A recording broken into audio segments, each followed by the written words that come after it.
And wow, that was fast. Good morning, Deb, and good morning, Wolf.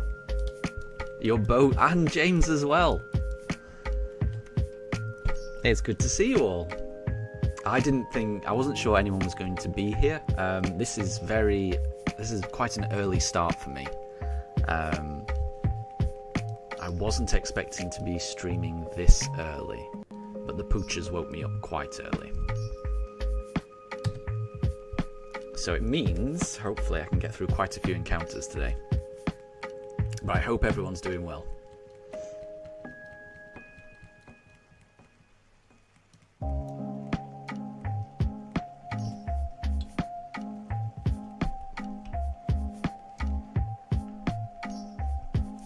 So yesterday we got through 3,216 adventures, which is quite a lot. Well, obviously we didn't get through all of that in one go, but we got through, I think in total in yesterday's stream we got through about 200, I'm not sure, 220, 230.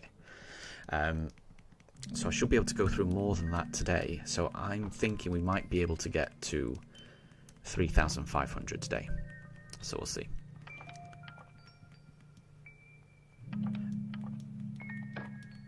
And Deb, yeah, I mean, I am definitely streaming earlier than I would normally do. Yeah. On these weekend streams, I tend to stream. Yeah, I would say between. Oops, let's go Chimchar this time. I would say between. I tend to start them between 10 and 12. Yeah, and this is definitely earlier. And yes, it's 9 a.m. where I am. So I wanted a lie-in today. I wanted a bit of a late morning. I wanted a nice, relaxing morning in bed. But when it got to, I think, about 5 minutes past 6, one of my dogs decided to jump onto my head. I don't know what happened, but I'm not sure. But I got a pug to the face in the morning, and that woke me up. So I couldn't get to sleep after that.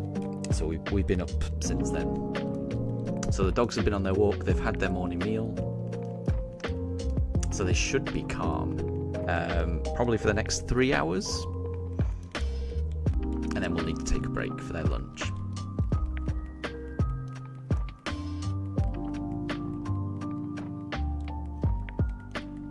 But apart from having a pug land on my face and being woken up by that, I've had a good morning.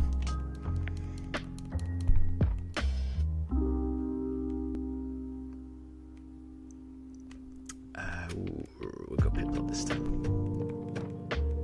Yeah, I've got a good feeling. I've got a good feeling about this stream. This should be the stream where I get through the most encounters that I've been able to do to now.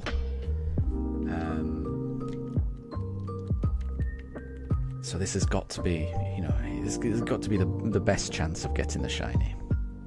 So we'll see. So Deb, for you, it's already the afternoon, and yeah, you need a cold shower after this hot weather. Yeah, I'm sure the weather is a lot warmer where you are than it is here, but even here in the UK it's warm. It's 9 a.m. and it's already warm here, so I am a little bit worried about what the temperature is going to be like later on. Actually, I need to turn on the fan. Bear with me, I can do that remotely. Hold on. Turn it on. There we go. That scared the dogs a little bit, but that's just turned on the fan. Yeah. I've got all the windows open. We've got the fan going now. It's not too bad here now, but it's 9 a.m, so it's only going to get warmer. Yeah. It feels like in a lot of places in the world, there's a bit of a mini heat wave going on. So for Deb, where you are, it's 37. Ooh. Yeah, that's really hot. That's really warm. That is really warm. Yeah. That's really warm. Yeah, I hope you're staying safe in that heat.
No Chimchar, alas.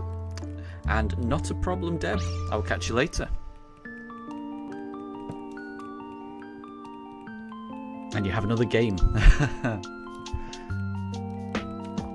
Yeah, some of the riddles that you've been doing, they've been really fun. So I will catch you when you're back. Okay, we'll do Piplup this time.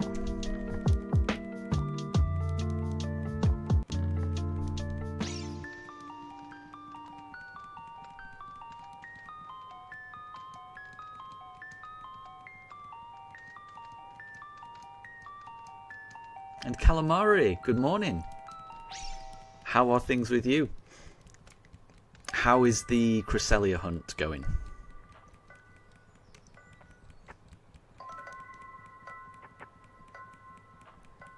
How long will I be streaming today? I'll be streaming for quite a while, I think. This is quite an early start for me. I wasn't planning on starting the stream so early, but I was woken unexpectedly early this morning, so I thought we'd start the stream early. So I think I'll be streaming for quite a while. I'm not very good with maths though. This could be a 10-hour stream potentially. I think if we're starting at 9 and we might be streaming until 7, that makes sense, doesn't it? Yeah, so this could be a 10-hour stream. So we'll see. We'll see. I think what I'm hoping that we can get through all the encounters all the way up to 3,500. That's what I'm kind of hoping for. So we will see. And Calamari, you're already up to 200 resets for Cresselia, but you're taking a break. That sounds like a well-deserved break. Good luck for the Cresselia. That will definitely be worth it. And you'll be so close to finishing off all of those Sinnoh legendaries.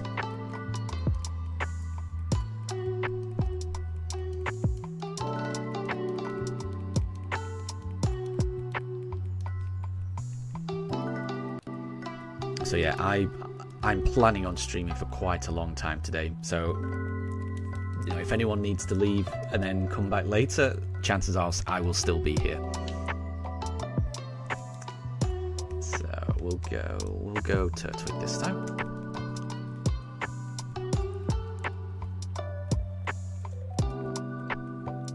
I'm really hoping it shines today. Yeah, I think it is going to be 10 hours, isn't it? If my maths are right. So it's about 9. So 10, 11, 12, 1, 2, 3, 4, 5, 6, 7, 10 hours, yeah. So it's gonna. I think it's gonna be almost 10 hours, or maybe just a little bit more. We'll see. We'll see. Because I think the main goal today is just to get up to 3,500. So to do another 200 and again my maths are not great. 277. Yeah, another 277 resets. And then I'll see where I am in terms of how long that takes me. And Deb, yesterday you were playing Pokemon Dreamstone, and you caught a shiny starter in the very first reset. But you have to delete the game. That's a shame. That's a shame. I haven't played. I'm not aware of Dreamstone. So what kind of mod game is that?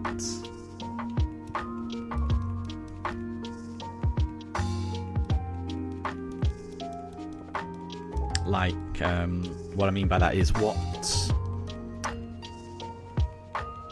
So my understanding of the modded games is that they're kind of based on a particular Pokemon game, and then they add things to it or they change things. So I've seen a lot of them that kind of... Is it kind of based on like Fire Red, or is it not really based on any existing game? Because yeah, I've never heard of Pokemon Dreamstone. We'll do Chimchar this time. But yeah, I'm really hoping I get the starter today. I'm really hoping it. Because I think maybe I have. I think I have done 10-hour streams before, but I've never. But that was on the old Switch one, so I would not have got as many encounters as I should be able to get in a 10-hour stream now on Switch 2.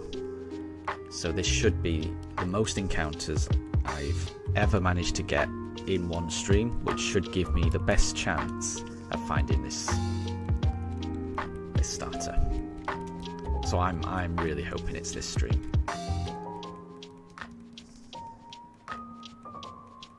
And okay, so it's based on a GBA game. I think that makes sense. And you can try it on any GBA emulator. Very cool. Very cool.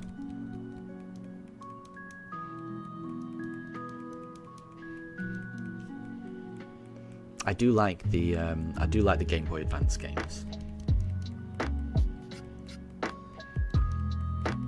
They kind of perfected the whole pixel graphic vibe.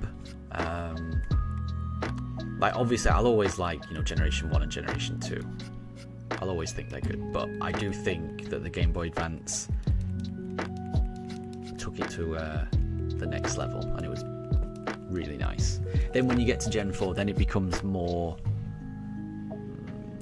less pixely and more 3D-y, and you kind of lose a little bit of charm with that. When you improve the graphics, you lose a little bit of the charm and the... I guess when you're dealing with pixel graphics, your imagination does a lot of work filling in the blanks of how the characters and the Pokemon move and live in their world. When it's all perfect graphics, your imagination doesn't have to do quite as much work. And I think there's a certain charm to pixel graphics, and it's what I grew up with, so I quite like it. And Jade, welcome to stream. Thank you very much for the good luck. I really appreciate it. We've been looking for this Shining starter for quite a while. I'm really hoping I get it this stream though. It feels like this is the best chance. Obviously it could happen at any point. There's no guarantee we're going to get it, obviously, but I've got a good feeling. I've got a good feeling about today's stream. Maybe that's just me being naively optimistic. What did I go for last time? We'll go Piplup this time. Oh, no, Piplup this time. because I do want to get this game started. It's been well over a month of me resetting. It's been, I think well over 120 hours of resetting. It's time for a shiny starter, surely. Deb, so you suggest trying Pokemon Prism, and it's a Game Boy Color game. Very nice. And Deb, your guess is Encounter 3737. Well, that won't be today, but I would be happy with that. I'd be happy with that. Even if it wasn't today, if I got it at that, I'd be very, very happy with that. At this point, I'm just praying that I find this starter under odds. Obviously, I'll be very lucky if I do, but yeah. I would be happy to do 3737. So we'll see. And Ladies Man, hi there, welcome to stream as well. Would I be interested in the small PokeTuber club? Yeah, let me know. Let me know if there's other streamers out there. Then let me know. I'm always interested in, you know, how other people stream and things like that.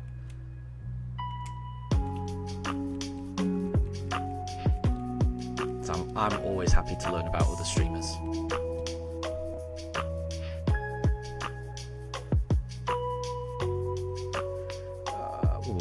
It's not a Turtwig though this time.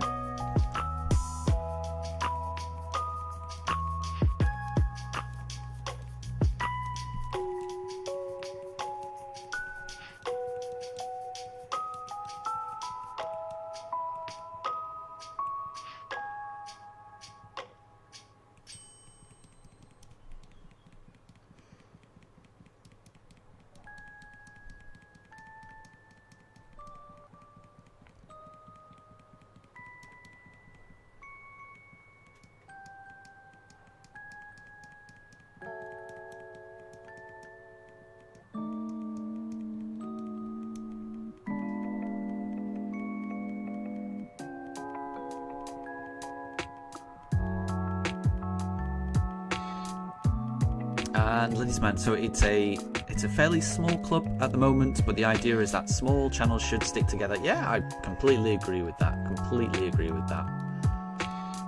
I think supporting each other, being positive, that's the best mindset to have. And James, your paranoia's triggering. I'm sorry to hear that. I hope you're doing okay. Is everything okay?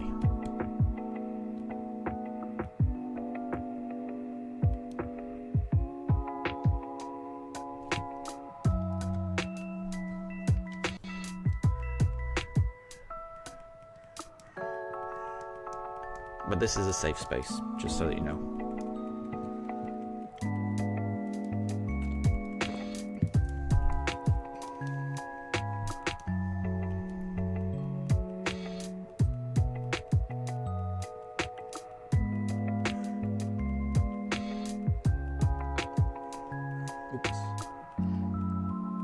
Yeah, Ladies Man, that sounds really good. I don't know if I would have time for any collaborations or anything like that, because I just do this for fun. So I just really want to do this shiny only run. But in terms of supporting other small YouTubers or anything like that, I'm more than happy to help with things like that, definitely. I would be happy to help out in any way that I can.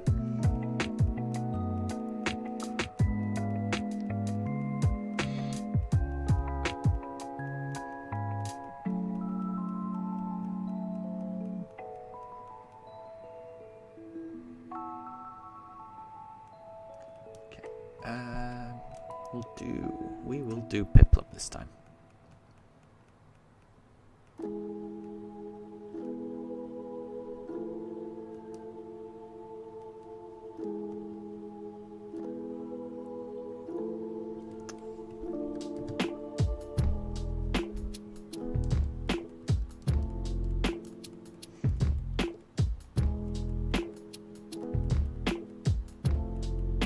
And Rainy Day, good to see you again. I hope you're doing well. And this is an unusually timed stream for me. I don't usually stream this early for me. But it is nice to stream at this time. It seems like quite a popular time. So I might try and make an effort to wake up earlier on weekends.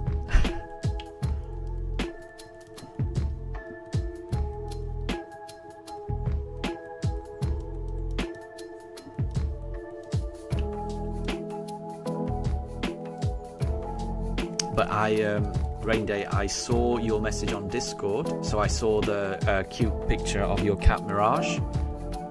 She looks very adorable, so thank you for posting that. And Ledisman, yeah, no, I appreciate that, not needing to do much. That sounds very much like my style, like lurking, not necessarily engaging too much. I'm a little bit of an introvert, so that kind of suits my style quite well, I would say. And Rainy Day, no starter just yet. Yeah. But we are 20 minutes into this morning's stream. I'm planning on streaming for quite a while on this stream. So I should be streaming for almost in total, I think almost 10 hours. That's the plan, that's the aim. Because I'm hoping I can get to encounter 3,500 today. So there's a chance, there's a good chance we get there. Well, not a good chance, there is a chance that we get the shiny today. And Fluffy, good to see you. I hope you're doing well.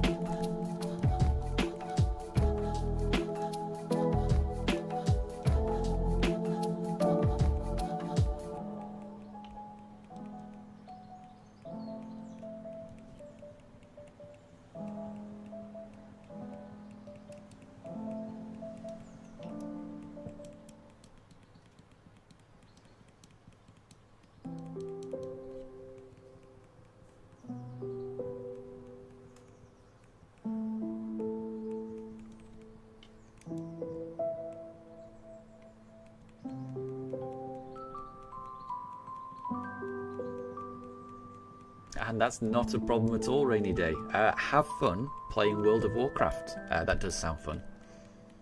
And good luck. Good luck on your hardcore mode.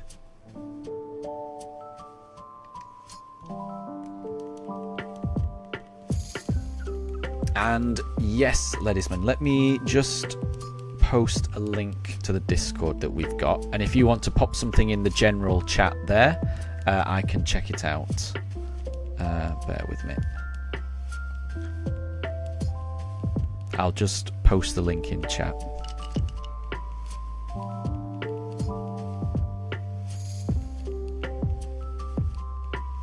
Oops.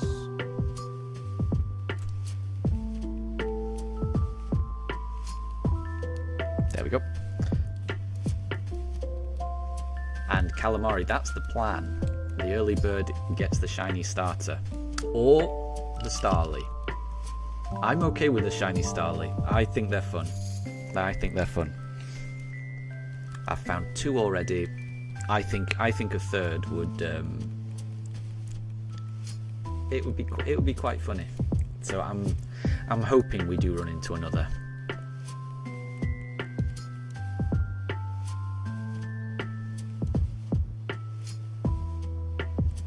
Oh, Fluffy, you do art, and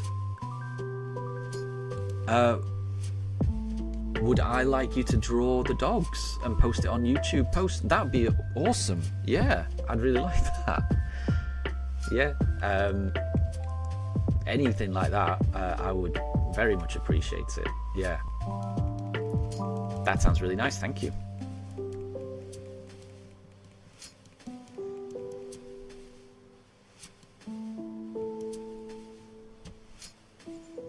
And if you wanted to post it in the Discord, I don't think there is one for art. But in the general section, I might put one for art. Because, I mean, I'm not an artist, but I really do like other people's art. I wish I was an artist. Because I know there's someone else in chat who's a really talented artist as well, because they showed me some of their pictures that they drew of Pokemon, and they'd drawn a series of Deoxys in all its forms. It blows my mind that people can be that talented. But it's all about expressing yourself, which I think is really... I think art is a really nice and creative way to express yourself. Again, I wish I was able to do that. And thank you, Rainy Day. Thank you. And I will catch you later, Fluffy. Yeah, thank you. Yeah, if you want to, I mean, don't feel like you have to, but if you do, I will definitely appreciate it. Any art of the dogs, it will probably melt my heart. I'm almost certain. So yeah, thank you.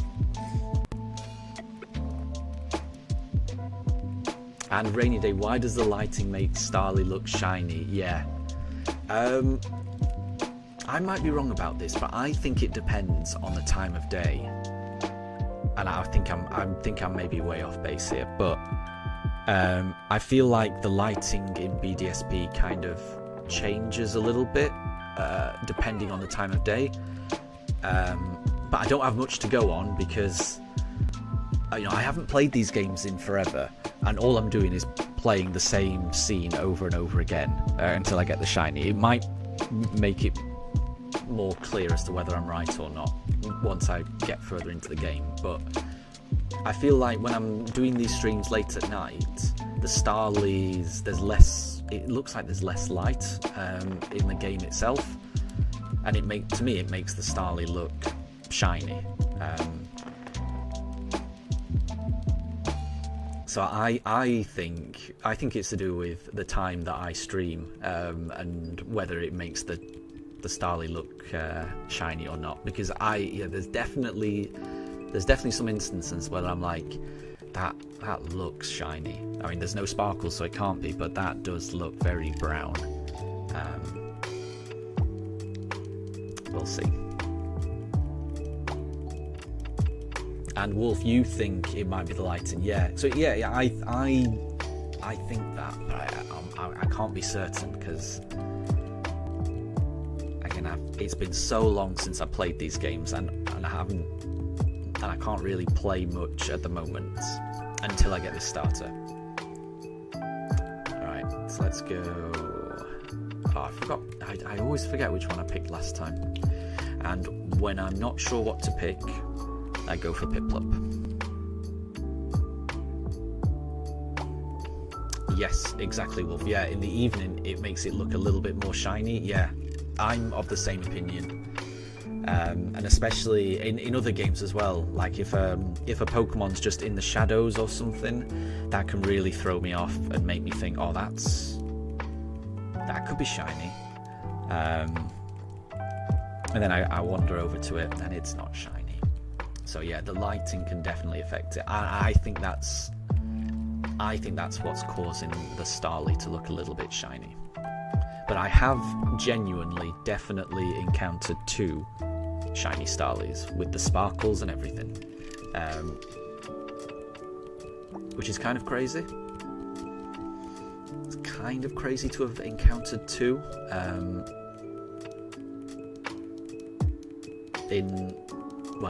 I encountered those 2 in less than 700 encounters, which that really is crazy. And thank you very much, Lettisman. Thank you. I will check that out. I might not have enough time to do it during the stream, but I will check that out and respond definitely tomorrow. And thank you very much. Okay, we'll go Turtwig this time.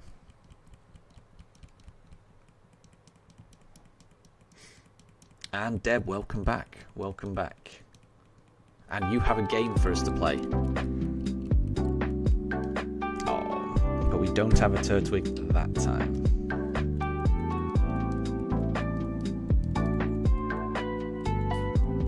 Oh. So I can hear a dog barking outside in the neighbourhood, and Daruk has just heard something. So he may... The dog on the screen that has just woken up, that is Daruk. Yeah, the reason he just woke up is because I think he heard the same thing I heard, which is a dog barking. He's being surprisingly calm and mature about it. Usually that sets him off into a barking frenzy.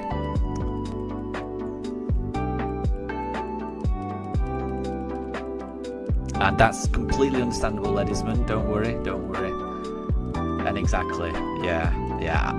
I'm in the UK, but I know that, yeah, time zones change for everyone around the world.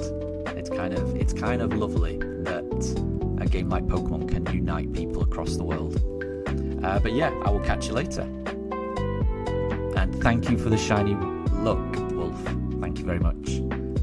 We'll go Chimchar this time. And exactly, I'm so looking forward to playing this game. The anticipation, having waited so long for this shiny starter. I was already looking forward to playing these games again because it has been so long, but you know, I played them when they first came out, which is, I think it's around 3 or 4 years ago that these games came out. 4 years, isn't it? At least. So I was already excited to play them because I played them once when they came out, and then I kind of just moved on to Arceus and other games after that. So it's been so long since I played these games. So I was looking forward to doing this, and then to have been looking for this starter, to have been replaying this starting scene for the past month and a half. It's really, really making me want to play it so much. And Rainy Day, it could be the next one. It absolutely could be the next one. There's just as much chance of it being the next one as anything else. I've just got to keep rolling the dice. Right, we did Chimchar last time, so now it's definitely Piplup. And thank you, Ledisman, for the good luck. I appreciate it. I do appreciate the good luck. It's not a Piplup though. Go to the next one. So Deb has got a game. So this is a riddle, I think. And the game is, who's that Pokemon? Okay, so it can learn Flamethrower, Ice Beam, Thunderbolt, and Tri-Attack. It floats, has no legs, talks in code, typing, question mark. So I think I know that. So my guess would be Porygon. Or Porygon 2 or Porygon Z. Tri-Attack is the giveaway there, I think. And the talks in code. But yeah, I would go Porygon, I think. And Rainy Day, yeah, I do kind of wish Piplup's shiny was a bit more, but it's not too bad. It's not like Gengar or Garchomp. It's a little more noticeable than that. But I agree, I do wish it was a little bit more pronounced. But it does have that kind of turquoise green colour. Okay, we'll go... Right, we did Piplup, so we'll do Turtwig this time. And Fluffy, what are the dogs' names? Oh, that's fine. Yeah, don't worry if you don't want to go into Discord. Do not worry about that. That's absolutely fine. I will type the dogs' names in chat, because they're a bit unusual, especially if you haven't played Breath of the Wild. So these are my dogs' names. So my dogs' names are Drukaifer. So that's how you spell them. So they're named after champions in Zelda Breath of the Wild. And the answer was Porygon Z. Very good. Very good.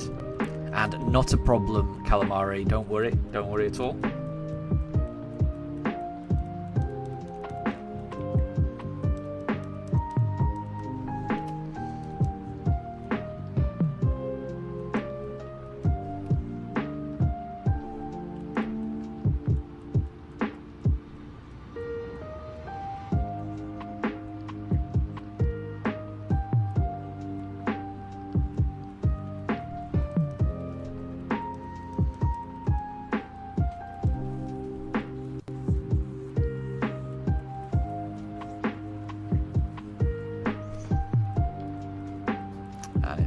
Looks like Daruk's going into his bed. He's going to settle down. Oh, and he's knocked off Shinx with an earthquake attack. That's been a while since Shinx got knocked down. But Shinx has been knocked out.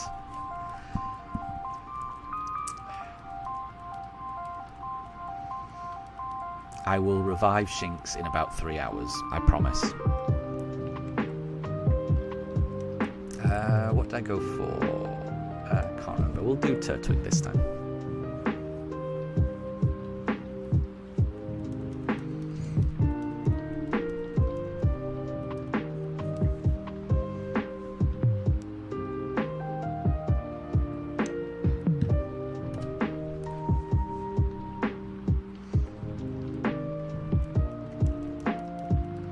Okay, we've got another clue.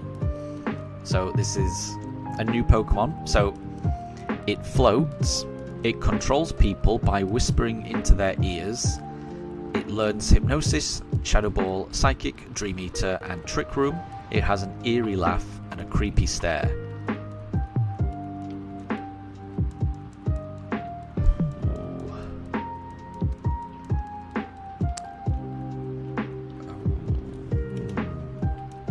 I mean, there's quite a few. And do not worry, Rainy Day. Don't worry. We'll catch you later. And yeah, exactly. I will be streaming for a very long time. So yeah, I suspect when you finish playing, I'll still be streaming. So don't worry. Good luck in your World of Warcraft game. And I'll catch you later. And Deb, I know Shinx was knocked out. It's been a while. Shinx has lasted through quite a few streams. But Daruk knocked him out. Right, so this one.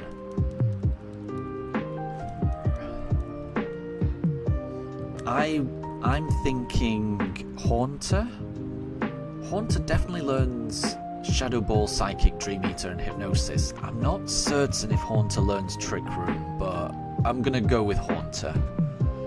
Because in the anime, I feel like it had an eerie laugh and a creepy stare. Yeah, I'm gonna go Haunter.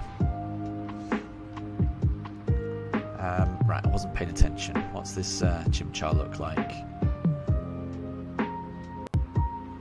Show me the Chimchar. Show me the Chimchar. Where is it?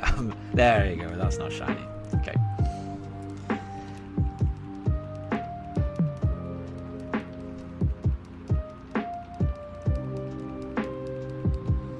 And okay, Fluffy, I will check out your channel. Bear with me 1 second.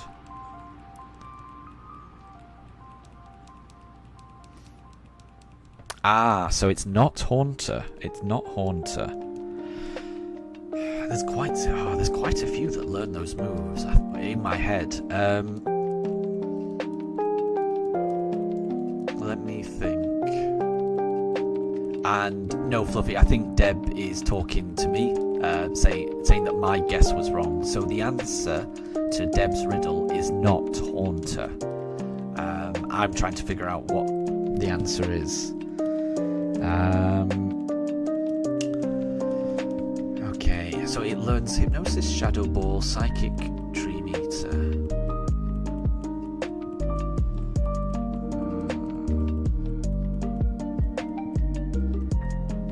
Ooh, what about what about Hypno? What about Hypno? That's a creepy one, isn't it?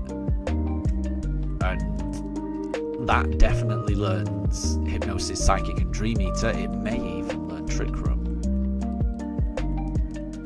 Less certain about that. Yeah, I'm going to go with Hypno.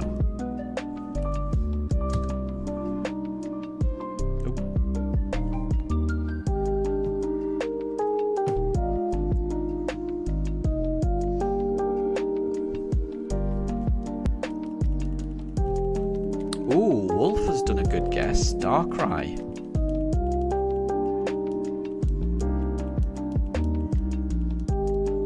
Oh, and that's really nice. Fluffy, I've just seen your drawing. That's really nice, actually.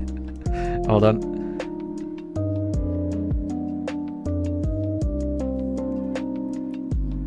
That's really good. I like that. I like that a lot. You've even managed to capture the fact that they sleep quite a lot. So one of them, I think that's Mifa, is already sleeping. That's adorable. That is adorable.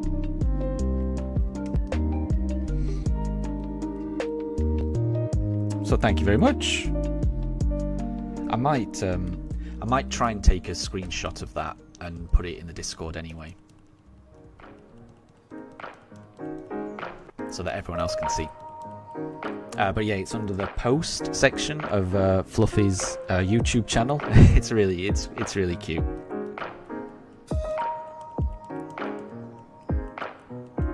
I can't believe you managed to do that so quickly as well, Fluffy.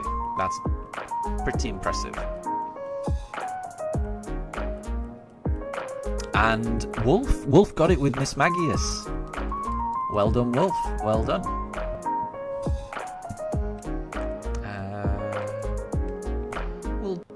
We will do Piplup.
And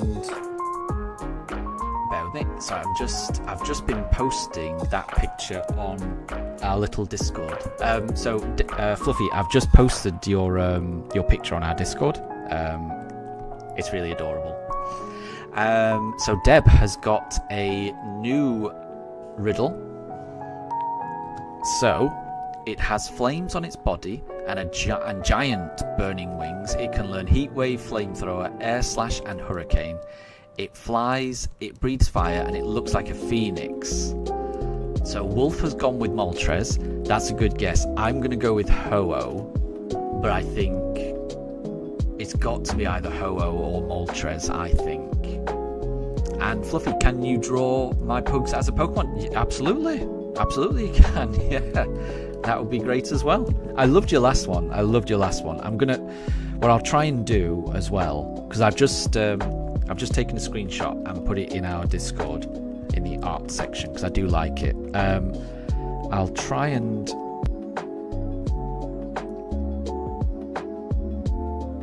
copy a link to your channel and post it in our art one as well, so people know where to find it.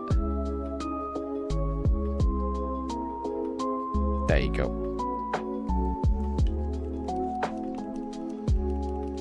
Ooh, right. So Deb says that Wolf is close with her guess of Moltres, but which Moltres? So it sounds like it's either going to be the Galar or the Kanto one. Wolf's guessing Kanto.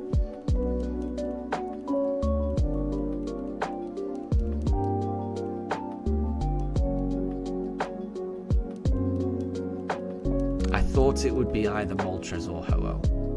It didn't occur to me that it might be a different form of Moltres. That's a good point. Right, we'll do Turtwig this time.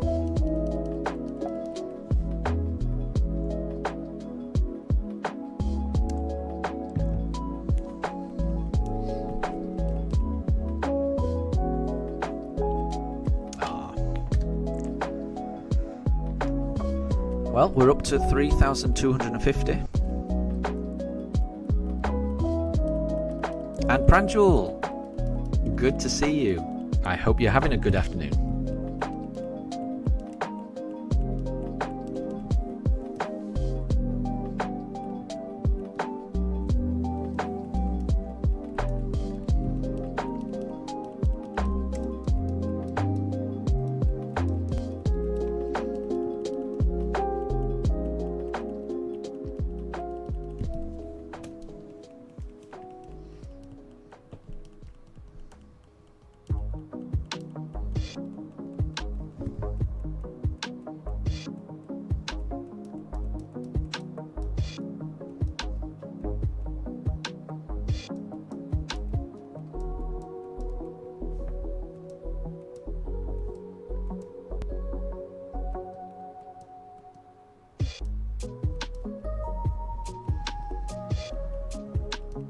Ah, and Deb says it was the Galarian one. Ah.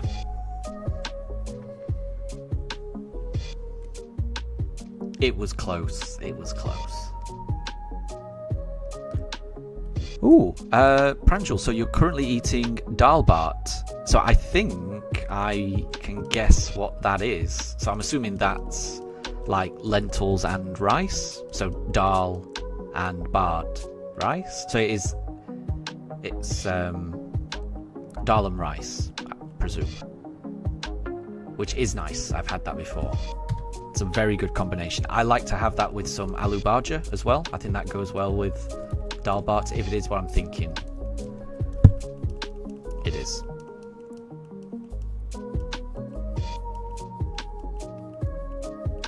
Dal is lentils and rice. I thought so.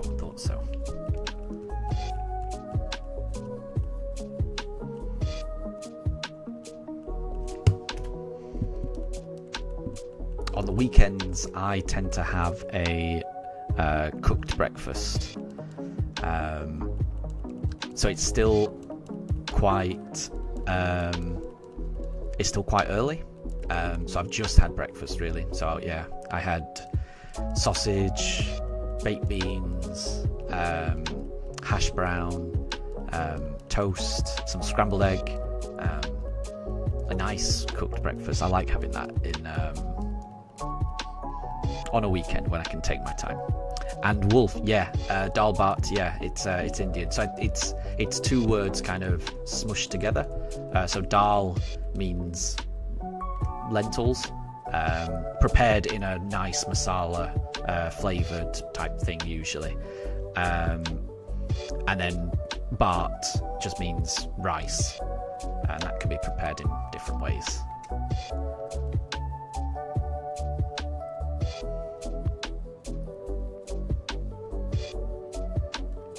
But I think it's a really tasty and a really healthy dish. So I'm a fan of it.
we will go Piplup. Fingers crossed.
Okay, so Pranjul's guess is that we're going to get the shiny before we reach 3,300. I really hope so. I hope you're right, Pranjul. We shall see. Okay, I've got a little bit of a game. So I found a Pokedex entry. And I will read out the Pokedex entry, and you guys have to try and guess the Pokemon that it relates to. So who is that Pokemon? So this is from the Violet Pokedex entry. So it's something that appears somewhere in Pokemon Violet. So it prefers cool, dark places, such as the back of a shelf or the space beneath a home's floorboards. It wanders in search of prey after sunset. And I'll let you guess. I think that's a really difficult clue, so I will have a hint in a very short period of time, because I think that's really difficult. Type it in chat also. Okay, bear with me. So it prefers cool, dark places, such as the back of a shelf or the space beneath a home's floorboards. It wanders in search of prey after sunset. I think that is tricky as well, Wolf. I think that's tricky. So Pranjul thinks Shroodle. No. But it's a good guess. I could see why. Oh, Katsuo. Good to see you. Welcome to stream. No, it's not Nimble. But again, I could see why. It's the type of small type Pokemon you would expect to find in a home. I think this is quite a surprising Pokedex entry, which is why I've picked it. I'm going to give a hint, because I think this is really difficult. The hint is, I have a plushie of this particular Pokemon. That's the hint. And the plushie might be visible on screen.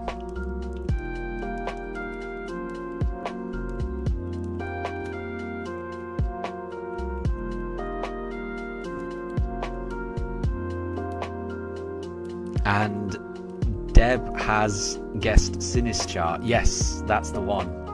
That is the answer. That is Sinischar's Pokedex entry in Violet. And I've got the plushie. I can't imagine a Sinischar hiding underneath floorboards personally, but that's what the Pokedex entry says. Katsuo, yeah, Spidops would have worked as well. Spidops probably works better, doesn't it? Yeah, if I had to guess what that entry related to, and I had the options of Spidops or Sinischar, I think I would have gone for Spidops. Yeah. I think that was really tough. I think it needed the hint there. It was a very obscure Pokédex entry.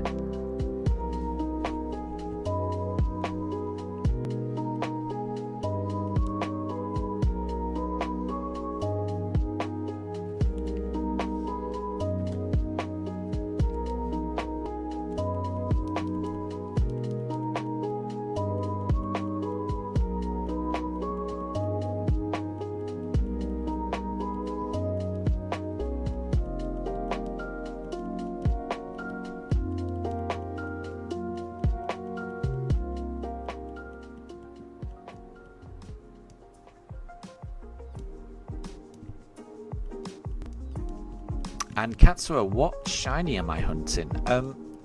So I'm hunting a shiny starter, but I'm not hunting any particular one. So I'm trying to change. I'm trying to change which Pokemon I select each time, so that when I do find the shiny, it will be a random one. It will be one that I'm not expecting. So I'm alternating between choosing a Turtwig, a Chimchar, and a Piplup. I'm going to keep doing that until I find the shiny. So we will see.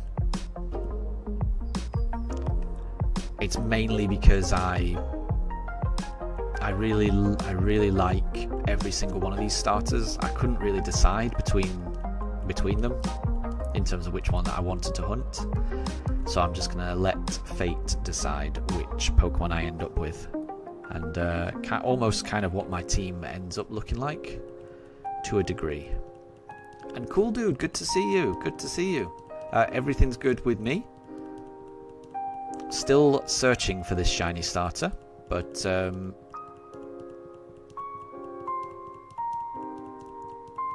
I'll get it eventually. Just got to be patient. Fluffy, is it okay if you do a different name for each Pog? Yeah. Go with whatever name you want. It's fine. Pranjul, who do you think is the regional bird of Scarlet and Violet? I would have thought... Yeah, I would have gone with Wattrel. Yeah, I agree with Wolf. Yeah, Wattrel or Killer Wattrel. But I hadn't thought of Flamigo as being one. Because I guess it is flying. Because I guess... Well, there's also Bombardier. That's also a flying type that was introduced. But I would agree with Wolf. When I think of regional birds, I think of Wattrel and Killer Wattrel for Paldea. Wait, did we do... Let's do Turtwig this time. I can't remember what I did last time.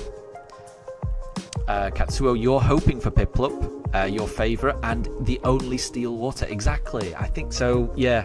I like them all, and I'm going to be honest, I think I agree. My preference, if I had to pick, if I had to say what I would prefer, I think I might go for that as well, Piplup. I'll just show you my phone holder. Hold on. So I have a Piplup phone holder, and I've had that for many years. So yeah, I think Piplup might just be my favourite of the three, and in large part for exactly the reason you've just said. Yeah, when it evolves into Empoleon, it becomes Water Steel. That's a really nice combination, I think. And I can't think of any other water steel types. Maybe there is. I can't think of any. Yeah, I think it's really cool.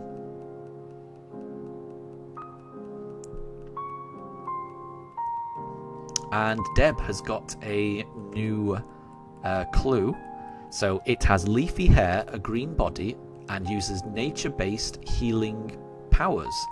It learns Magical Leaf, Aromatherapy, Leech Seed, Energy Ball, and Healing Wish. Its pre-evolution is a pink psychic fairy.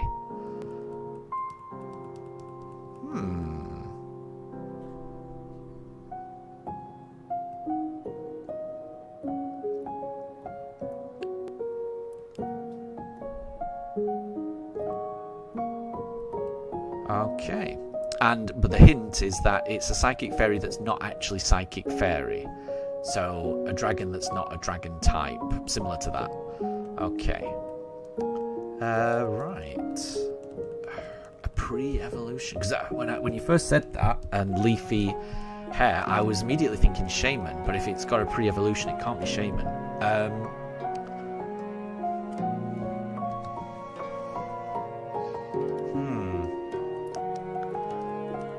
Leafy hair and a green body. Is it? I don't know. I don't know the moves, but I guess I'd go with Lilligant, maybe. That's what I would go for. I feel like Lilligant may have those moves, but that's tricky. Calamari thinks the regional bird of Paldea is the terror-flying Lechonk. Which, yeah, I like that one. I like that. That may be the right answer after all.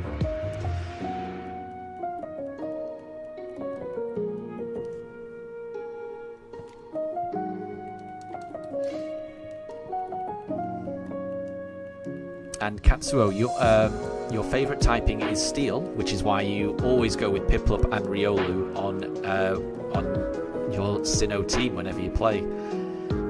I like that. Those are good. Those are good. And Capmon, good morning. I hope you're doing well. Congratulations on the shiny Zubat. I saw that you posted it on Discord. It's very cool. Congrats on the second team member. And when you posted it, I forgot to mention that the Grovyle that your Trico has evolved into looks amazing as a shiny. So yeah, congrats. The team is looking very good.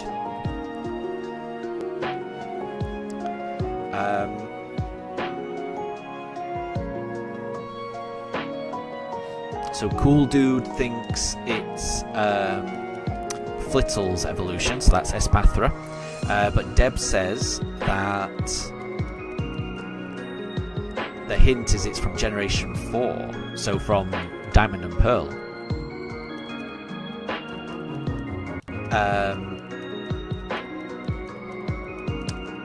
Roserade, then? I'm trying to think. Yeah, I'll go Roserade. Not sure. It's a tricky one. Ever since I showed my phone on one of the cameras, the focus has completely gone. So the pooches are appearing quite blurred now, aren't they? I don't know how to change that.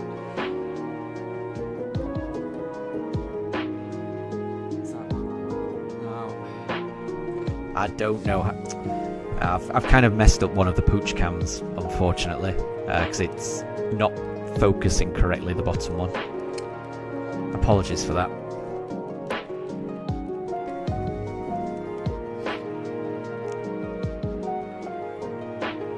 So Capamon guesses Togekiss.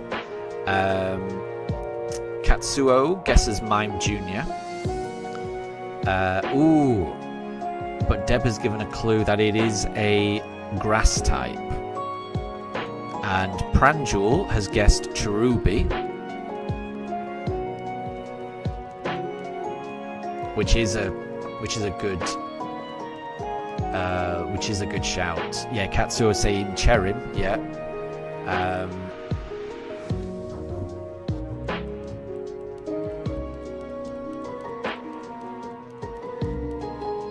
And apparently it is Cherim. But which form? I didn't even know Cherim had different forms.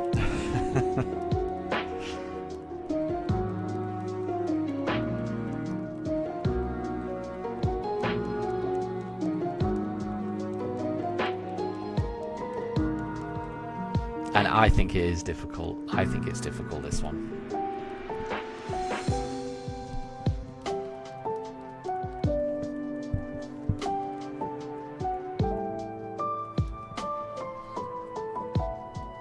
I mean, I would say, so long as you... I mean, I would say if you get the Pokemon within an evolution line, then that should be... then that should be the right answer. It's a lot to expect people to get the exact form that you're thinking of. That is pretty tricky.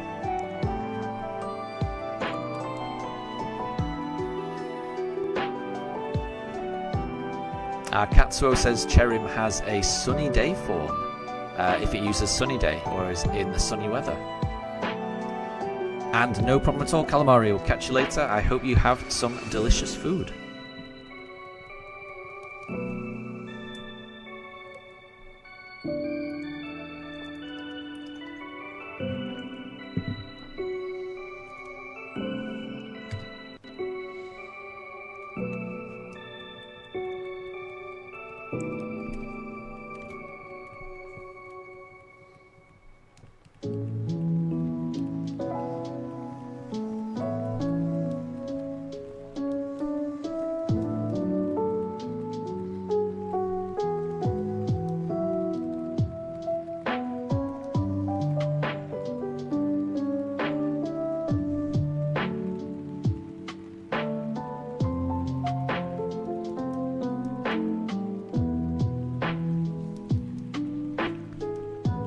And Cloud Taps, welcome to stream. Thank you very much for joining. You're thinking it's going to be Piplup for the win. I kind of hope you're right. But I would be happy with anything. I'm going to try and make it as random as possible, picking a different one each time. So Cloud Taps, is the probability 1 in 4,096 or 8,192? Thankfully, the probability is 4,096. If it was in the 8,000s, like I think it was in the old games, that would be that might be too much for me. So I'm very thankful that the odds are not that bad, and that it's 1 in 4,096. So I'm still under odds here. So if I were to get it now, I would consider myself to have been very lucky.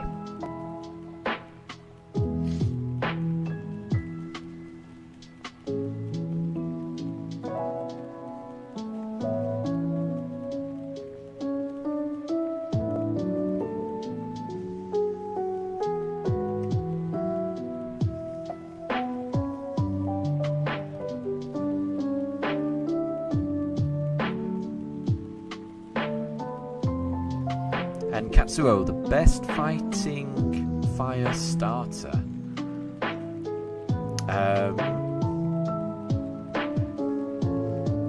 So in my opinion, the best fire fighting starter is Squirtle, because that was part of the Squirtle squad. And it used to fight fires. But seriously, yeah, I think Chimchar's the best of those, of the firefighting types. We'll go Piplup. And yeah, Katsuo, I don't think my odds are tripled. I think my odds are exactly the same. The game doesn't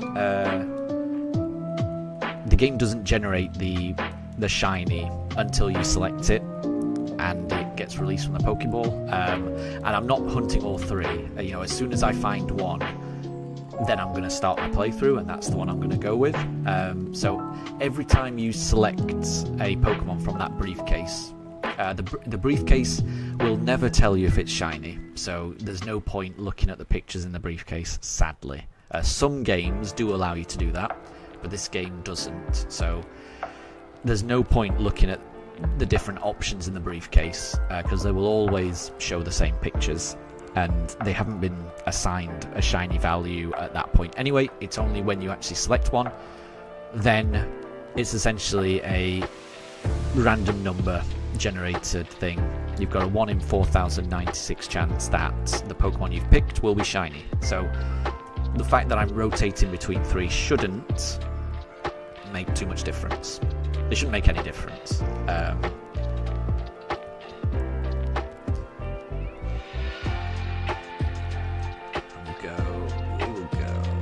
We'll go Chimchar, since we've been talking about fire fighting. We'll go with Chimchar.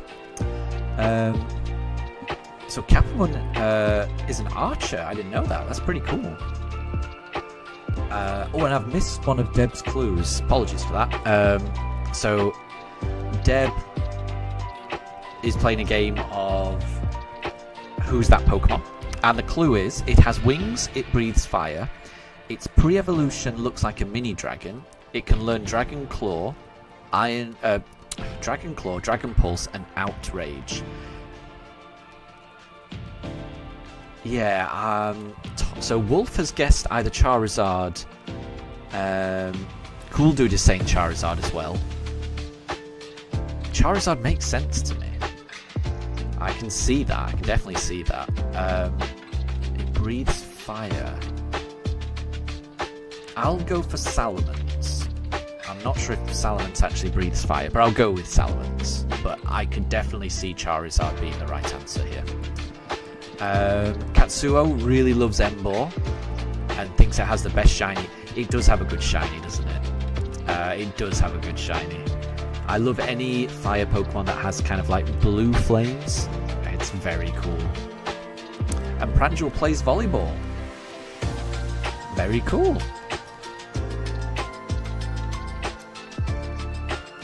And Cool Dude.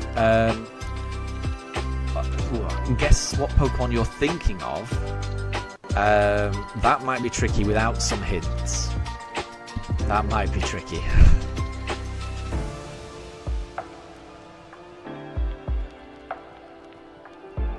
And Cloud Taps, how long have I been looking for? So, let me have a look exactly. So, in terms of time, Capamon, thankfully, added up all of the streams, the length of each stream so far, and it added up to about 115 hours, and that was a few days ago. So we are past 120 hours. So I've been searching for at least 120 hours for this. I haven't been streaming every single day, but the first attempt that I made for this was, let me have a look how long ago that was. So this is episode 29, about a month ago. So I've been searching for about a month, just over a month. And yeah, been searching for about a month, over the course of 120 hours. The majority of that was on my Switch 1, which took a very long time to load each save file. I'm now on a Switch 2, and it's going a lot faster, so I'm very thankful for that.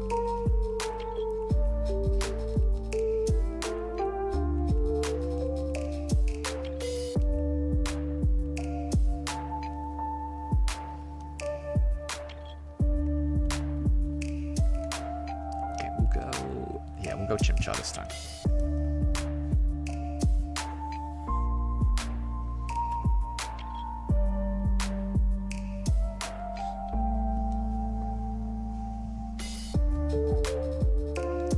And apologies if you're about to hear one of my dogs barking.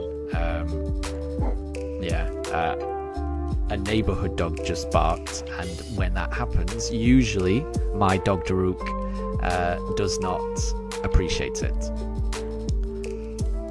And Cloud Taps, thank you very much. Yeah, determination, yep, patience, I think, but also I am finding this fun. I am finding this quite exciting. I have never found a shiny starter before by resetting. Obviously, I found a shiny starter in, you know, in like the blueberry terrarium of Scarlet and Violet, or I've found shiny starters in Pokemon Go as well, and I think in Arceus I may have done as well. But I've never found a shiny starter by, you know, soft resetting, you know, the very first starter Pokemon. So this will be very exciting when I finally do get it. So it's not felt too bad.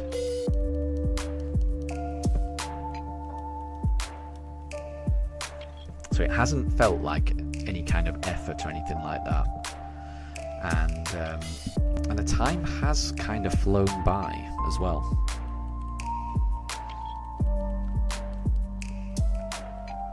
But I am looking forward to finally finding it, certainly. And Capamon, did you know that in Omega Ruby Alpha Sapphire you can actually turn the experience share on and off? I did not know that, because I know that not everyone likes the experience share.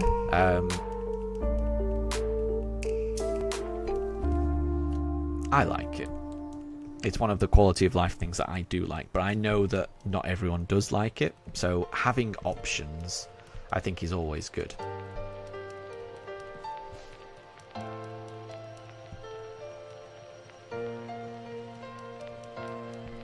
And Fluffy, you've drawn something. Let me have a look. Bear with me.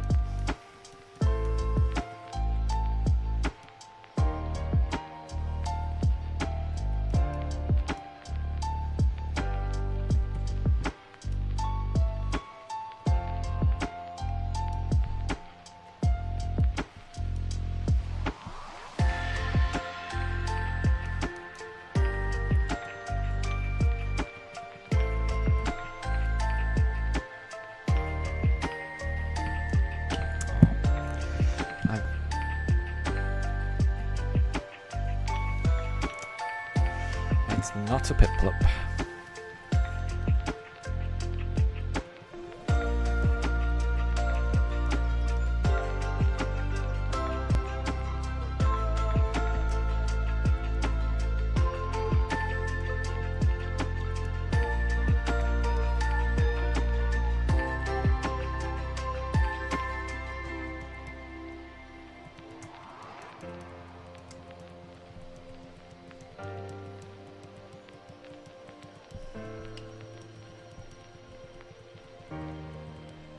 Ah, okay. So Fluffy, I've just had a look at the picture, and it's very cute. You've drawn Mifa as a normal fairy type Pokemon with little hearts on her legs, and Daruk is a rock and electric type with little thunderbolts on his legs. That's quite cute. I like that. I like that a lot. Thank you very much.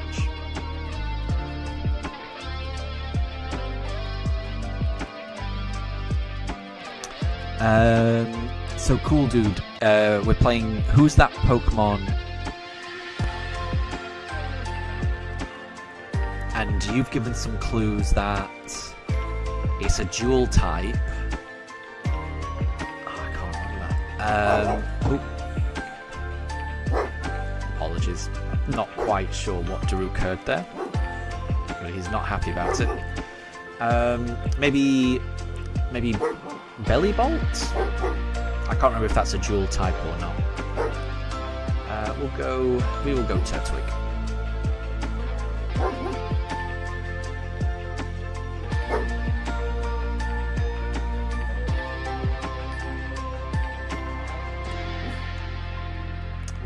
And So Cloud Taps, you prefer the older Pokemon generations because of the higher shiny odds, yeah. And when you see modern hunts, people always find their shinies instantly, and it takes away the special feeling. I can understand that. I mean, for me, whenever I find a shiny, it's special, regardless of how long it takes. But a lot of it is to do with the journey, right? You know, it's the journey that it takes to get the shiny. That's what's memorable to me. But I can totally understand that, especially with the older gens. They did have that 1 in 8,000 chance, which, and you only ever found one shiny. I never found a single shiny in those older games, and I played well, obviously in the very first ones, Red and Blue, shinies didn't exist. But I played Red and Blue, Gold, Silver, Crystal, Ruby, Sapphire, Diamond, Pearl, Soul Silver. Played all of those, and I never got a single shiny. Most of the time I didn't actually know what a shiny was through those games. I think I would have... I definitely got the red Gyarados, but I didn't know it was actually shiny, and that was just a fixed encounter. So yeah, I'm the same. I did not find any in the older generations.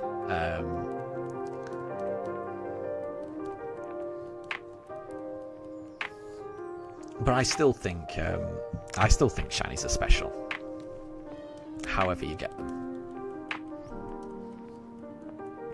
And Katsuo got it. So it was Raging Bolt that Cool Dude was thinking of. Well done. And T-Rex, good to see you. I hope you're doing well.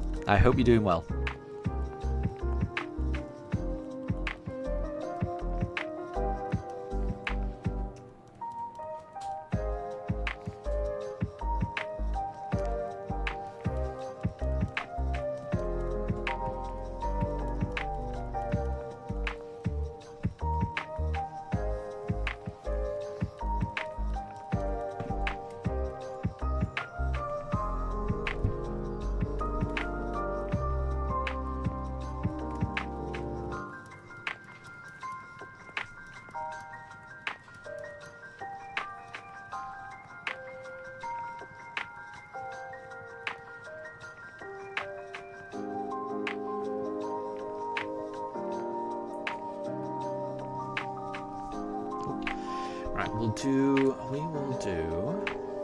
Piplup this time.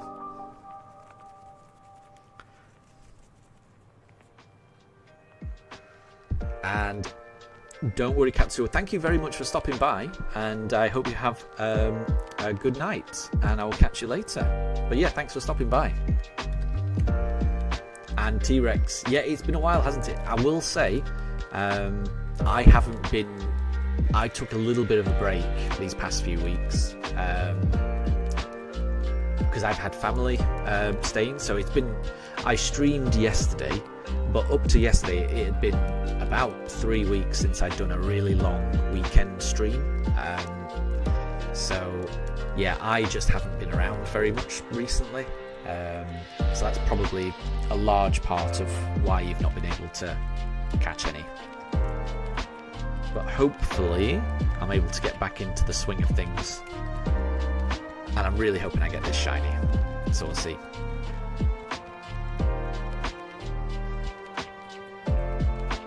And yeah, so Deb has done a riddle.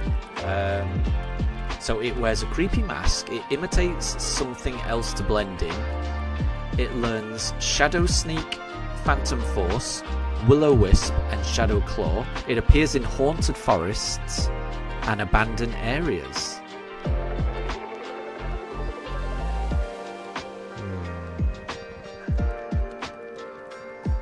So T-Rex thinks that it's Phantump, which would make sense appearing in forests, definitely. I didn't know that Phantump wears a mask.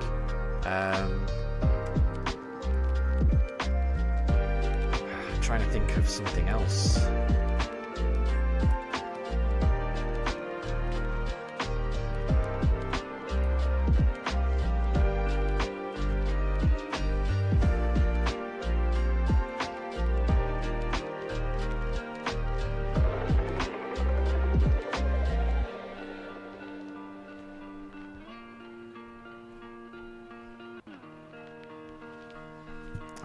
So it's not a Piplup.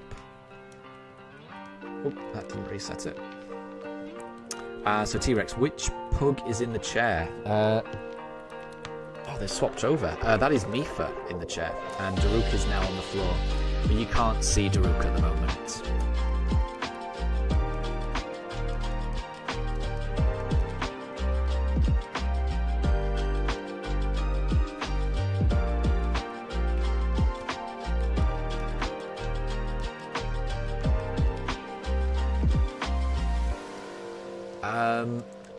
And cool, dude, what's my guess? I'm not really sure. It's a bit tricky. It's a bit tricky because there's kind of two guessing games going on in chat at the same time. Because there's Deb's guessing game and there's yours, so it's a bit tricky to do them both. So your clues are that it's Generation 1, and is there any more clues other than that?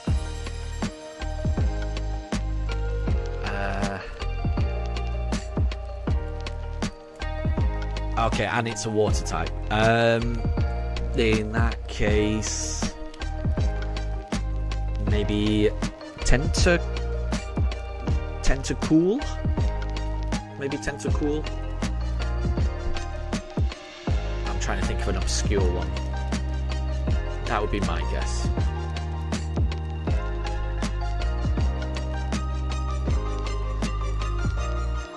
And for Deb's one, the answer was Hisuian Zoroark. I didn't realise that Hisuian Zoroark lived in forests. That's interesting.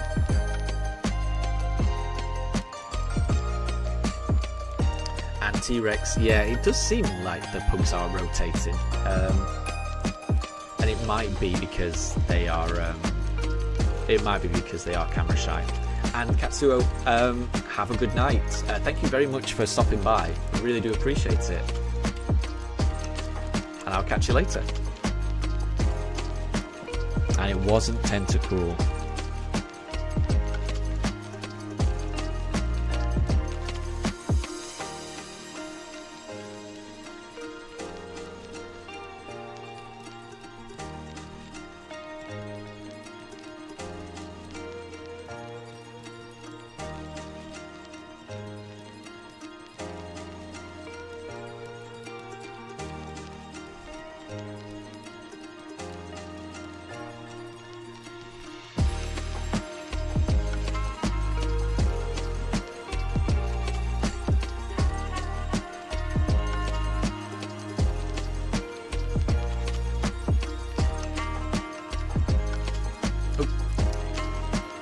Right, we'll do...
And cool, dude. I'm trying to think of other water types. Staryu, maybe? There was a lot of water types in Generation 1, wasn't there? Yeah, so maybe Staryu?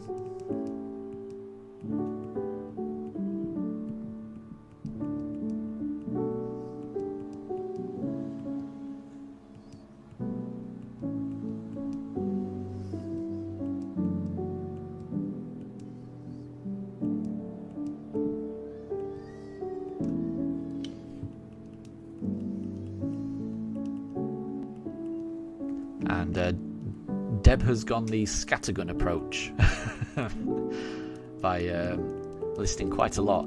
Pranjul said Lapras. Yeah, I hadn't thought of that.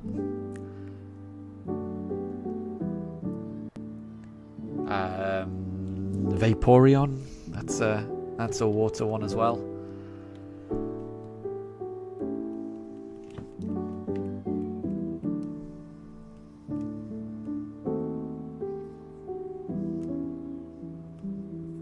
Oh, Lapras is also ice. Yeah. Ooh.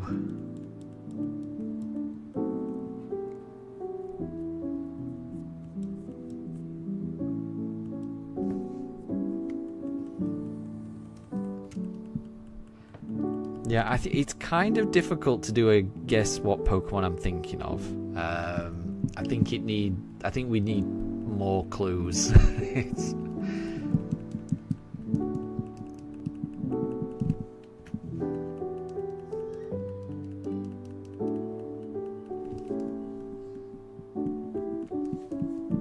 I think it's better to do quizzes that have definitive answers.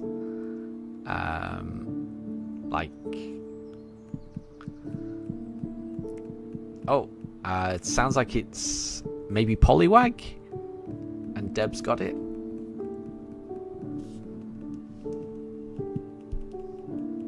It was Poliwag. It is tricky. It is tricky.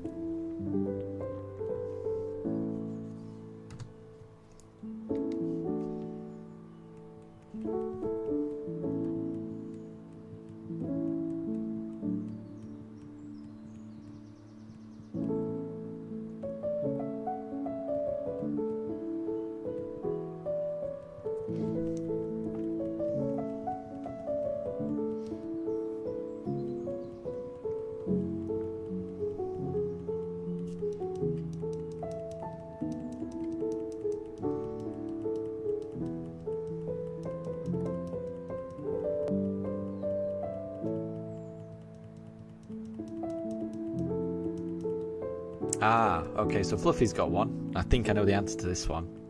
So, this Pokemon is a normal type and it always likes to sleep. And in the old games, it would sleep in front of entrances and you have to battle it. And Capamon has guessed Snorlax, and I think that's right.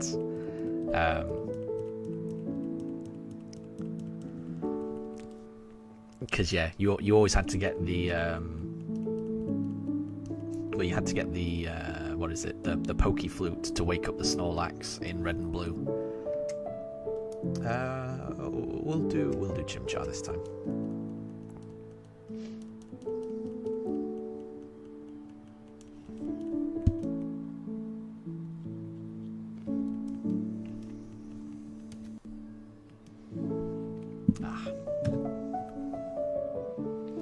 We're getting closer to 3,300.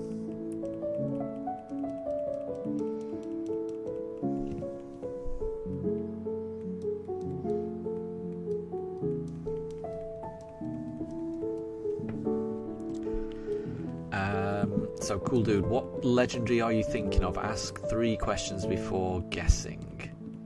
Okay, we'll just do this one. But I think in future, I think it needs to be like a definitive answer.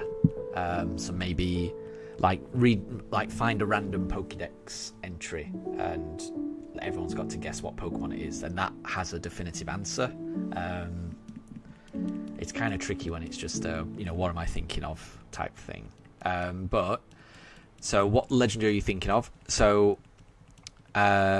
is it a psychic type? There's quite a lot of psychic type ones. So yeah, my question is it a psychic type legendary? And Pranjul asks, what is the generation? That's also a good question.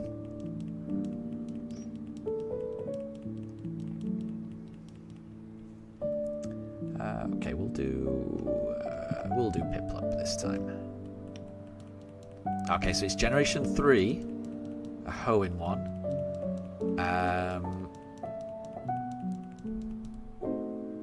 And it's not a Psychic type. Yeah, I would guess Reggie... Oh, Capricorn's gone Reggie Steel. So I'll go Reggie Rock.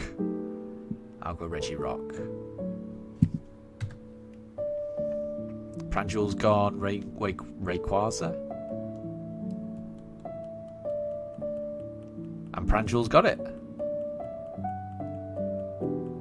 It was Rayquaza. Nice.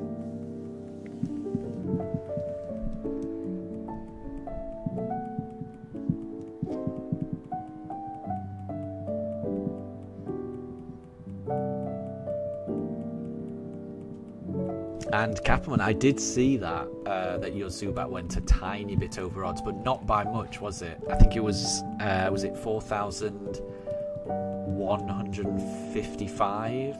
So it was something like that, I think. So you were only a tiny bit over odds. But yeah.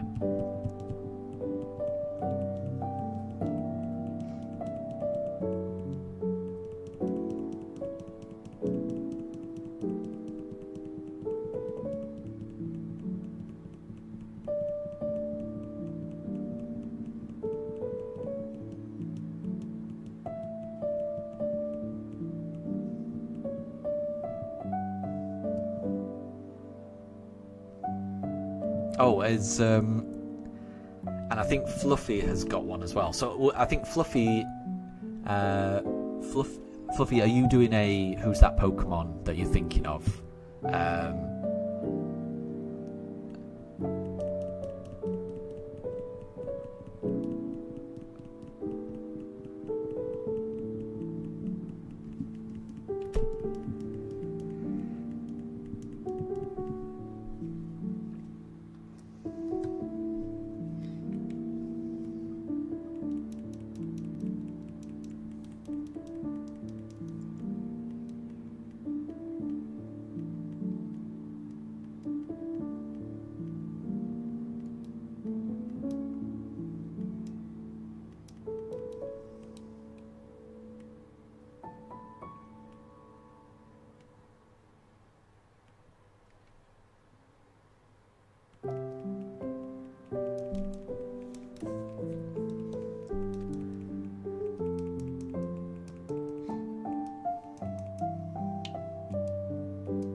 Maybe Fluffy isn't doing one then. So I think it's just Cool Dude that's doing one. So he's doing, or they're doing a name that Pokemon, but it's a Paradox and it has one typing, which is Psychic. I can never remember what the Paradox Pokemon's typings are. They always feel random to me. So I'm going to struggle with this one. But yeah, Iron Valiant is what I would assume. But yeah, I struggle to remember what the typings are for the Paradox Pokemon. It always seems to take me by surprise when I fight them. They're never what I expect them to be.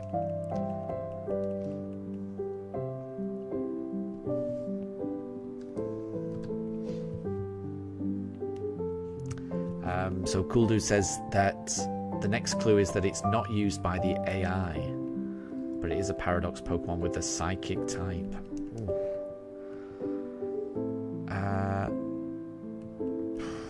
Yeah. I mean, I would have to look up the Pokemon's typings in order to have a chance at that, because I can't remember. I can never remember what the...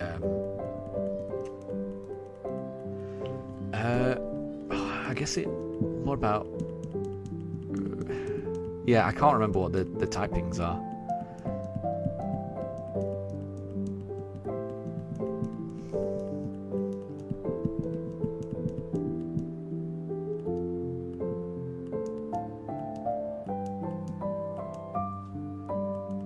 Is Fluffy's one Arceus?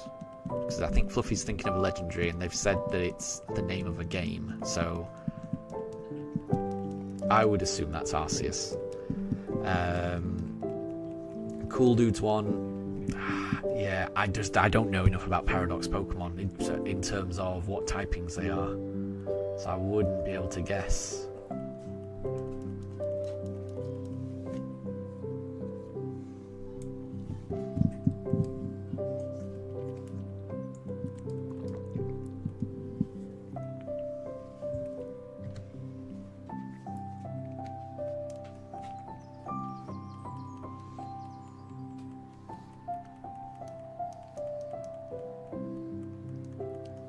So Cool Dude says it is a future paradox, so it's iron something something. Yeah, Pranjul saying iron leaves. Yeah, could be. I can never remember the typings.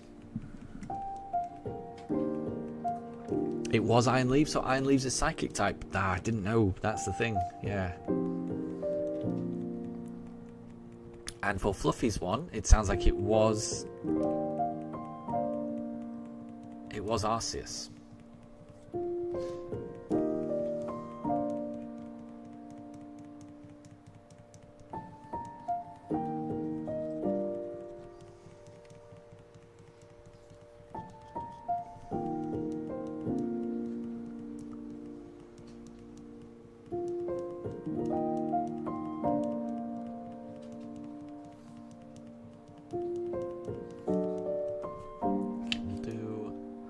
We will do Chimchar.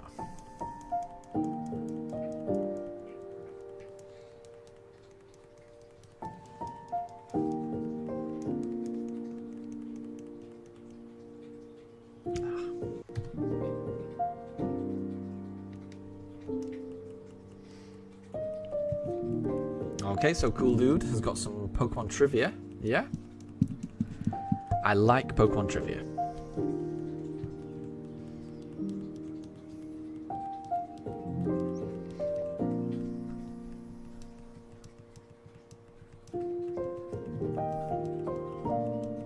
And yeah, I'm ready. And after Cool Dude has done one, then yeah, Pranjul, you can do the next one afterwards.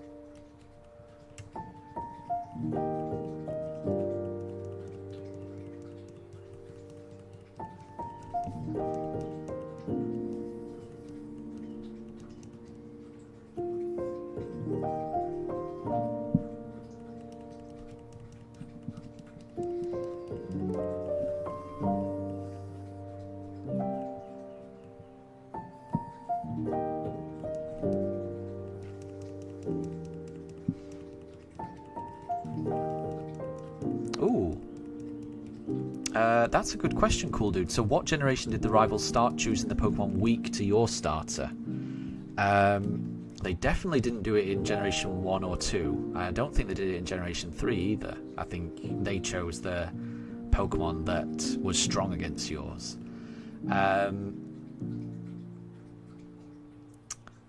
I would guess... I'm not even sure what they pick on in this one. I'd guess Generation 4.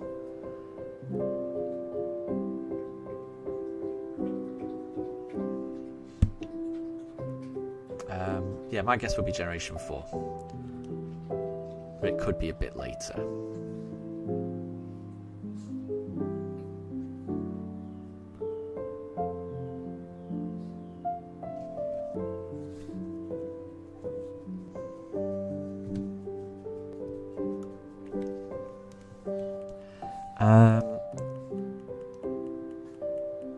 Wait, and then Cool Dude. Wait, now I'm a bit confused. So Cool Dude, you've said question 1, what generation did the rivals start choosing the Pokemon weak to your starter? Then you've said Gen 5. And then you've said Gen 6 or Gen... Ah, right, you're giving options. Gen 5, Gen 6 or Gen 7. So you've given options. Gotcha. Okay. I understand now. I understand. So I'm wrong. So I was thinking it may even have been this generation. I wasn't sure. I would have said Gen 5. But it sounds like the answer was Gen 7. Wow, I'm surprised. I thought that changed earlier. Yeah, I didn't realise you gave options there. I was trying to make sense of the chat, so apologies. I was being a bit slow. So what have we got? Fluffy, I think you.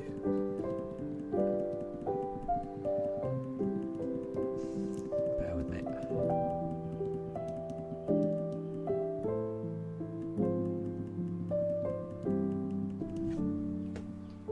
Okay, so I think Cool Dude's got another question. So we'll do that. But then I think Pranjul had one as well. But I think also Fluffy's asked a question as well. So we've got quite a few things going on in chat. It's a bit hard to keep track of. And Tempest saying, and James are both saying that there's been multiple rivals, so then it makes it a little more difficult to say that any particular generation is the one where the rival starts picking the one that's weak to yours, because I guess if you have more than one rival, then they're going to pick the other two. So that is a bit tricky.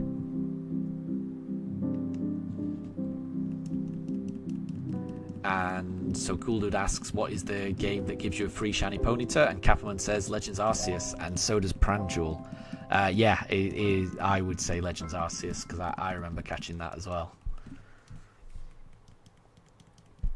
That was quite a cool little side quest.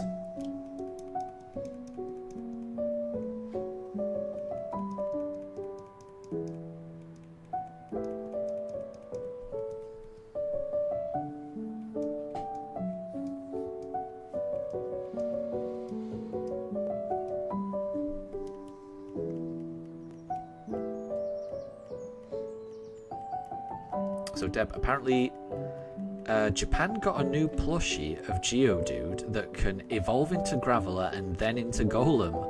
Wow. I would definitely like to see it. I would definitely like to see that. That does sound cool, I'm going to be honest. That does sound cool. And I do like my plushies.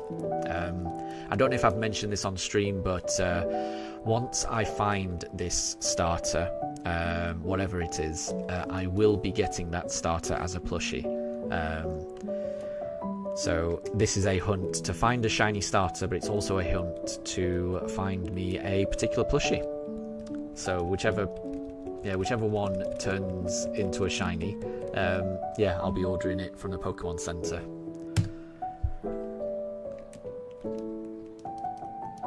But that does sound good. Yeah, the idea of one plushie kind of transforming into another and then into another that's pretty cool. I like that. And that makes sense, Tempest. Yeah. So if every game after Generation 5 gave more than one rival, then the very first time that happens, you'd have to say it's Generation 5. That makes sense. So Pranjul, is it pronounced Arceus or Arceus? I think I alternate between the two. I think I tend to say Arceus, but I think either's fine. And Mello, hi, good to see you. I hope you're doing well, and it sounds like you are doing well because you managed to get your shiny Diglett. Well done, and you're going for a second. I'm going to complete that living shiny dex by the sounds of it. So good luck with that. And I suppose that should mean that you can just keep that chain going, right? Because you're in the Let's Go games, so I would imagine you can just keep that chain going to get for the second one. So hopefully you don't have to wait too much longer for that second. So fingers crossed. It is a cool shiny. I like Diglett's little blue nose. So good luck, really good luck. Cool Dude, any more shiny Starlies? No. So I've encountered 2 so far, and they were both inside the first 700 encounters. So I encountered 2 shiny Starlies inside the first 700 encounters, and I haven't found any more shiny Starlies in the subsequent Again, my maths is terrible. Is that 2,500 encounters it's been since then? So it's been a while since we've seen a shiny of any kind. So we'll see.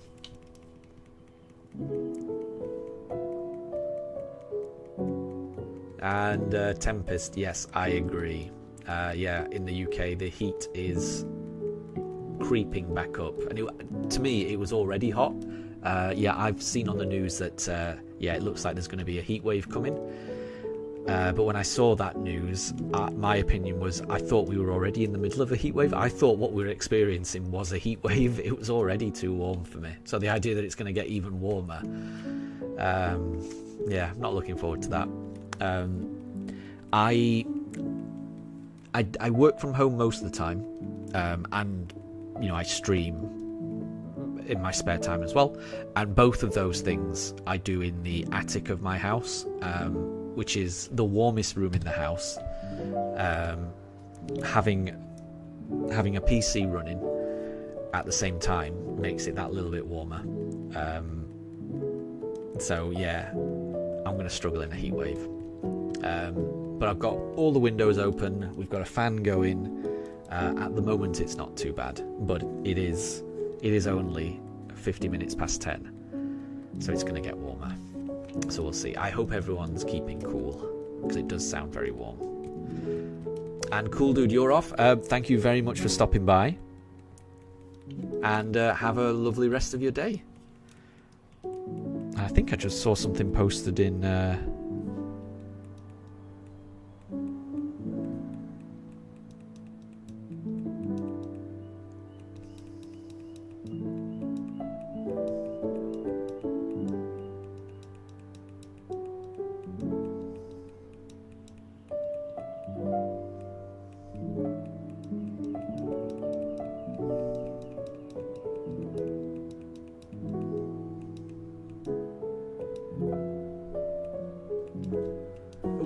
right, we will do Piplup. There we go. And Deb, yeah, I just Squiggles JJ is my ID on Discord, and I've just seen what you sent me.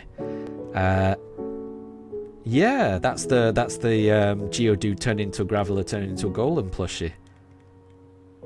That is pretty impressive, I'm going to be honest. That is pretty impressive. Oh, I wasn't paying attention. That is not shiny. And Kill Bully, welcome to stream, and thank you very much for the good luck. Thank you. We need it. So you will be starting your Soul Silver shiny hunt really soon. Yeah, good luck on that. I really wish you all the best in that hunt. And Tempest, I did make a Discord. Yeah, let me post a link to it. I'll post it in chat. And it's just a nice way to share any shinies that we catch, or any pictures of pets you want to share, anything like that. Let me just post a link to chat.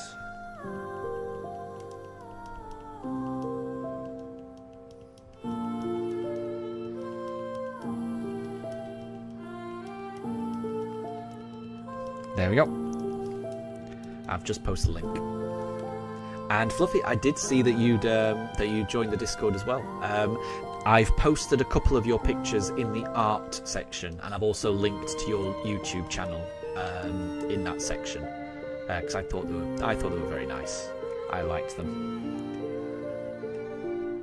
Right, we will do a Turtwig. But yeah, Kill Bully, good luck on your Soul Silver shiny hunt. That sounds really fun. Am I right in thinking that for a Soul Silver shiny hunt, when you open the briefcase to select your Pokemon, you can see whether it's shiny when it's in the briefcase? Oops, where am I going? I'm in the wrong bit. There we go. Because I sincerely wish that this one was like that. So I'm very jealous if that's the case. I think that's what I've heard.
And yeah, Captain, there's quite a few people that have joined the Discord. I've been surprised as well.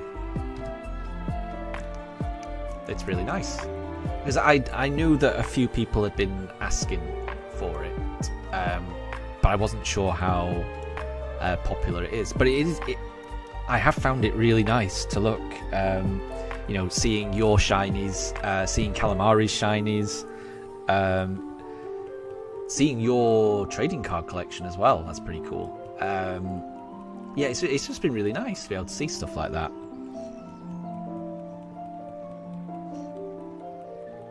And it's the type of thing I kind of,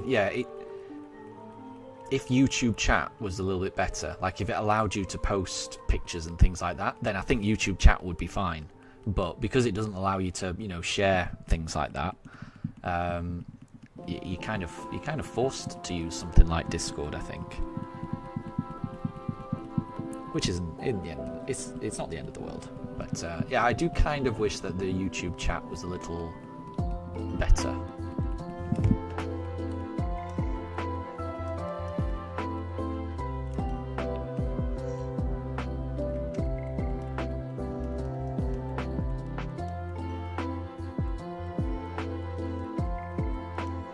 And Fluffy, you're currently just drawing something. Well, let me know how it goes, and I will always check it out. I will check out anything that you've drawn.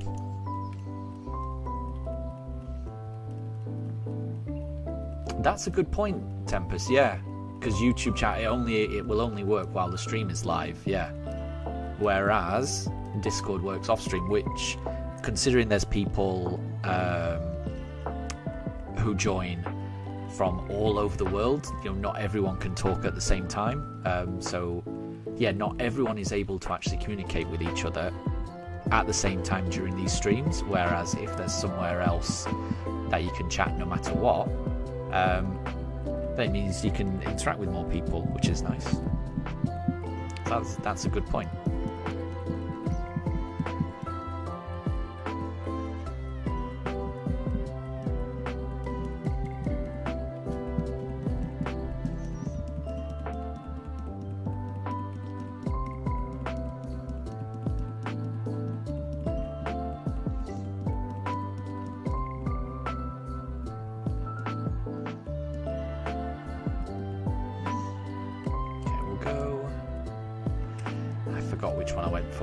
But we'll go for Chimchar this time.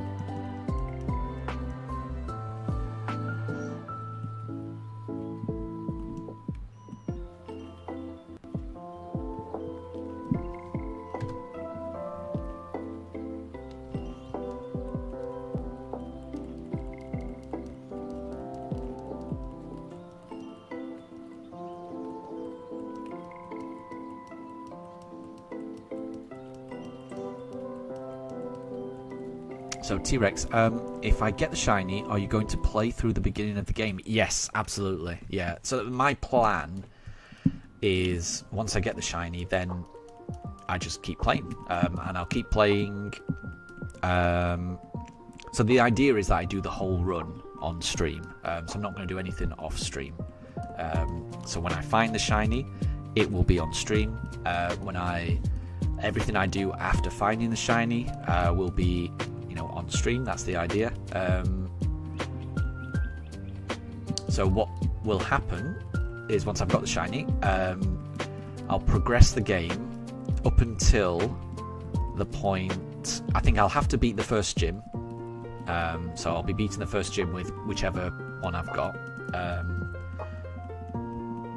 Then going on to Eterna Forest, and I think Eterna Forest is where my next shiny hunt will be, because I'll be able to encounter more Pokemon there, and I'll be able to encounter Pokemon 2 at a time, because I think you get to team up with a trainer as you walk through the forest, so that means I'll be encountering twice as many Pokemon in that forest. So I'll be picking up a shiny party member. I don't know what it'll be, but we will find out in Eterna Forest. So yeah, when I get the shiny, we'll be progressing the story, and I'm really looking forward to that. I'm so looking forward to that. We are almost at 3,300. So we're making slow progress.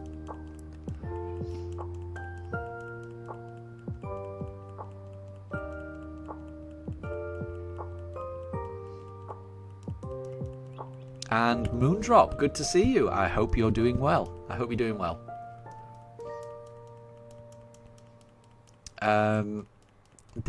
So I either need to make a post. I could make a post about the Discord, couldn't I?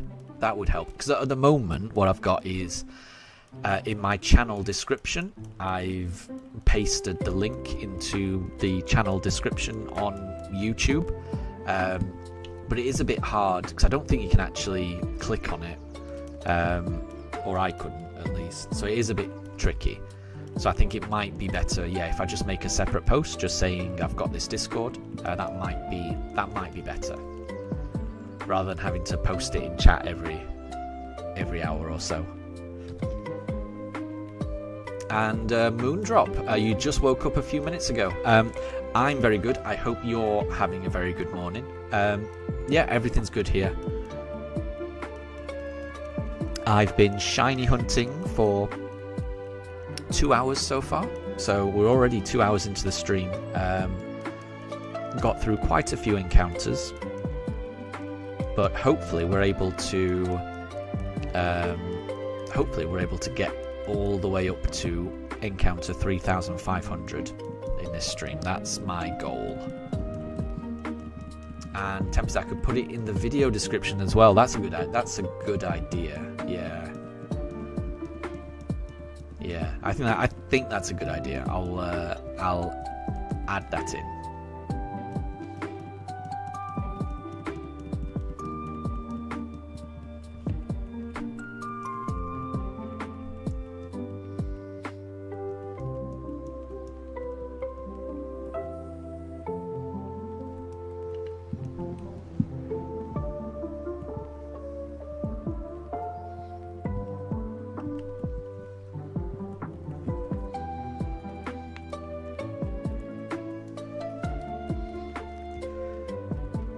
Deb, check personal Discord. Let me just have a quick look. Hold on.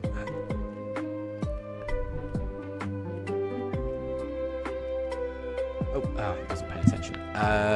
Okay, so that is not a shiny Piplup. Okay.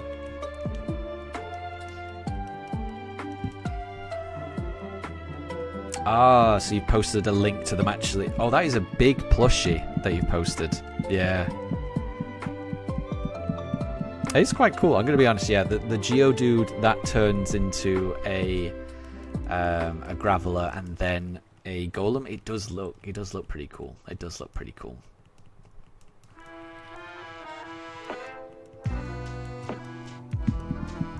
And Capmon. Yeah, I think that's a good idea. I think what I'll do is I'll make a post just explaining that we've got this Discord and then including a link to it. But I do agree with Deb and Tempest that I could also just add it into the video description. I tend to use the same video description with a few tweaks for each one. So I could just add it into my video description template, I think. And then that way there's always a link to it that people can use, hopefully. That's the plan. But that makes sense, I think.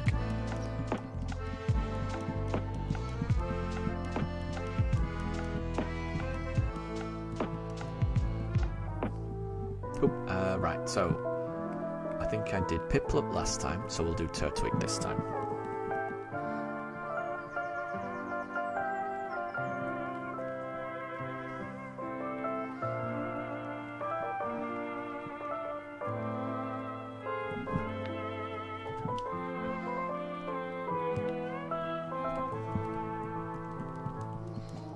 Oh, and Fluffy, I've just seen you've posted something in the art section of Discord.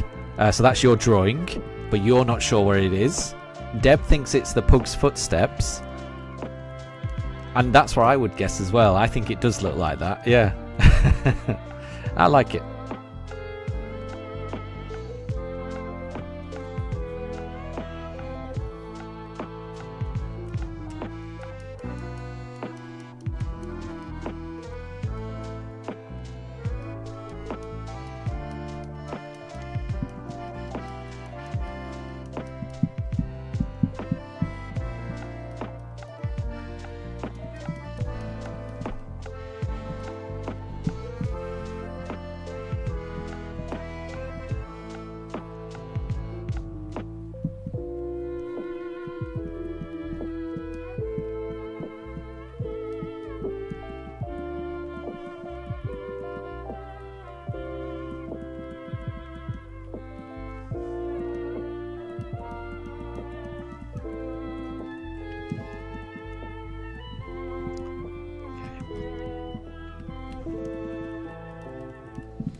So we didn't get an encounter on 3299.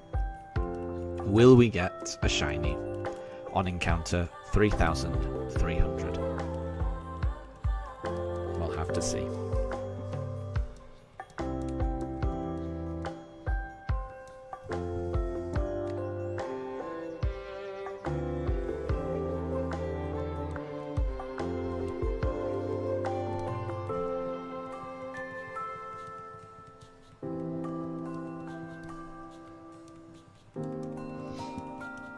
Okay, Deb's got a clue here for a Who's That Pokemon game. It loves the crying of children. It startles bad kids by passing through walls and making them cry. Okay, that's got to be a ghost type. Whenever it's a ghost type that's like mischievous, I always think of Haunter. So I'm going to go Haunter for that one, Deb.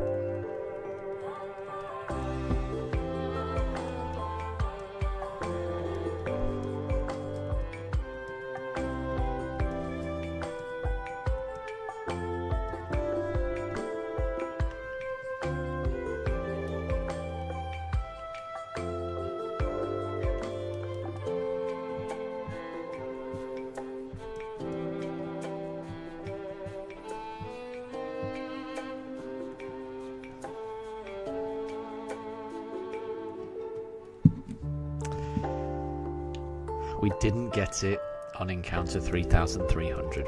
So it's not Haunter. Okay, right. What other Pokemon would love the crying of children? It's creepy, that. How about Misdreavus? Misdreavus could be something like that.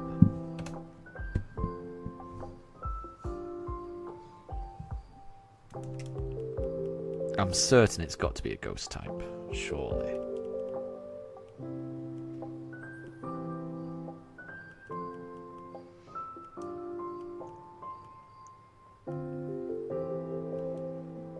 Ooh, Moondrop thinks it could be Spiritomb. Yeah, that makes sense.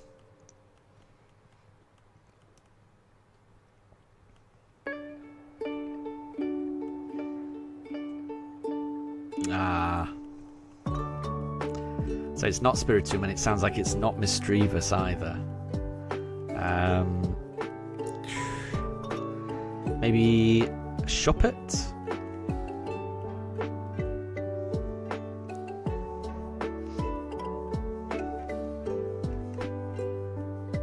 Okay, we will go Piplup this time.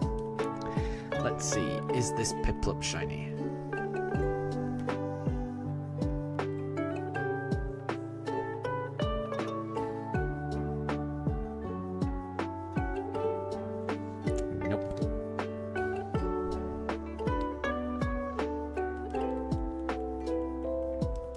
Moondrop thinks it could be Trevenant.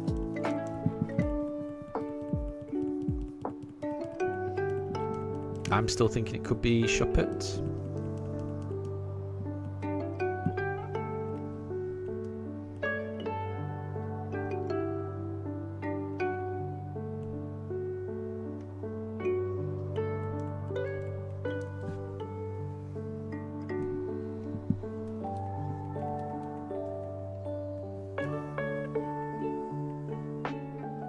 Oh, it's not Shuppet and it's not Trevenant either.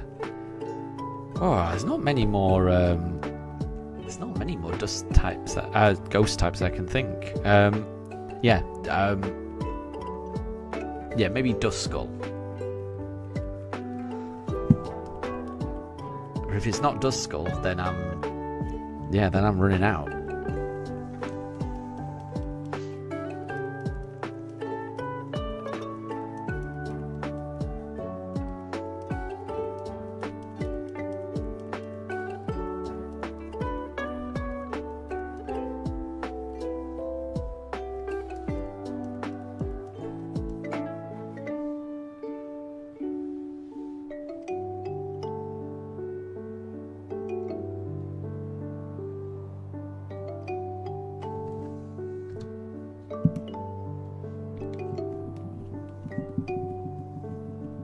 It was Duskull. Nice. I was running out of ghost types that I could think of. I'm glad it was that one.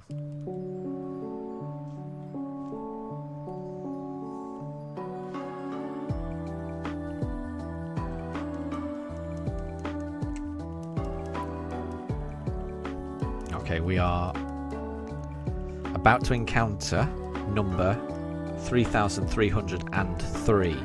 That's a lot of threes. Is that a sign? I don't know.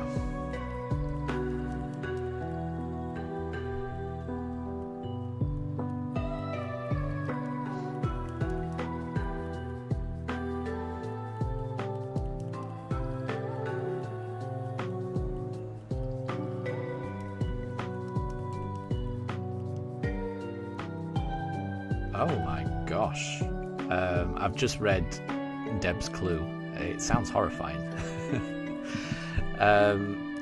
So, the clue from this Pokedex entry of who's that Pokemon is there was once an incident which this Pokemon took control of a human body, making it spray poison gas all over a shopping mall.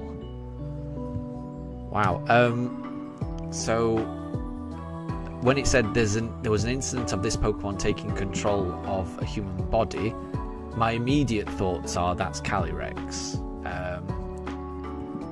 But making it spray poison gas all over a shopping mall does not sound like something Calyrex would have done. I'm going to stick with Calyrex, but I'm not as certain anymore.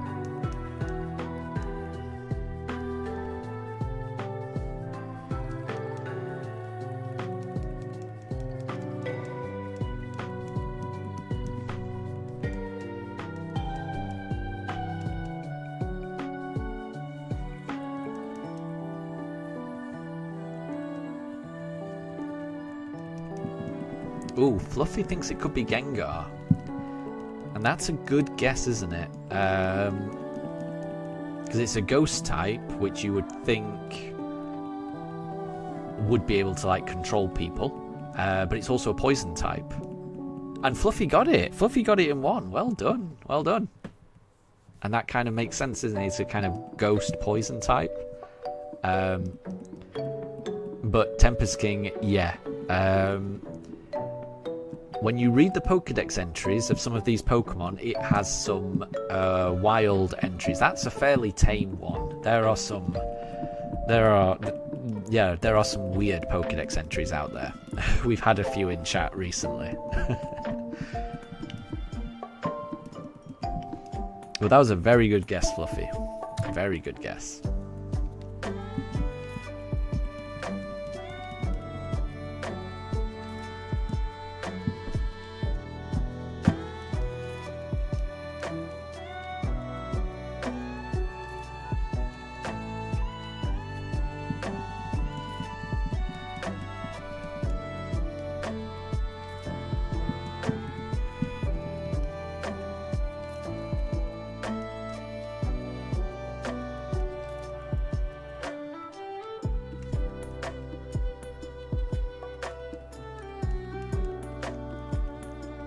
And thank you very much, Fluffy. I really hope I get the shiny. I really do. I really do. I might be just naively optimistic, but I've got a good feeling about this stream. I'm going to be streaming for another, how long? 8 hours? Almost 8 hours. So I'm going to be able to get through quite a lot. So I'm really hoping this is as good a chance as I've ever had of finding a shiny in a stream. It's been a long time since I've been able to do a really long weekend stream, and this is the first time I've been able to do a really long... I did it yesterday as well, but yesterday and today, these are the first weekend streams, really long weekend streams that I've been able to do with this new Switch 2, which really improves how fast I can get through each encounter. It really cuts down on the loading time. So the streams that I'm doing this weekend, that I did yesterday and that I'm doing today, these are streams where I'm going to be able to get through far more encounters than I've ever been able to do before, so it just gives me that extra chance. Deb has got another clue for a Who's That Pokemon. So this is a new one. So, it is said to appear to children who are naughty. It grabs them by the hand and drags them away to the afterlife. Nobody has ever found the children it takes. My gosh. Yeah, it's dark.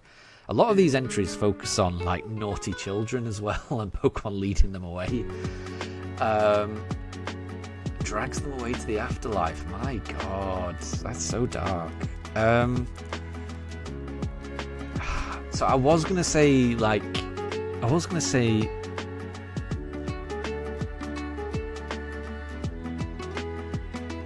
ooh, Tempest has said Drifloon, and that isn't what I was gonna say, but now you've said it, that makes a lot of sense. I'm gonna be honest. I kind of like that. It wasn't something that came to mind, but as soon as you said it, yeah, I think it might be that.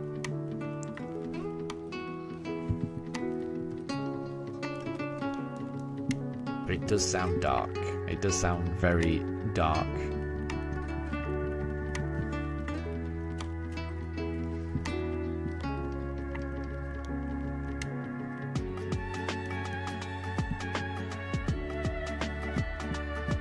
And Tempest got it, well done. Yeah, so I was just in the middle of saying, this is really difficult, I'm not sure what it would be. I was maybe thinking of saying Hypno or something, but the afterlife thing didn't really make sense to me.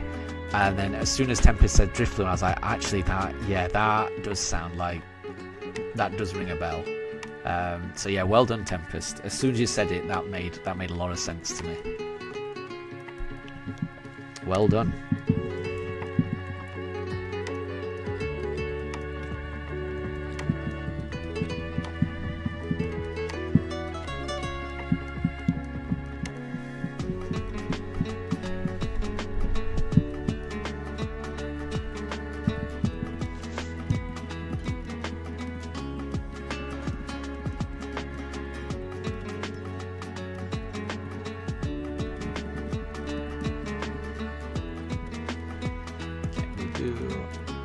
We'll do Piplup this time.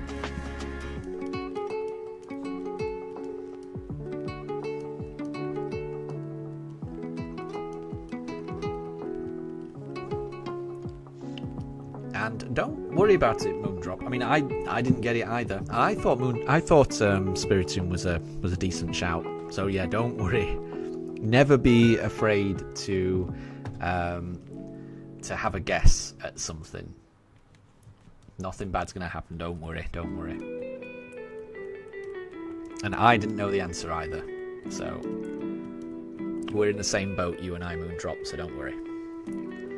So Deb's got another clue. So this is a new one. So, Who's That Pokemon? The Pokedex entry reads, while shining a light and pretending to be a guide, it leeches off the life force of any who follow it. Ooh, right, I'm gonna go Litwick when it talks about shining a light. So I'm gonna go Litwick. But there's quite a few Pokemon that have like flames, but Litwick is the first one that comes to mind for me.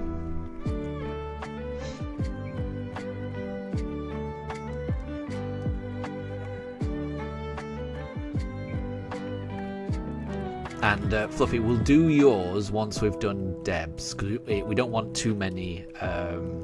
We don't want too many quizzes going on at the same time in the chat. It'll get quite confusing.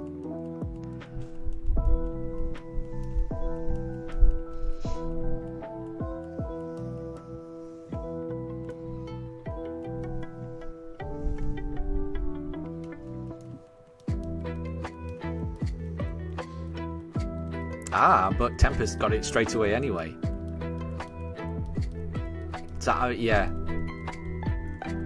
With Tempest's guess of Garchomp. Yeah, I mean, I was thinking either Garchomp or Latios or Latias. I always think that those look like jet planes, those two.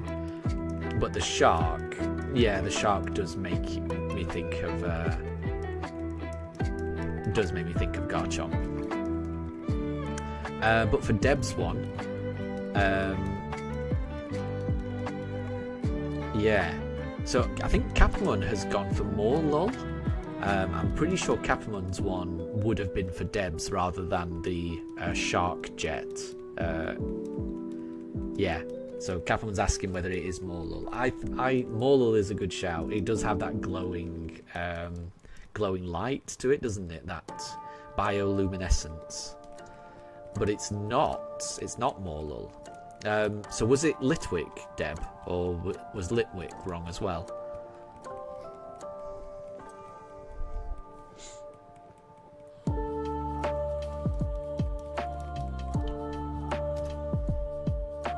Oh, it was Lampant. Ah, I was close. I was close with Litwick. I was close. But it was Lampant. I'm going to take that.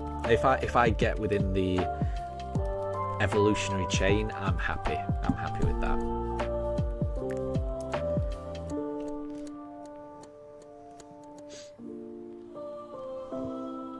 And I think the answer for Fluffy was Garchomp. I think Tempest got it immediately.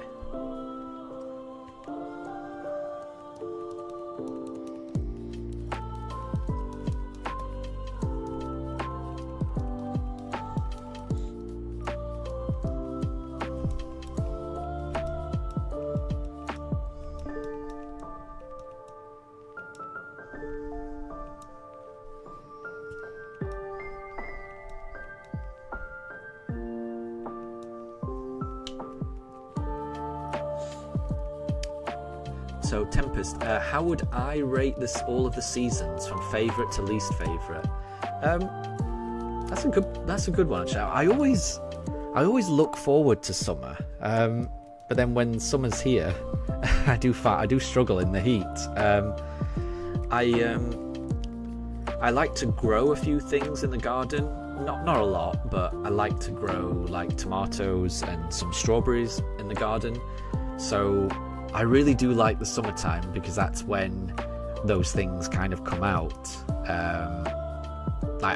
There's something about just going outside and just picking a whole load of tomatoes. There's something about it that really resonates with me. I'm not a big gardener or anything like that, but I do like growing things that I can eat. And tomatoes are probably my favourite things to grow. So there's something about that I do like. In the summer, watering my plants and picking tomatoes. The tomatoes I've got at the moment are not quite ready yet.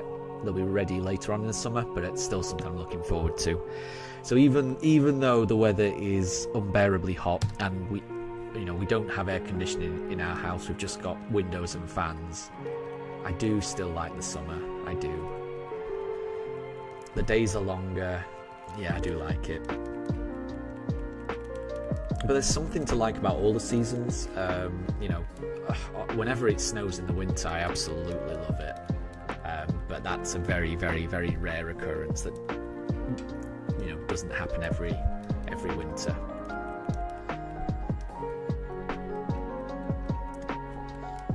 So I would probably say summer's my favourite, followed by spring. No, followed by autumn, because I'm still getting quite a few tomatoes by that point.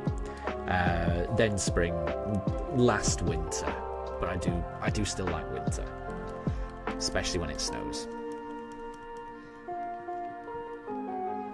And Tempest, you would say that winter's your favourite, with autumn in second place, and then spring and summer are getting interchangeable at that point. I don't blame you.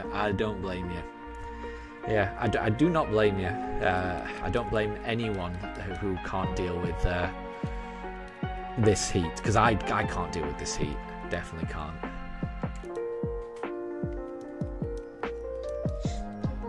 And Deb, your favourite is the rainy season. Yeah, I bet it's dramatic. Yeah, where you are.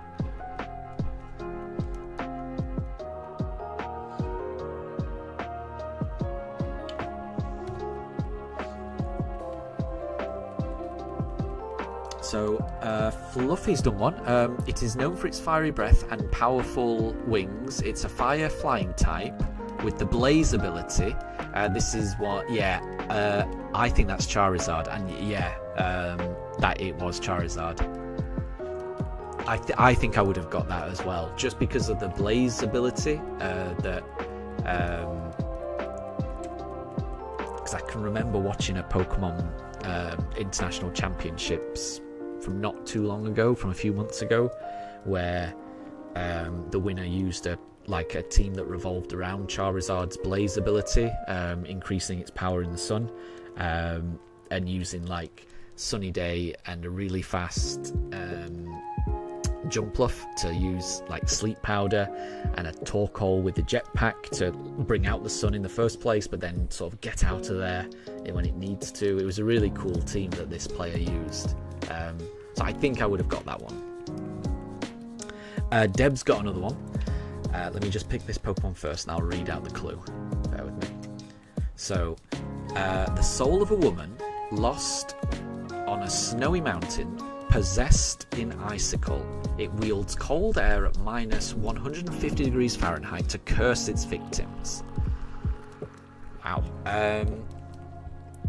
I would go Frostlass, surely? You're talking about ice and... I would go Frostlass. That's an interesting one.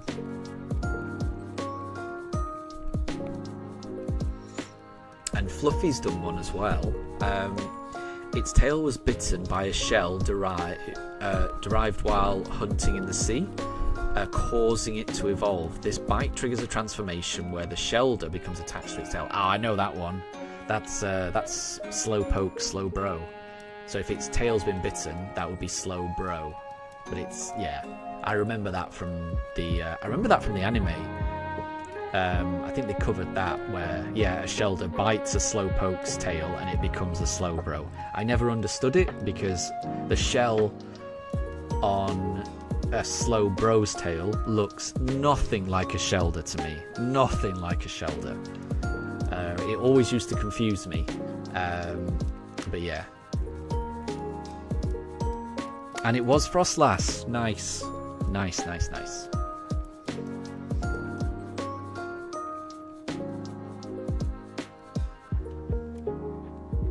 Okay, we'll do... I can't remember what we went for last time. We'll go Piplup again, though. You can't go wrong with Piplup. Oh, and Deb's doing Halloween Pokedex entries, apparently. Early Halloween.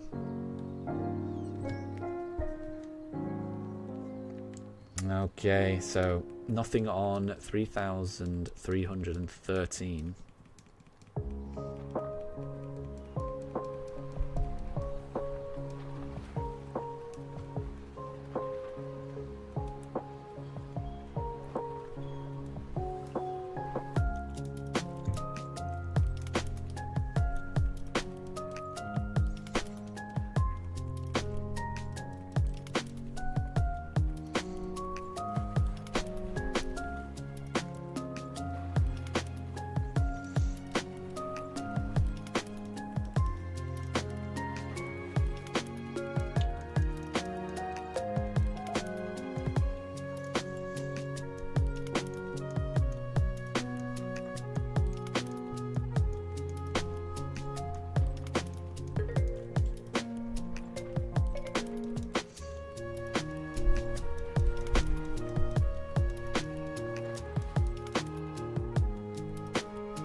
We'll do Turtwig.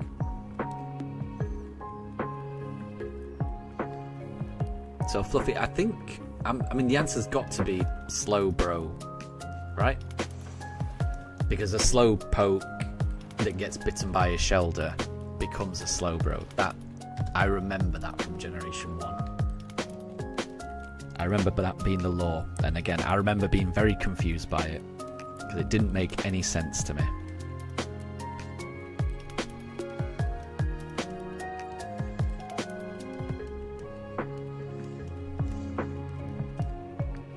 Yeah, I kind of, in my head, I kind of think, I think they should kind of introduce a new Pokemon that looks like the shell on Slowbro's tail, and explain that that is the actual thing that attaches to the Slowpoke's tail,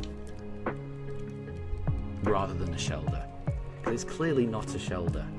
It's not a Shelder, and it's not even cloistered. It looks nothing like either of them. It's kind of like spiral type thing.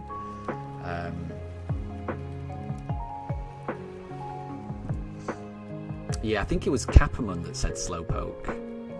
But yeah, the answer must be Slowbro.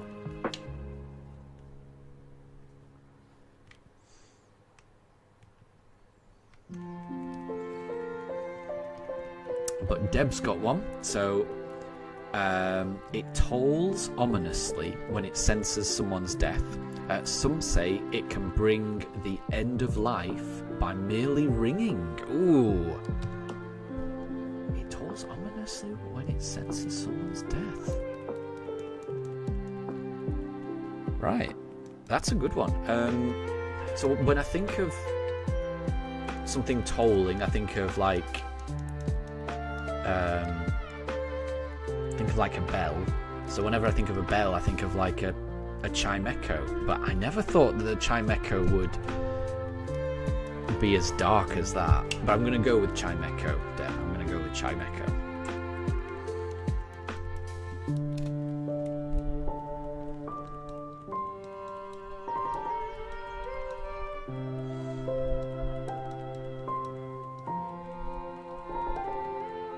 Oh, and I'm just checking Discord now, and I'm just watching your Zubat evolve into a Golbat, Capamon.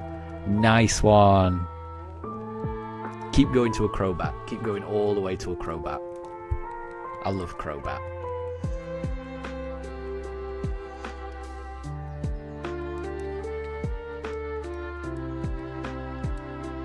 Ah, it looks so cool. It looks so cool. The Grovyle looks so cool as well in that earlier picture, Capamon.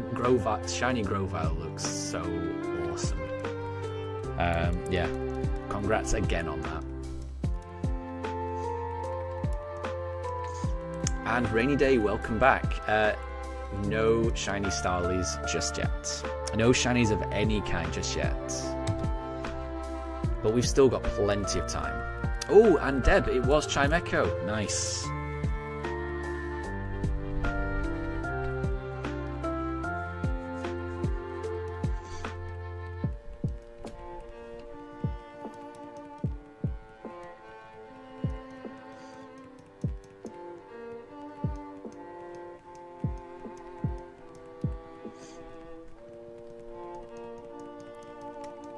And Fluffy's asking for more guesses.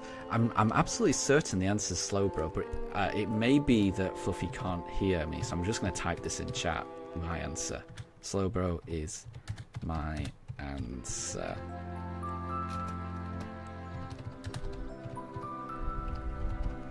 Okay.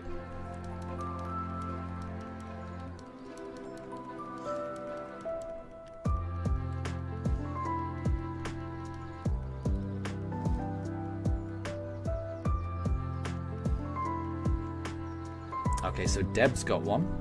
So each of them carries a mask that used to be its face when it was human. Sometimes they look at it and cry. Alright, let me pick this pip up and let me read that again. Each of them carries a mask that used to be its face when it was human. Sometimes they look at it and cry.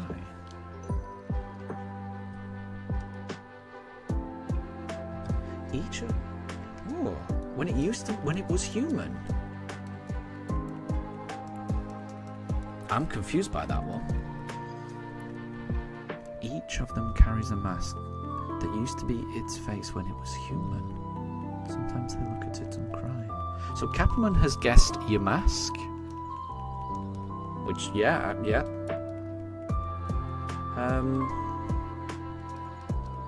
I can't think of...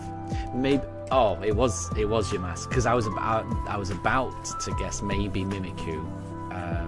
Which wears kind of a disguisey mask type thing. But it was Yamask. Well done, Capman.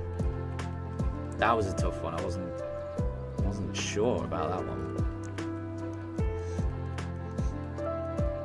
I can't quite get my head around that one, to be honest. So every Yamask carries a mask that used to be its face when it was human. So Yamasks are like spirits of humans. That's crazy. Is that what it's saying? Am I interpreting that wrong? That's crazy.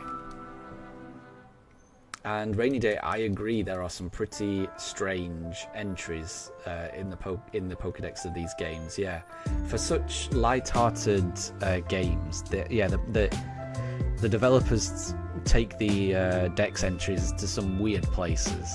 I completely agree. Which isn't a bad thing. It's not a bad thing, really. And Tempest, so Mimikyu's disguise is because it wants to be popular like Pikachu. That makes sense, yeah. And Capamon, you saw a fan animation about that particular Pokedex entry. I bet that was dark.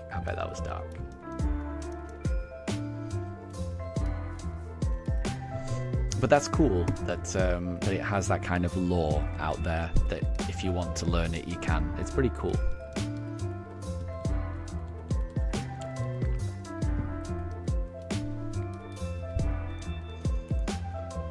And it was Slowbro.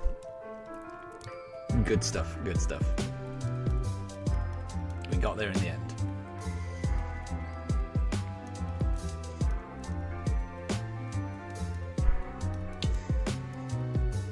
Okay, so Deb's got one. So who's that Pokemon?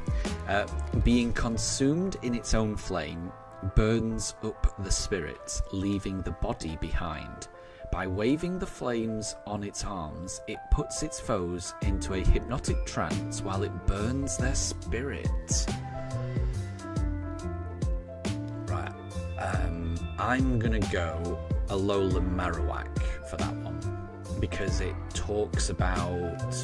it sounds like it's a kind of ghosty fire thing. That's my thinking. So I'm gonna go Alolan Marowak on that one.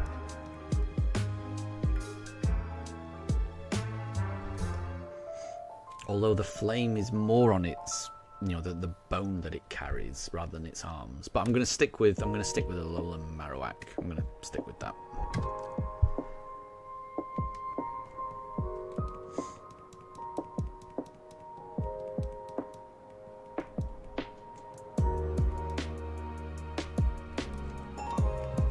Ooh, and Capamon, you've arrived at the third gym in Hoenn, and you have to catch another one. Any suggestions? Can you give... I can't remember what Pokemon are available. Can you give some examples? Let me just have a look up at what Pokemon might be available to you. Hold on.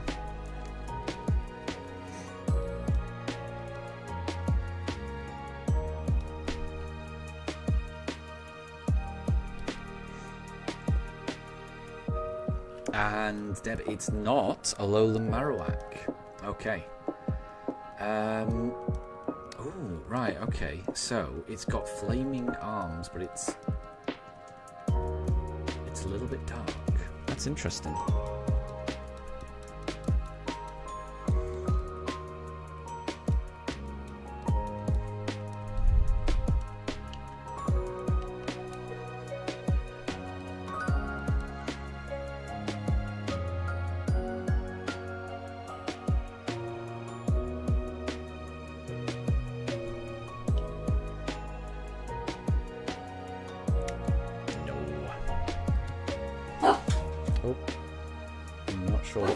Heard that. Oh, Rainy Day has guessed Chandelure.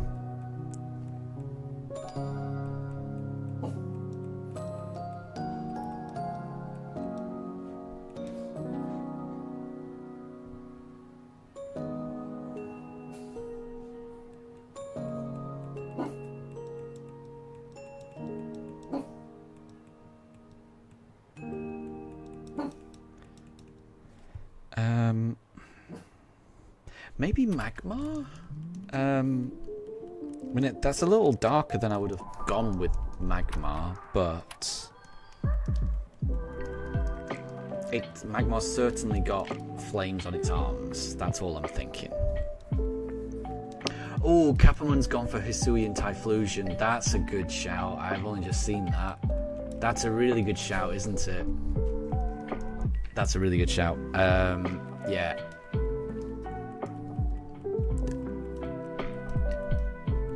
And Deb.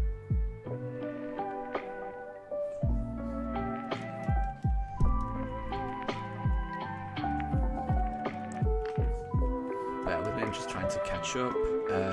So, we've just done that, so let's do Turtwig this time.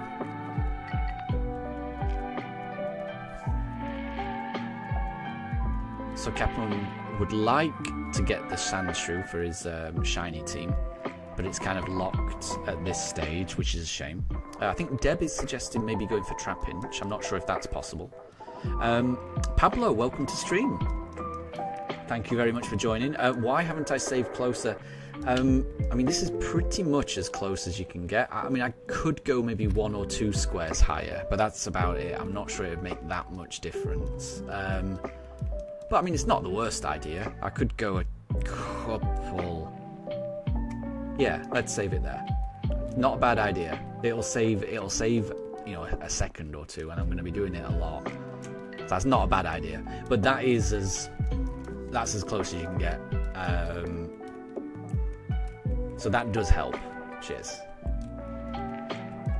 And Deb, Rainy Day was right with Chandelure. Well done. I was certain that Capamon might have got it with Hisuian Typhlosion. I thought that was a really good shout. I guess Chandelure does have arms. I always think of Chandelure's arms as, you know, the things that come out. But I guess they are. I didn't think of them as arms, is what I'm trying to say. But they are kind of like arms. So yeah.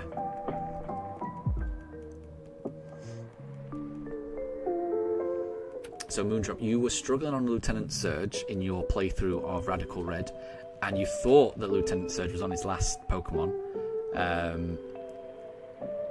and your low HP Cleaver got rid of it, but he still had another one. I hope you're able to beat Lieutenant Surge. Good luck on that.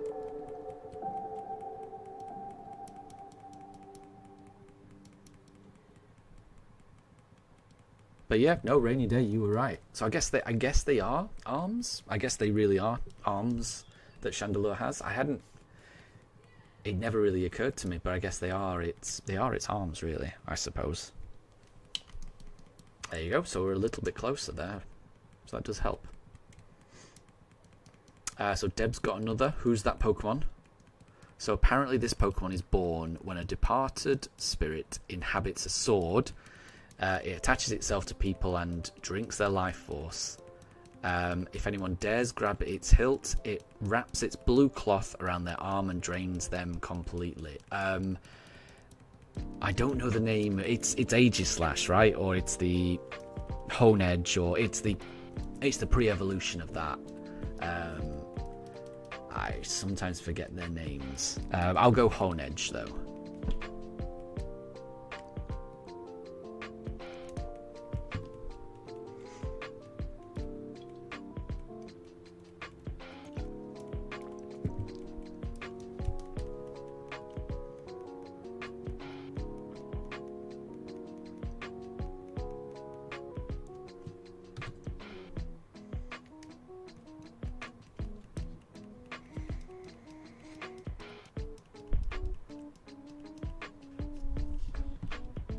It was Honedge. Good stuff. Good stuff. I do sometimes struggle with that.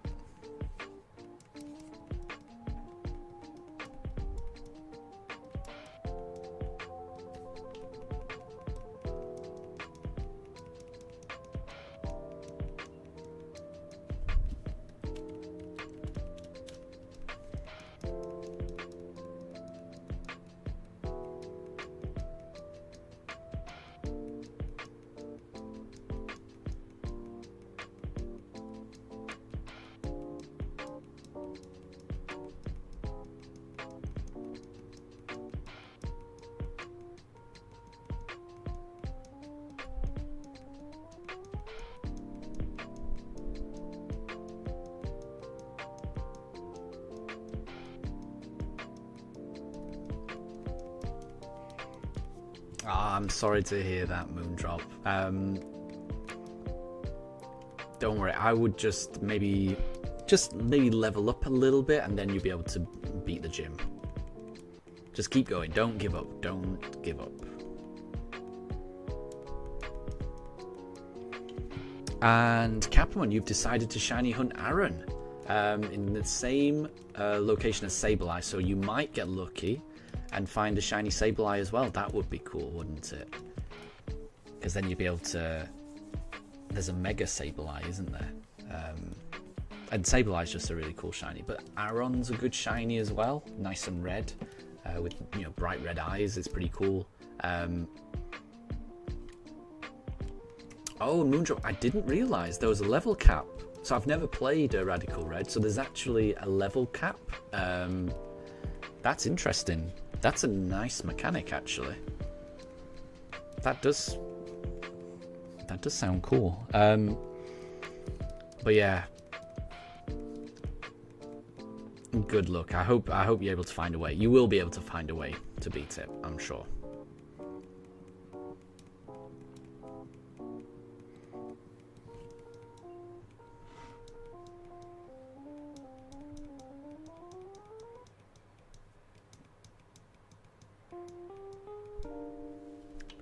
Okay, right. Let's do Piplup.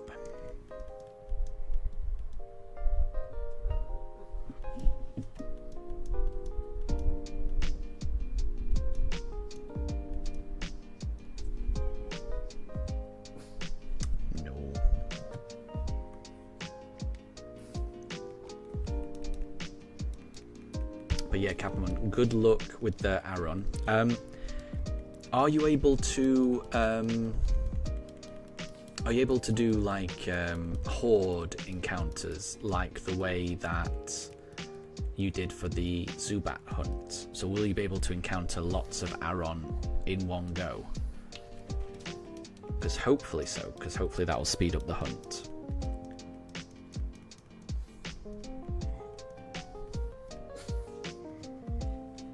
And Moondrop, by the way, they changed Riolu Shiny. I didn't realise that. I thought it had always been the same. Or maybe they've just changed it for that Radical Red game. Maybe. I'm not sure. So, who's that Pokemon? And Deb's got a Pokedex entry. And these appear to be Halloween themed, just so people know. So, it feeds on dreams, and the more pleasant the dream, the more delicious it is. It leaves the victim with such severe nightmares that they are incapable of ever sleeping soundly again. Okay, right. Right, it's talking about nightmares. My immediate thought is Darkrai. So I'm going to go Darkrai for Deb's one.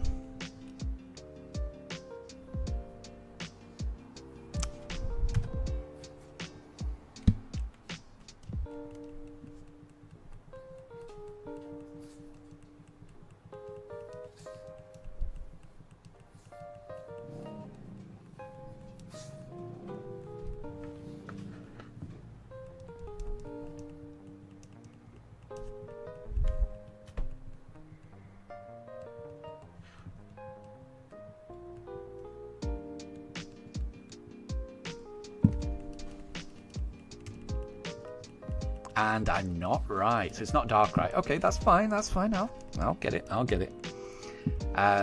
So it talks about eating dreams. So it's probably got to know the move Dream Eater. And Moondrop, yeah, you can share it in Shiny Successors in the Discord server. Yeah. Especially if it appears to have changed. That might be interesting. So yeah. So yeah, the Pokemon I first think of when I think of Dream Eater is Hypno or Drowsy. So I'm gonna go Apologies, I'm not sure why Daruk's barking. Right, let's go Turtwig. I'm gonna go with Drowsy for that entry, Deb. Moondrop is suggesting it could be Dusk Noir, which makes sense. But I've not got a shiny. So we'll go... Oh, that didn't reset. There we go. So we'll go on to the next one.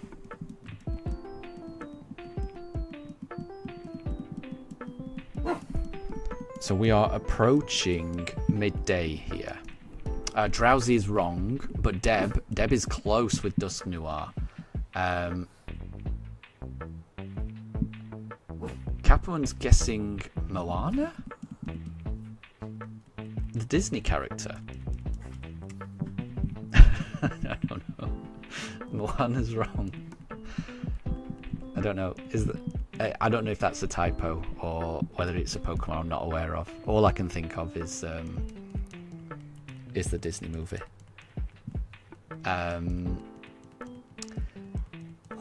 Oh, Mushana, yeah.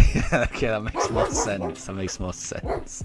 Sorry, I should have got that. I should have got it. I know the one you mean.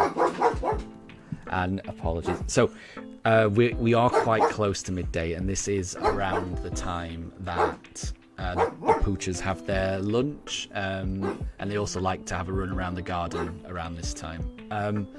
So I think I'm going to just select this last Pokemon, and then what I'll have to do is take a quick 30-minute break just so that I can feed the poochers and give them a run around the garden and get something for myself to eat. So, right, we'll go for this, and then we'll just take a break for 30 minutes. So let's go. I can't remember what we went for last time. So, when in doubt, we select Piplup. Go Piplup. Go shiny Piplup, surely.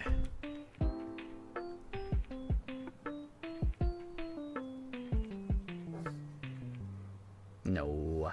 Oh well, that's fine. We're very close to 3333. And we will get there. So I'm just going to take a quick break at this point. If anyone needs to go, then thank you very much for joining up to this point, and I will catch you another time. But for everyone else, I will catch you in about 30 minutes. So that should be, well, in the UK, that will be at 12:25. But yeah, I'll be back in 30 minutes. Back in 30 minutes. So I'll catch you all in a bit. Bye.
Okay, we are back.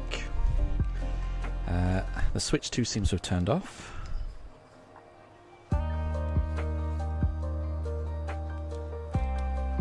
And it's back. Okay, right. So, wasn't a shiny Piplup. Yep, so the Poochers have had a run outside. They've done the business. They've had their lunch. Shinx has been revived, as you'll see. We'll see if Shinx can survive. And I've also grabbed a second fan from elsewhere in the house and popped that in the attic as well. It's getting warmer and warmer. I don't know what I'm going to do. It's so warm here. So yeah. I was planning on going into the office tomorrow, because I usually go in on Mondays and Fridays. But from what I'm reading on the news, tomorrow might be the peak for the hot weather. So I may end up working from home tomorrow rather than trying to endure the public transport.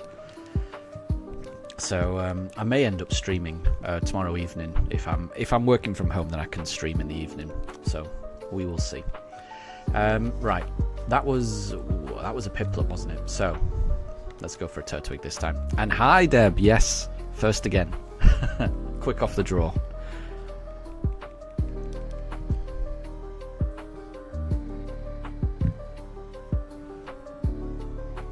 But it's not a Turtwig. Getting very close to 3333. That would be a nice number to get the shiny on.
So Deb's got another clue.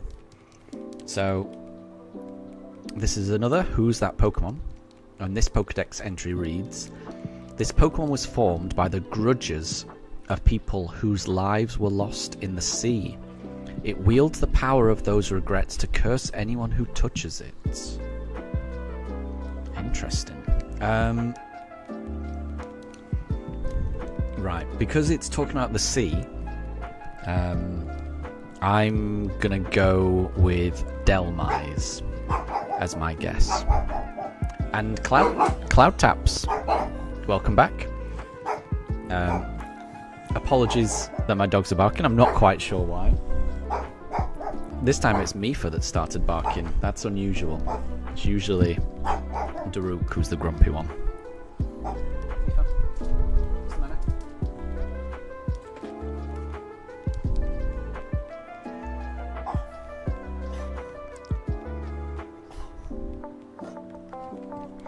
Yeah, so Deb, my guess is Delmise.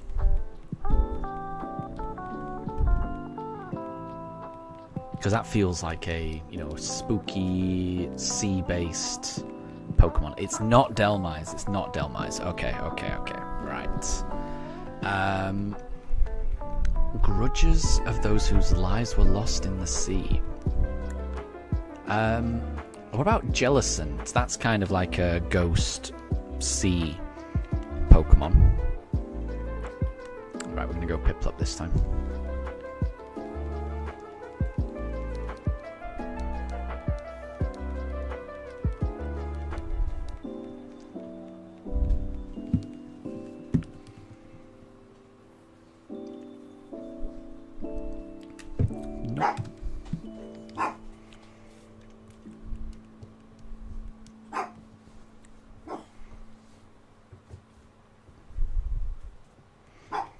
Really not quite sure what Mifa's barking at.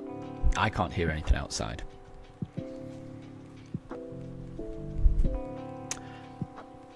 It's not Jellicent. Okay, okay. How about Dramper? That seems a kind of spooky-ish Pokemon. I might struggle with this one if it's not Dramper. I'm trying to think of sea or water type Pokemon with a kind of ghosty vibe. Oh, I'll never get it. Can you give me a hint, Deb? Can you give me a hint? It does seem tricky.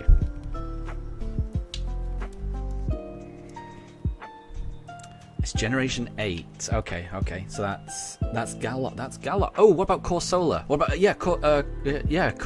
Corsola or well, the Galarian Corsola or the evolved form, which is it Cursula? That's a spooky sea one, isn't it? I hadn't thought of that. Is it the Galarian Corsola or its evolution, which I keep forgetting the name of. Right, let's do Turtwig, because that would make sense.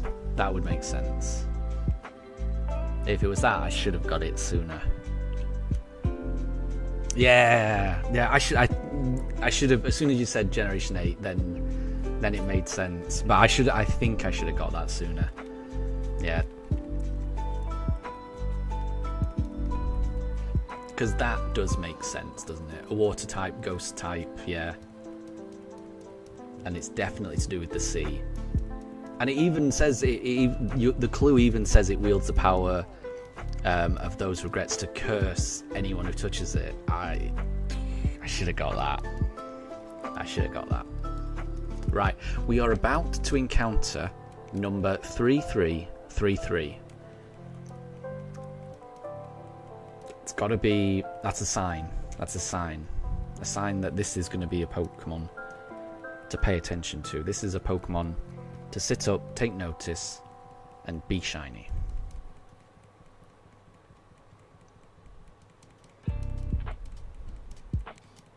Please.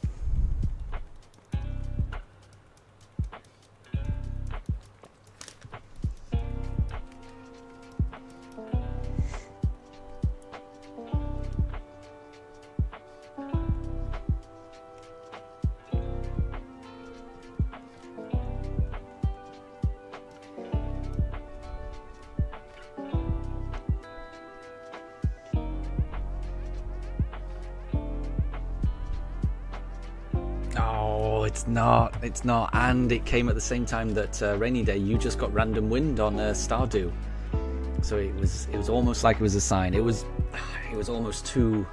It would have been too perfect, I think, if that had been a shiny. So we keep going. We keep going. I've got to get it soon. I've got to get it soon. I've got a good feeling about today's stream. I'm gonna get it this stream.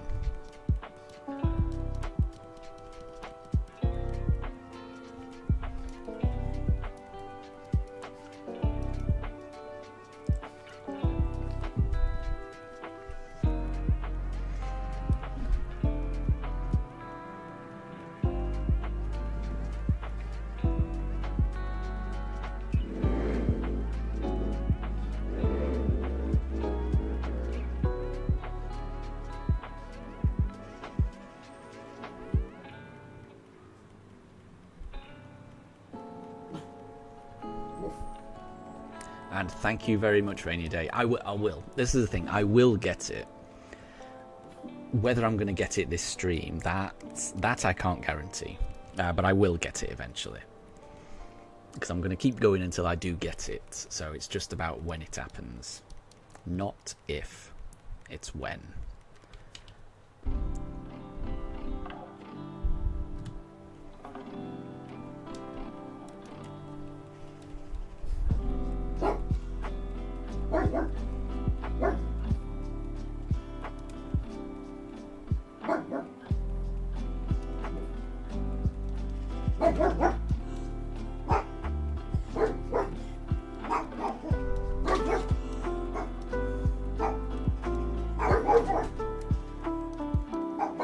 Apologies for the barking. The dogs are currently in an argument with a crow. That is not even a dog they're barking at. That is just a crow making its noise. So they're barking at a bird.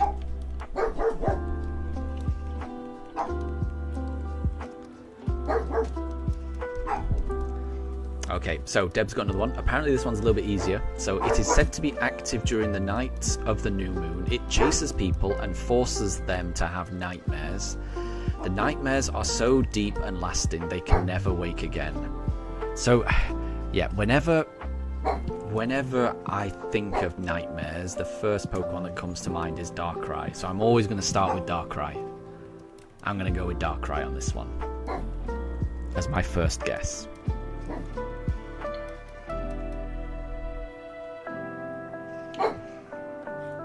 And Rainy Day, you wondered whether you would ever get your shiny Mimikyu, and then it happened. So yeah, exactly. That is good inspiration, and it will. It is, and that's exactly it. It's just a matter of when. You just got to keep going. I don't know when it will appear, but it has to appear at some point. And we are still under odds here. So what I mean by that is we would be very fortunate. I would be very fortunate if I found it in the next encounter. You know, having gone through 120 hours of searching, having gone through 3,335 encounters up to now, that would have been really good to have got it now. That's under odds. I would have been lucky to have gone through that. So it can definitely take longer than that. So we'll have to see. And Tempest, crows do seem like pretty smart birds. Exactly, yeah. The whole Corvid family, they are meant to be really intelligent. They can use tools, can't they? Yeah, I'm kind of fascinated by them. They are really intelligent animals. I agree. And Cloud Taps, where am I from? I'm from the UK. So I was born in South Yorkshire, so I grew up in like the northern-ish part of England, but I've moved around quite a bit, so I do feel like I've lost a fair bit of my accent, and I've lived for the past almost 20 years in the southeast of England.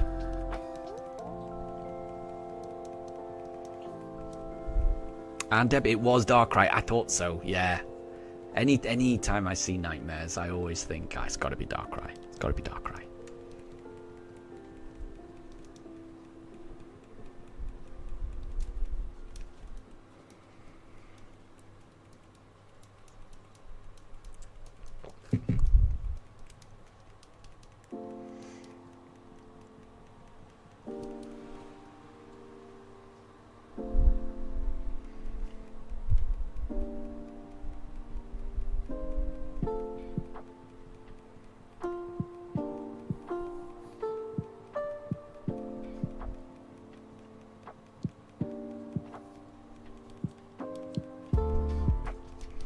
So Shinx has been revived. Shinx is doing quite well. The Poochers don't seem as interested in the bed, which makes sense. I think as the weather gets warmer, my dogs are less likely to want to go in the bed. I've noticed that. I started doing these streams, not this particular hunt, but just streaming in general with just a camera on my dogs. I started doing that at the start of the year, so in early January, when it was a lot colder, and my dogs used to always be in the bed and always, you know, snuggling up to each other for warmth and things like that. And as the year has progressed and it's got warmer and warmer and warmer, they've become less and less likely to do that, and now they prefer the cold floor, which I can't blame them. It is warm. Interesting, Rainy Day. So you got a really good hammer from a random slime in Stardew. So that would have been down the mines. And you didn't realise how overpowered the hammers are. You always use blades. I'm the same. I always use a sword. They're quicker, aren't they? You can swing more times.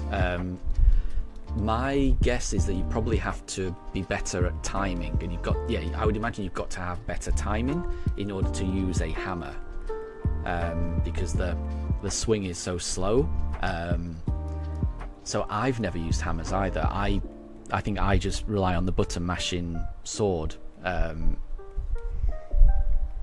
I may have to try the hammer, but I would imagine it involves a little bit more technique than what I tend to use.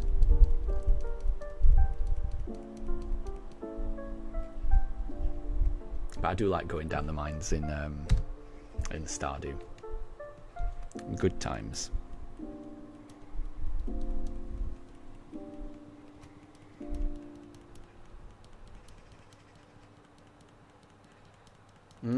That's a good point. So obviously, yeah, they tend to have a higher attack stat, but you can also hit multiple stuff at once. Interesting. I mean, the next time I do play Stardew, which I'm going to have to replay it, because I think we've mentioned this before, I still haven't played since the last update, and I know there's been quite a lot of things updated to the game in the past year, so I really want to play through those, and when I do, I'll be sure to actually try and mix up my the weapons I use, because I do tend to just fall into a standard always go for a sword type approach. I think it might be more fun to try and experiment with something different. Yeah, like a hammer.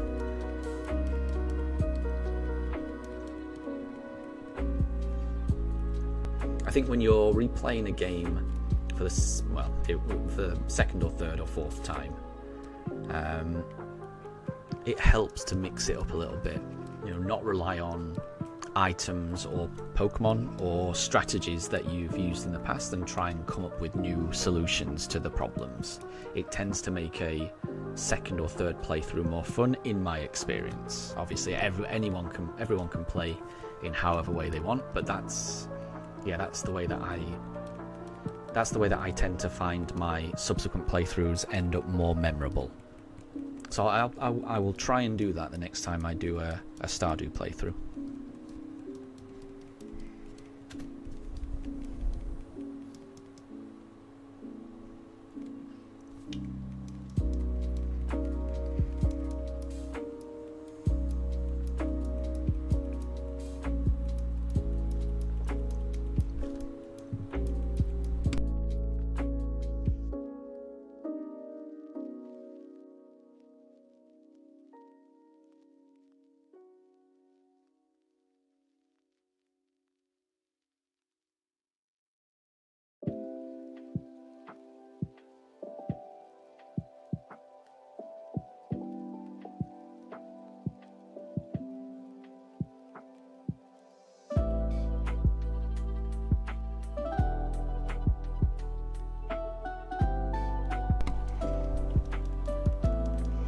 And that's exactly the way I would play it as well, Rainy Day.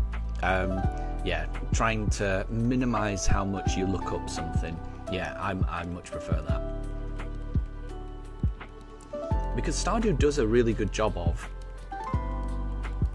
leading you in the right direction. It's a well-made game, I think.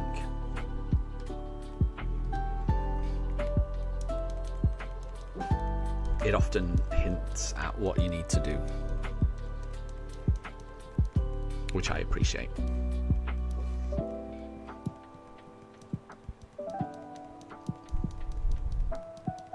And you're already at 6 hearts with Leah. Good choice, well done, well done.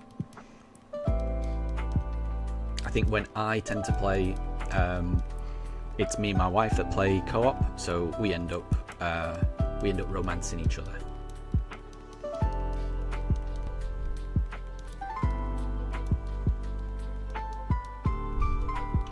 Which is a lot easier to do than trying to romance the NPCs.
And that makes sense, yeah. I think that's what I tend to do when I first played it. Yeah, just kind of focus on one NPC rather than trying to do them all. But then,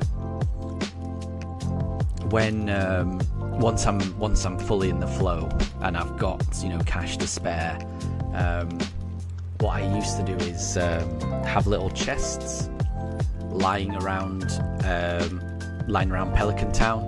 So there'd be a chest. So there'll always be a chest full of, say, like pizzas and beer and wine and flowers and I forget what other things, but common gifts that you could give to the villagers. And I would always try and give all the villagers their gifts each week. Makes it a nice routine. And Calamari, no problem at all. Thank you very much for stopping by. Your guess for today is 3,366. That is a very attainable guess for you, so I appreciate that. We will be getting to that in probably about half an hour's time. So I'll make a note and I'll let you know if you are right. So yeah, have a lovely rest of your Sunday evening as well, and I will catch you later.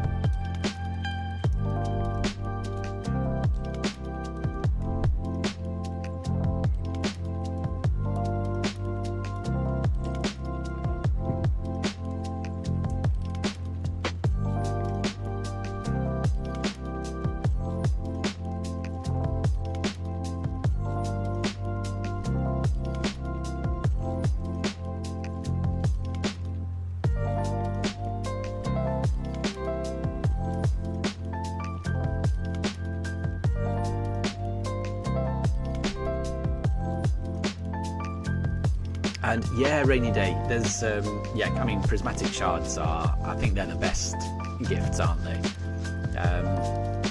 But lots of people really like fairly cheap gifts, so I tried to remember which ones they are. And because I haven't played it in a while, I can't remember all of them, but I do remember Shane goes crazy for pizzas, and Harvey always likes any kind of wine, doesn't matter of the quality, he's an absolute alco. And things like that. So what really helps is just having those little chests always just available in the town. So rather than looking for the people, if I'm just running through town and I see someone, I can just quickly run to the chest and then give it to them. So I'd have one next to Pierre's shop. I used to have one inside Clint's blacksmith thing. I think I had one at Robin's carpentry place as well. Those were the three main chests that I had, and that meant I could pretty much give gifts to I was like, that, you know, that covers the majority of Pelican Town. But yeah, Shane likes beer as well, yeah. And I feel bad giving him beer as well. Yeah, I know what you mean. I know what you mean. Yes, I agree. Which is why I tend to go for the pizzas instead. Especially after that part. So yeah, pizzas all the way for Shane, in my opinion.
Interesting. I couldn't remember what Leah liked, but apparently just salads or forageables, which is good. Yeah. Linus is another one who does not hate forage goods, right? I always give Linus whatever I find lying on the ground. I do like Linus. Everyone's so mean to Linus. There's no reason to. Linus is great.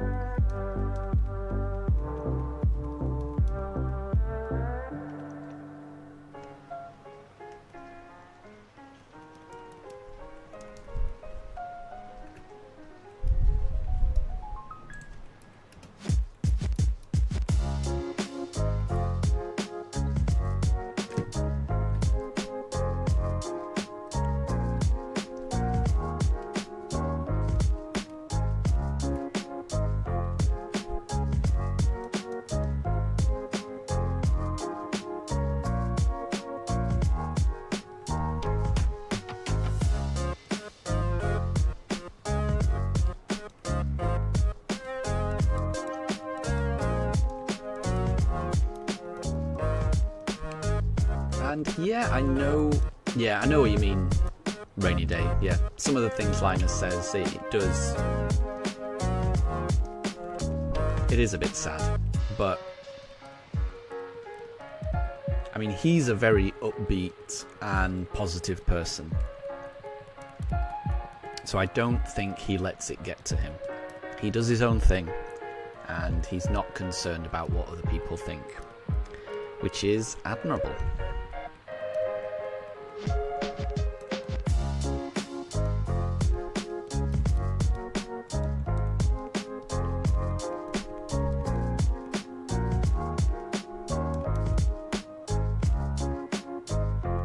And hi there, Deb. Welcome back. Welcome back. Not too much. We're still looking for that shiny starter. And Rainy Day and I were just talking about Stardew Valley and the characters within Stardew.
And yeah, rainy day, I'm probably the same opinion.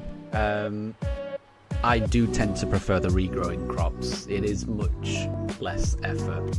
So yeah, I tend to do the blueberries in the summer. I can't remember, strawberries in the spring if you can if you can buy enough seeds from the festival. I forget what I grow in the autumn. Maybe aubergines, eggplants. I can't remember.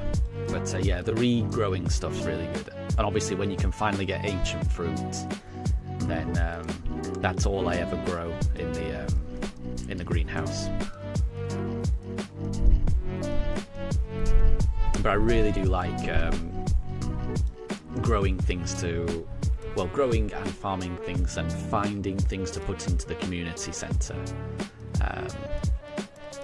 That's my favourite thing. Filling out the community centre, helping out the Junimos. That's my favourite bit of the whole game. So I really like that as well. Okay, so Deb's got a who's that Pokemon? So anyone who comes into contact with its mist forgets everything about their life, even their name. They wander lost, unable to recall who they are. Wow.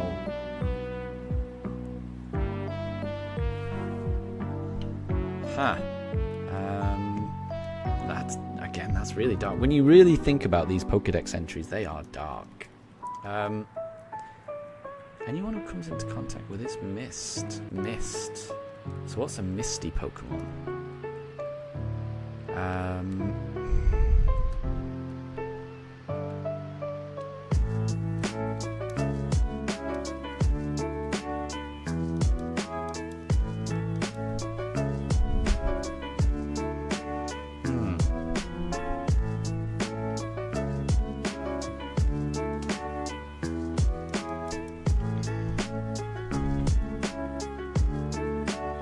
Trying to think of a misty Pokemon that emerges from the mist or that uses mist.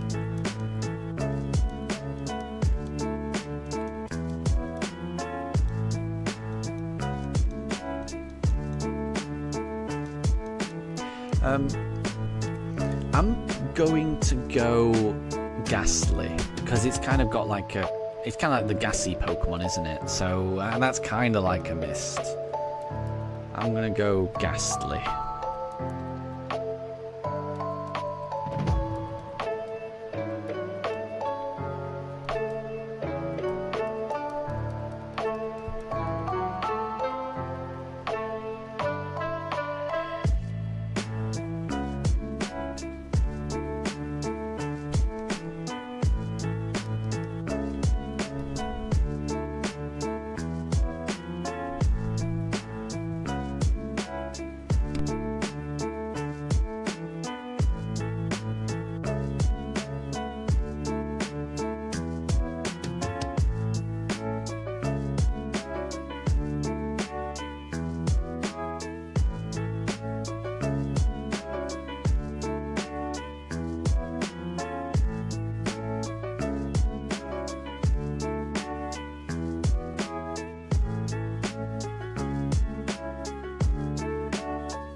Okay, so it's not Ghastly, but the hint is that it's in Generation 8, so it's from Galar.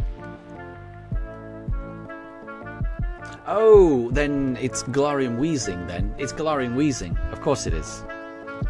Yeah, it's Galarian Wheezing. That makes sense as well.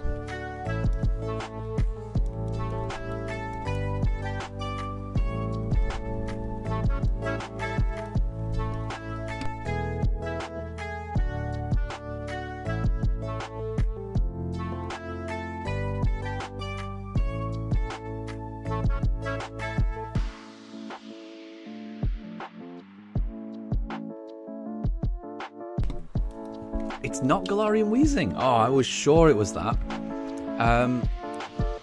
Right. Okay.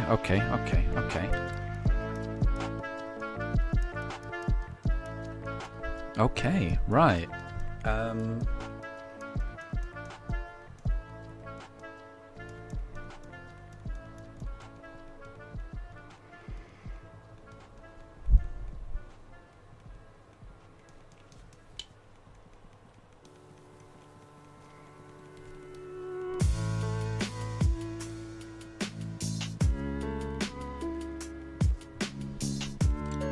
We'll do Chimchar.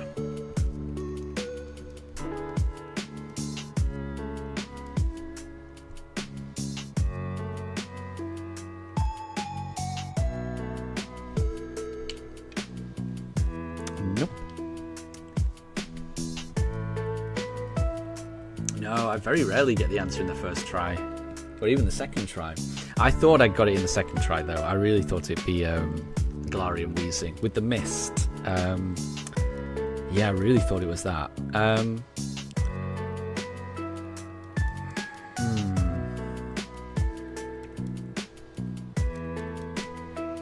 trying to think of a Galar Pokemon that creates mist, and I'm struggling.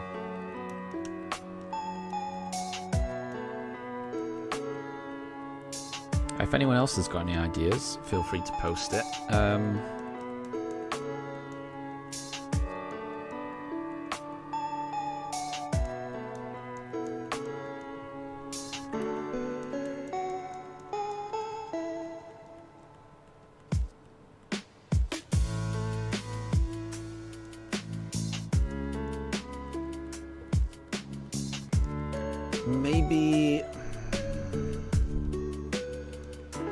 Maybe Orbeetle? It's kind of creepy, isn't it?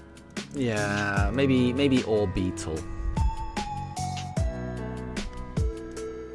Oh, Rainy Day says Marshadow.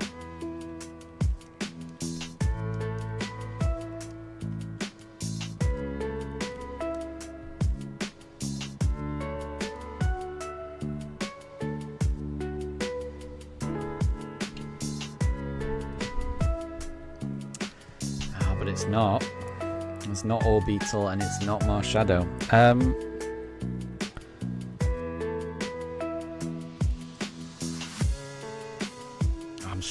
I'm struggling to think of a misty Pokemon.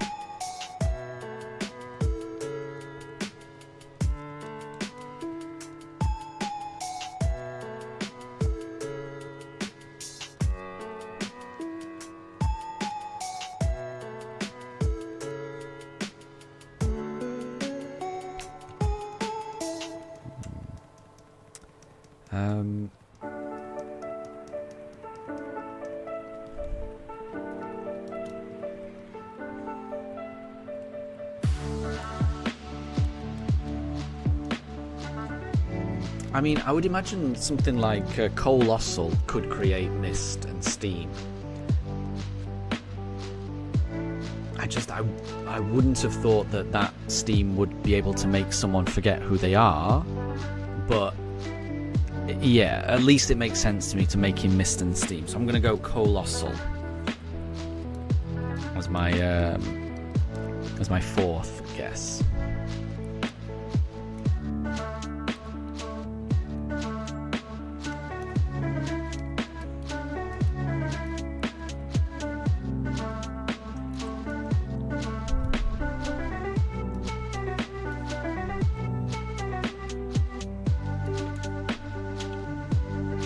sounds like this is a tough one. So Deb doesn't think I'm going to get it.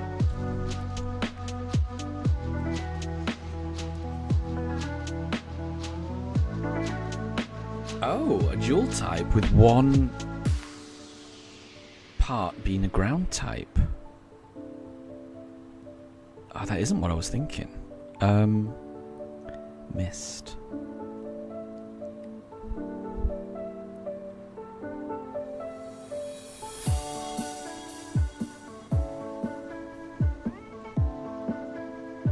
That isn't what I was thinking at all. I'm surprised by that.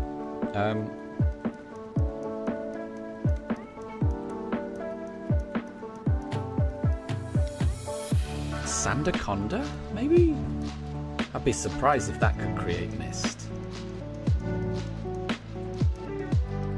At the moment, it's the only Pokemon. It's the only Galar Pokemon I can think of that is ground type.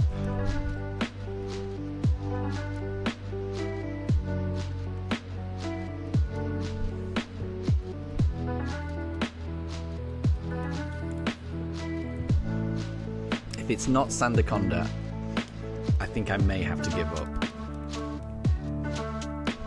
I'm drawing a blank.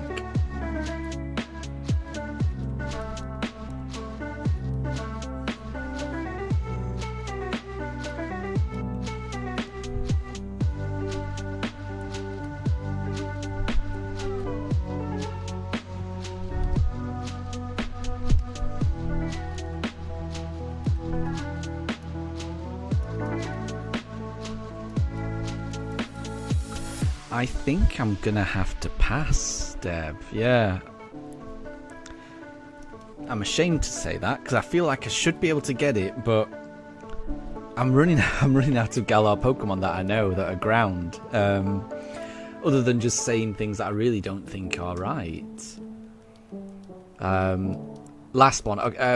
Maybe Galarian Stunfisk. That's the absolute last effort that I've got. Yeah, if it's not Galarian Stunfisk, then I'm completely out. Oh, I didn't know what type Runerigus was. That does make sense. It is creepy, isn't it? I didn't realise it was a ground type. I don't know too much about that Pokemon.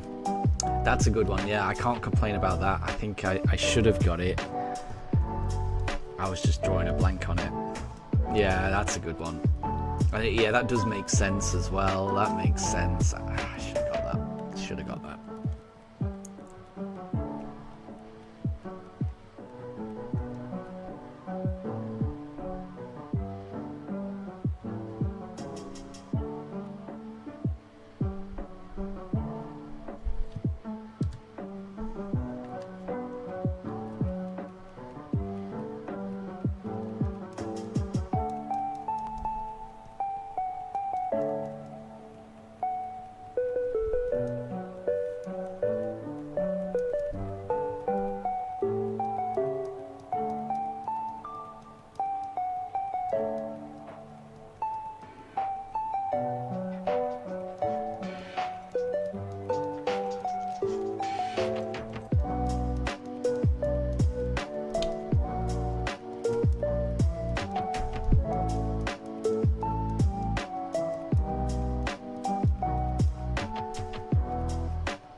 Yeah, I forgot it was Ground Ghost.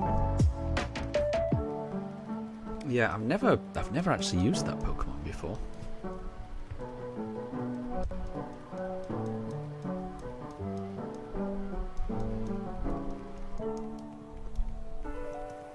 It always used to confuse me how you meant to evolve that one, or how you evolve it into a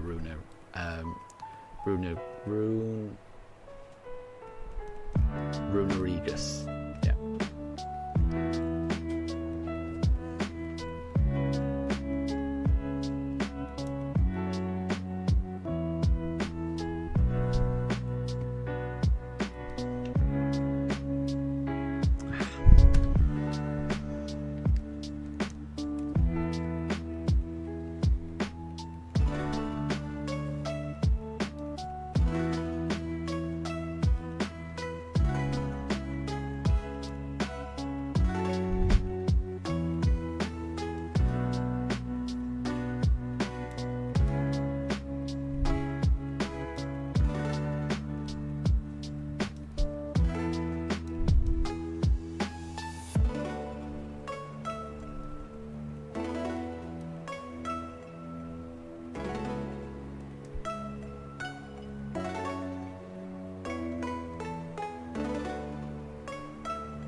No problem at all, Rainy Day.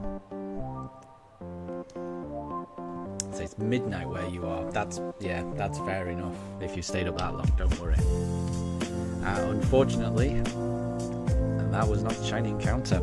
So I will catch you later, Rainy Day. Thank you very much for stopping by, and have a lovely night. I'll catch you later.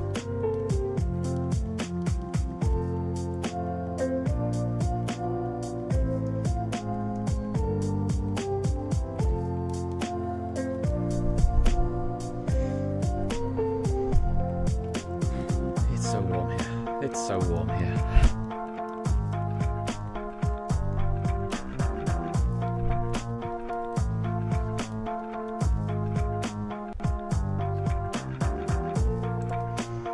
Yeah, no shiny.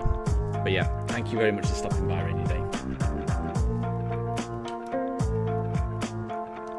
Calamari thought we might get the shiny on 3366, so we're not too far off that.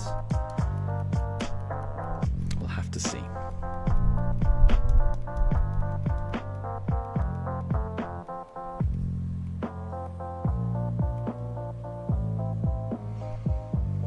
And Tempest, I'm starting to agree with you. Yeah, the UK really needs to make air conditioning a thing for all. Yeah.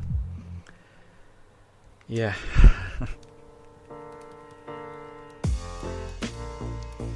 I am starting to come around to that idea.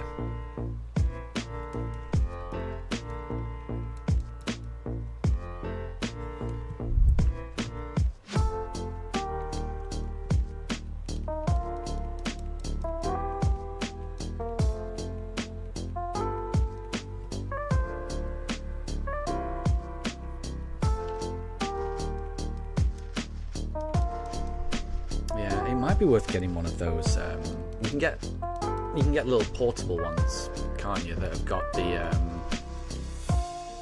they've got like the tube that you run out through the window, and then if you can kind of somehow block off the window so that only the air from your air conditioning is going out,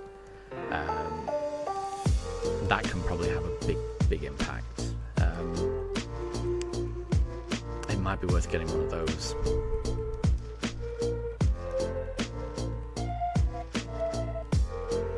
And Tempest, yeah, the climate's getting so bad. Who knows what's going to happen? Yeah, it's a strange thing, isn't it? No one really knows. No one really knows. The UK's in a weird position because the only reason it's warm right now, obviously, but the only reason the UK is as warm as it is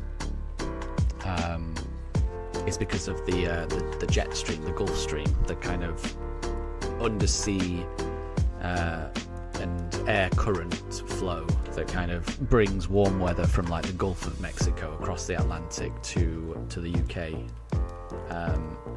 Because if you look at other cities that are on the same latitude as the UK,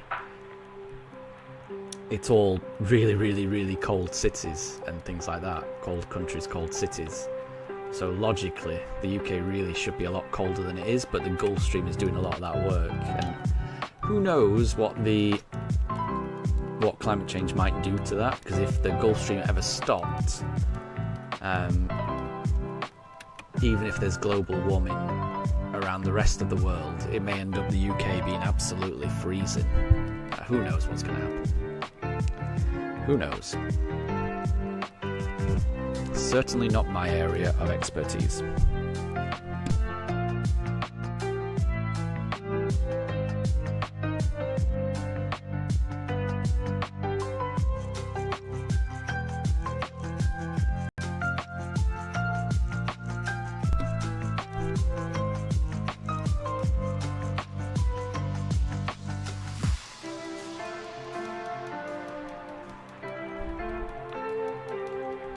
Yeah, Tempest. Yeah, you're probably not the only one who would prefer, it to be a bit cooler in the UK.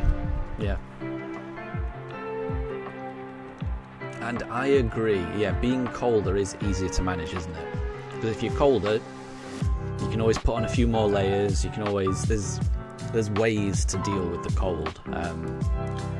with the heat, you are at the mercy of the conditions you're in. You can't really. There's only so much you can do to cool down without air conditioning. Obviously, air conditioning solves it, but without air conditioning, which isn't particularly common in the UK, especially in homes, and you've not got much other options.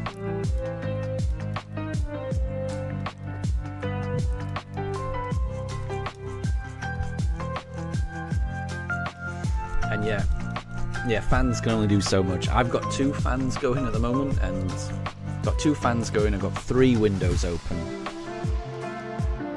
I'm constantly drinking water at the moment, and it can only do so much. And I'm a little bit scared because it's only 1 PM. It's just going to get warmer and warmer. Okay, right, I went too far there. Right, we will go Piplup for this one.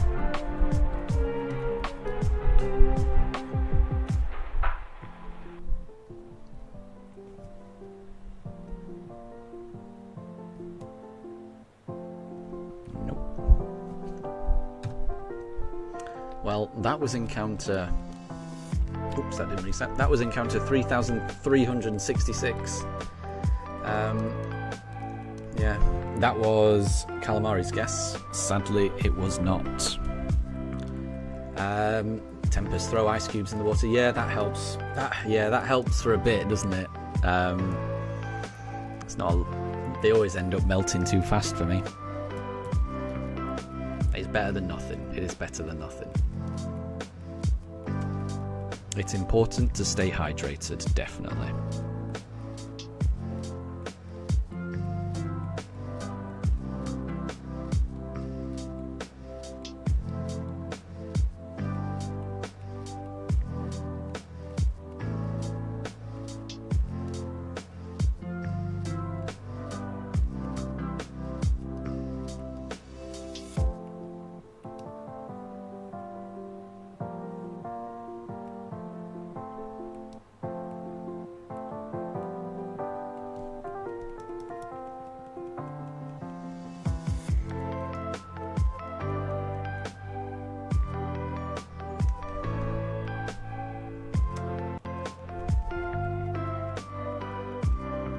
And yeah, Tempest, so yeah, we had one of those fans with mist. You kind of, it's a cooling fan where you can, there's a tray and you put water in, and you can put ice in that tray, so you can put ice water in that tray so that it blows out, but it also blows out cool air.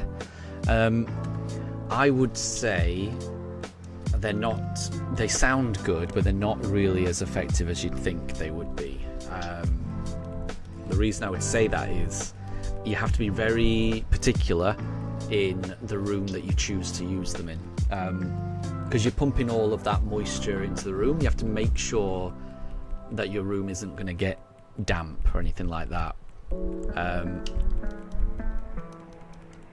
I think a cooling fan like that kind of throws out mist as well. It works better in environments where it's a kind of really dry heat, whereas in the UK we tend to get quite a muggy a kind of muggy heat, which it doesn't really, yeah, in my experience it doesn't really help that much. I think in the UK fans are better, and if you're not going to go for a fan, then I would go the extra expense and go for full air conditioning rather than the halfway house of those mist fans. I wasn't impressed with them. And Cloud Taps, no problem at all. Thank you very much for stopping by. I will catch you later. But yeah, thanks for stopping by.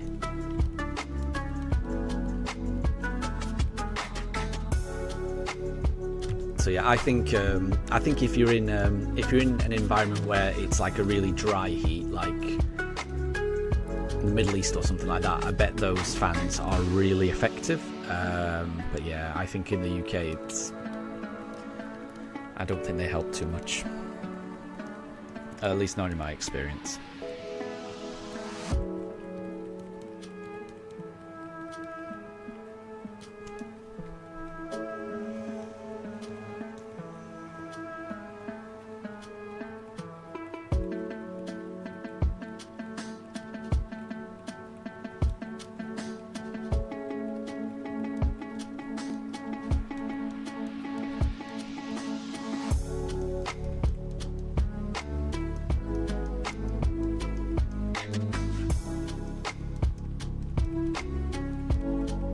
Yeah, Tempest. I mean, that's just my opinion. Maybe other people have a better opinion of them, but yeah, I know they do sell them in the UK, but I just don't think they're designed for UK weather. That's just my opinion, though. So I would just stick with the fan.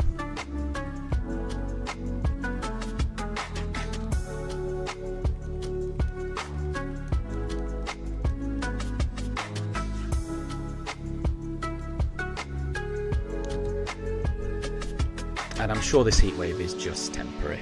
It'll just be a few days, and then I'm sure the way British weather works, there'll be a thunderstorm coming soon, and that'll just clear everything up for a few days, and it'll be glorious and rainy, I'm sure. So fingers crossed that's not too far away.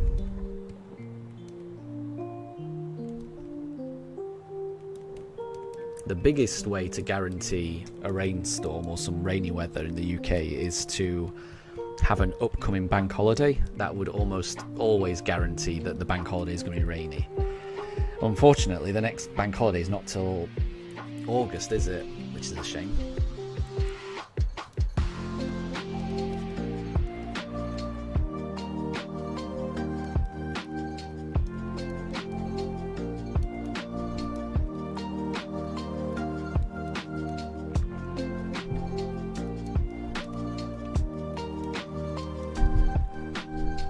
And yeah, I get that as well, Tempest, yeah. Whenever you see these weird headlines, you know, for strange and unusual weather, like every now and again on the BBC website I'd see like snow forecasts and things like that, but it would only ever be in Scotland. So yeah, probably.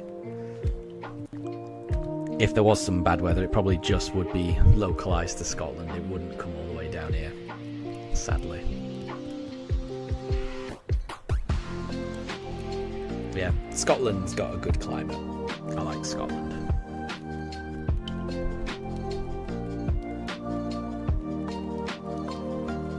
I think we're planning on doing a little bit of a holiday in Scotland next year, which sounds nice. I think we haven't booked anything, but the idea is that we get the train up to Edinburgh, so a really long train ride, but we'll be able to have the dogs with us. Then once we get to Edinburgh, hire a car, drive it into the Highlands, and then spend a week, with the poochers, just exploring Scotland. That's the idea at the moment. Because it's a lovely, lovely part of the world. And Tempest, yeah, I wish I was in Scotland as well. Yeah, yeah. I bet it wouldn't be this warm there. Let's go Piplup.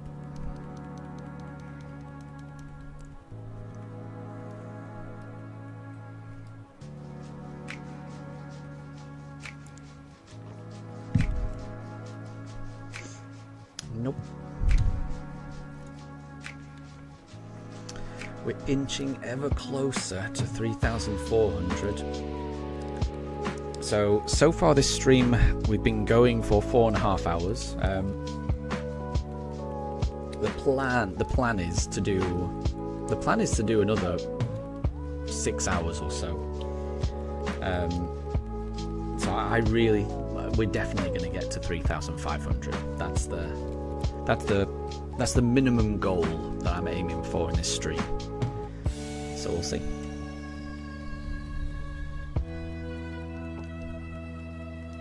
Oh, apparently 10 degrees would be considered a warm day. Yeah, that sounds blissful right now, doesn't it? I mean, they can obviously, they can get good weather, obviously. But you're right, it's not as they don't tend to get the absolute extremes of heat waves that we do. When there is a heat wave, it's never as bad as this. Okay, right. We went Piplup, so we go to Twig this time.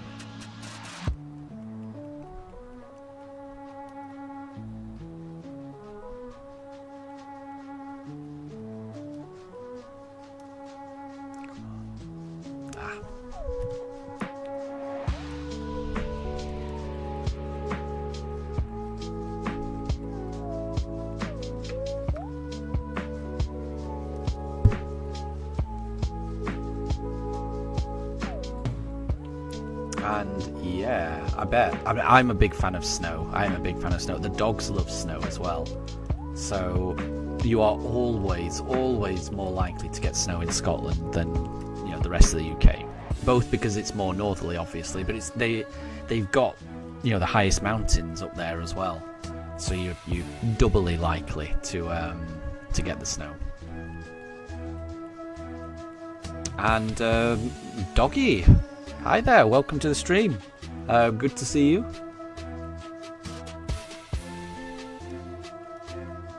I hope you're having a good day. So Tempest, you love the snow but not so much the ice.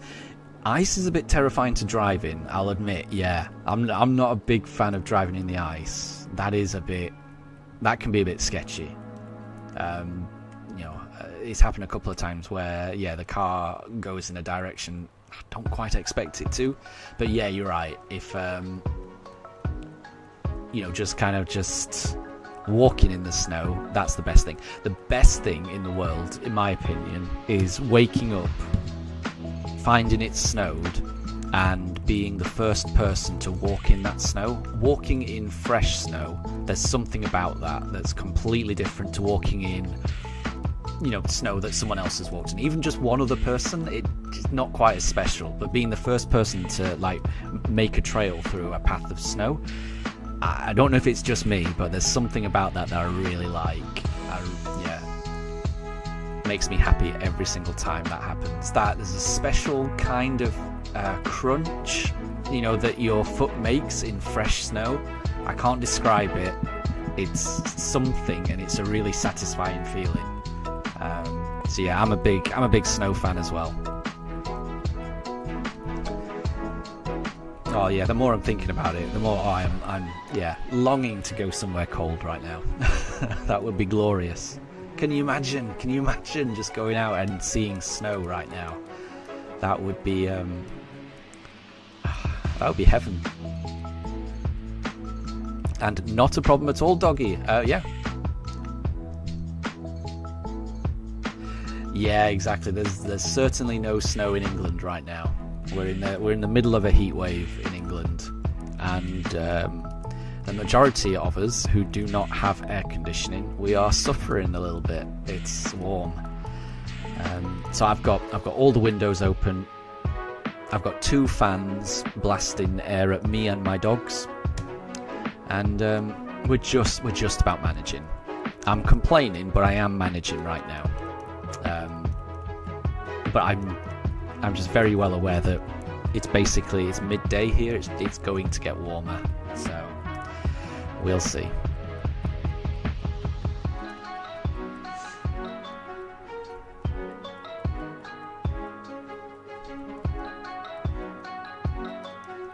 And thank you very much, Doggy. I really appreciate it. I really do appreciate it. Anyone that subs up, it means a lot. Thank you very much. I hope you enjoy. We're currently trying to find a shiny starter in Brilliant Diamond Shining Pearl. I've been looking for a very long time.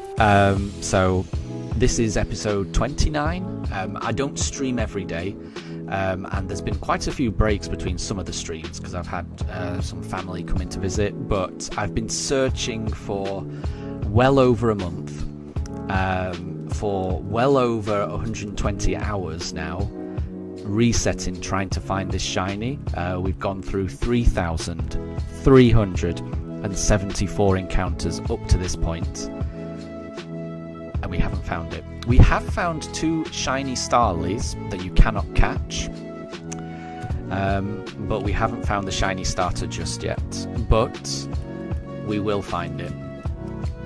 It's just a matter of time. Just got to keep going.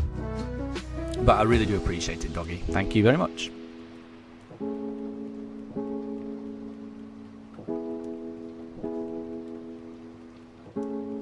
So I do have a couple of doggies of my own that are with me, but they're both sleeping on the floor. You can just see one in the bottom corner.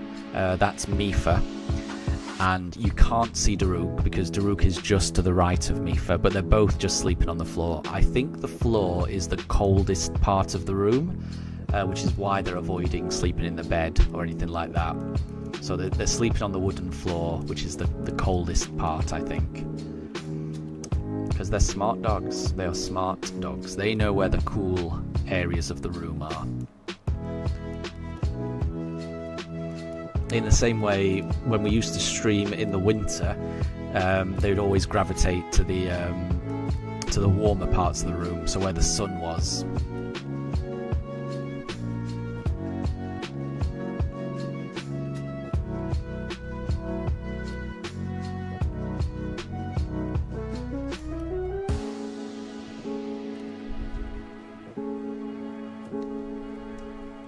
So yeah, sometimes they're a little camera shy. So they don't always appear, but yeah, they're just relaxing at the moment. And they will relax right up until the point that they hear another dog. So because I've got all of the windows open, it means that you can hear, or the dogs can hear, all of the neighborhood noise. So if any of the neighborhood dogs were to bark, that would wake up my dogs.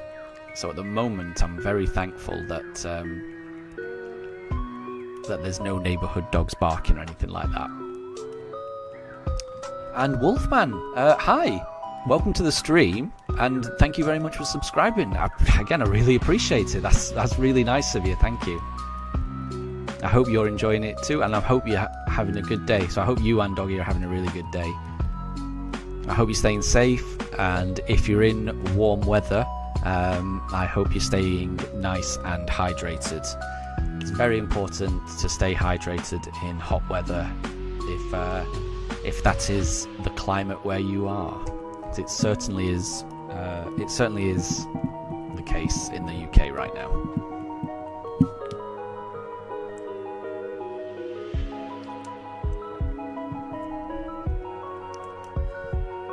But yeah, I really appreciate that's like two subscriptions in a very short period of time, which is very good for me. Getting 2 subscriptions in one stream is really good for me. So to have 2 in like a couple of minutes is that's really nice. So I really do appreciate it. And Doggy, it's your birthday tomorrow. Well, happy birthday in advance. And you should be happy. I hope you have a really good birthday. Do you have anything planned or anything?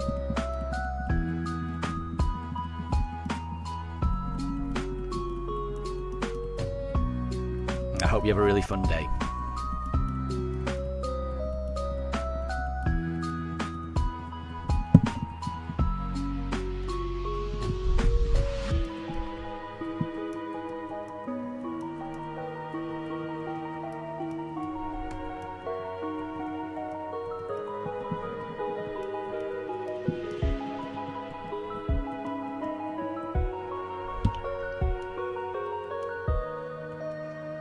Oh, you're going to be streaming. Very good, very good. You're going to be doing a celebratory birthday stream. That sounds great. I hope that goes really well. I hope that goes well. I'll be working tomorrow. I'll see if I can. Bear with me. Hold on.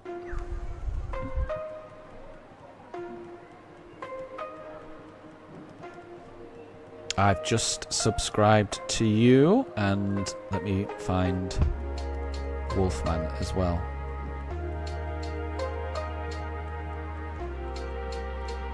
I've just subscribed to you as well, Wolfman. So yeah, I do work, so I'll see if I can join for a little bit. But yeah, happy birthday in advance, definitely. That sounds fun, though. That sounds fun.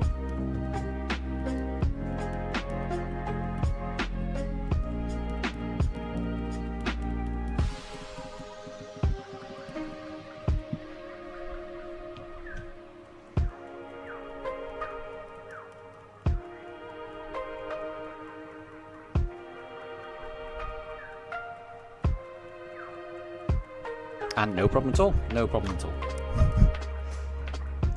Okay, right. We'll go... I always forget which one I went for last time. And if I ever forget which one I went for last time, I tend to default to Piplup.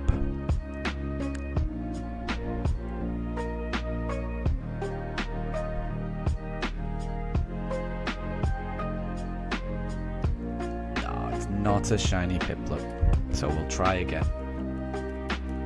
And no, I know how you feel, Doggy. I mean, I'm a very small YouTuber as well, so no, I know how much subs mean. So yeah, you're welcome. And like I say, I will try and join, but I can't guarantee because, like I say, I do work 9 to 5s, and if I am working from home tomorrow, then I probably will end up streaming, which means it makes it more difficult for me to catch other people's streams. But I'll try. How do I tell if it's shiny? So, in the bottom corner, you can see images of how the shiny Pokemon look. So Chimchar is very clear. It looks very bright red. Turtwig looks very, very green. It's very striking.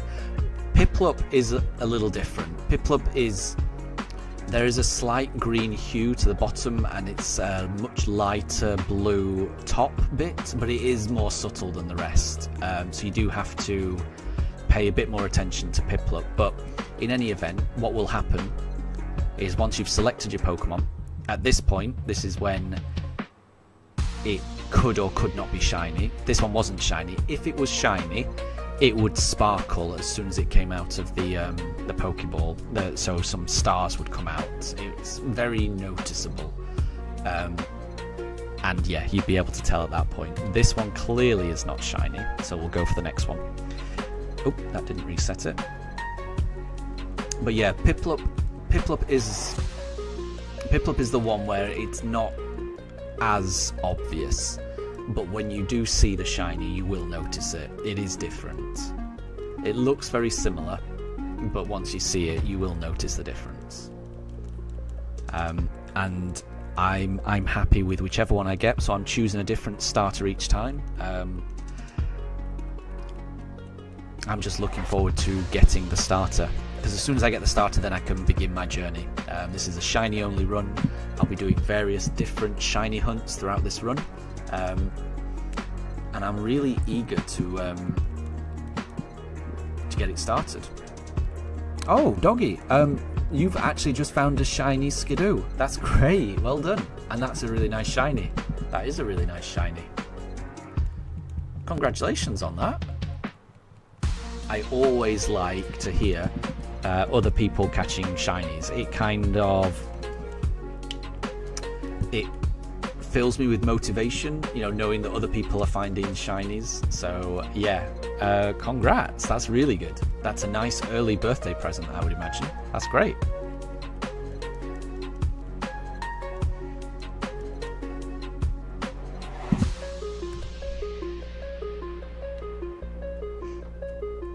It's white. So I'm trying to think. Maybe it does have white bits. It's kind of green and yellow as well, isn't it? I'm trying to remember exactly what it looks like. I remember green and yellow being quite prominent colours on the shiny Skidoo.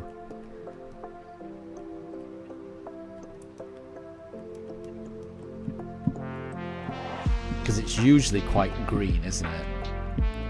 Oh yeah, it is predominantly white, yeah, and it's got the kind of light green, it's got the light green leaves around its neck, and then it's got the yellow horns, but the majority of it is white. I'd forgotten. It looks really nice. Yeah, with red hooves as well. That's a really nice shiny. Congratulations, Doggy. That is really nice. Yeah, that's a very nice shiny. I'd forgot how nice it was.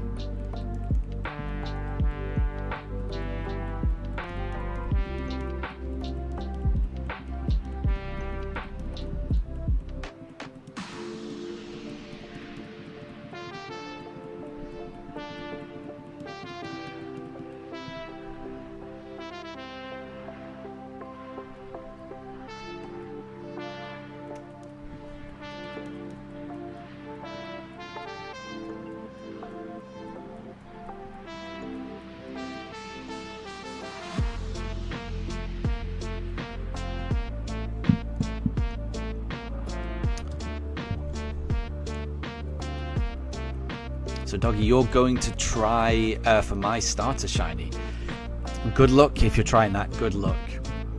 So the odds of getting a shiny starter in this game, in Brilliant Diamond and Shining Pearl, it's 1 in 4,096. So every time you open that briefcase and select a Pokemon, there is a 1 in 4,096 chance of the starter Pokemon being shiny. So those are quite big odds.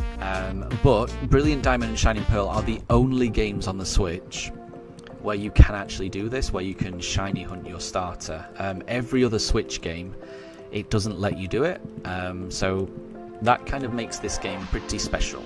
So even though the odds are really high on at least the Switch, at least this is the only game where you can do it. So it's worth doing, I think.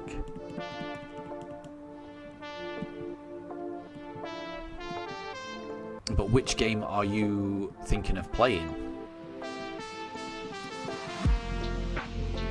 And Doggy, what if you used 5 Nintendos at a time?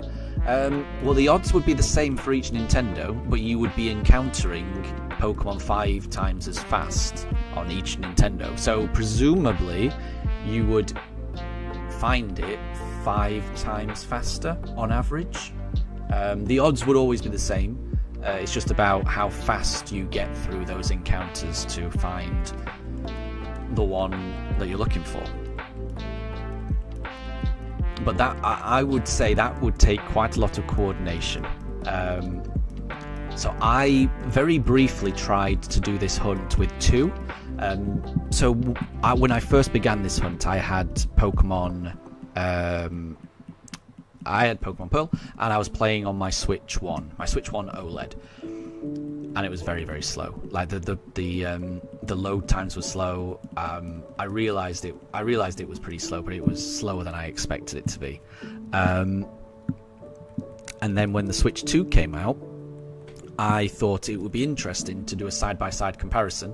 So I was running Pokemon Pearl on my existing Switch 1, and then I loaded up Pokemon Diamond on my Switch 2 and ran them side by side and did a few streams where they were both running at the same time. So I had in one hand a controller for the Switch 2, one hand for the controller for the Switch 1.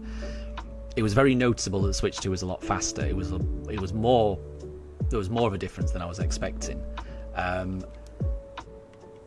But because I was doing 2, that did mean I was encountering Pokemon at a faster rate, which was really good. But the problem I had was trying to coordinate between 2 Switches and stream at the same time. I found it a bit too much, so I eventually just went to just using my Switch 2. So I found just doing 2 at the same time to be quite a challenge. Doing 5 at the same time you'd have to be very focused. I would struggle to do 5 at once. And Dominica, welcome to the stream. Good to have you. You're hoping that it's Piplup.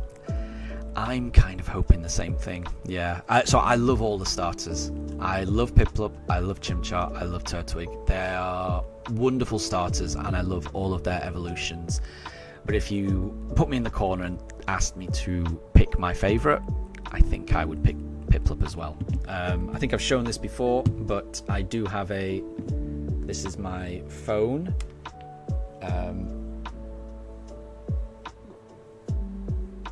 So my phone holder is a little Piplup, and that's been the case for years now. Little Piplup goes with me everywhere.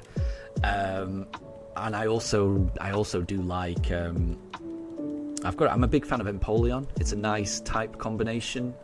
Of all of the final evolutions of those 3, Empoleon probably is my favourite as well. So I'm kind of hoping it's Piplup, which is why I am trying to do a different Pokemon each time. So every time I load up that briefcase, I try to remember what I picked the last time, and then I pick the next one along. So theoretically, it should be random which Pokemon I get. But my memory isn't great, so if I ever forget which Pokemon I chose last time, I tend to just default to Piplup. So I think it isn't truly random, this, because my memory is not perfect. So I think we are encountering more Piplups than anything else. So I think there's a good chance it will be Piplup. But honestly, I'll be so happy with anything. I really would be so happy with anything. Whichever shiny turns up, that is what the Poke Gods want me to use, and I will treasure that Pokemon and take it on my journey. And we will defeat the Elite Four with whichever shiny turns up. That's the plan. But I'm with you, I'm hoping it's Piplup secretly as well.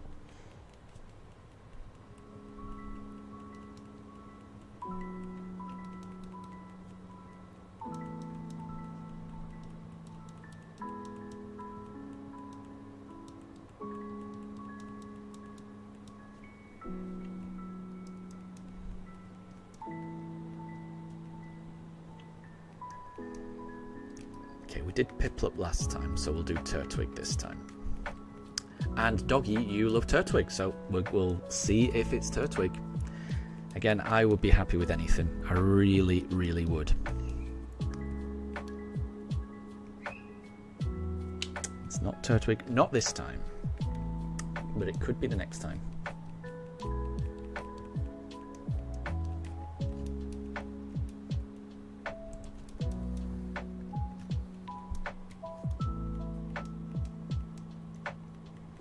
But yeah, Doggy, if you do choose to shiny hunt your starter in Pearl, just good luck. Just be prepared, it may take a while. You know, odds of 1 in 4,096. Those are really high odds. But equally, there's no guarantee how long it will take. You could get it really fast. Who knows? I mean, I found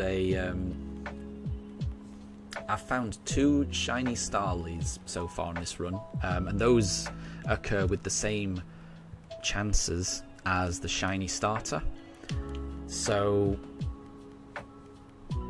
it could happen. You know, I found a shiny starter on encounter 77, and I found another on encounter 600 and something.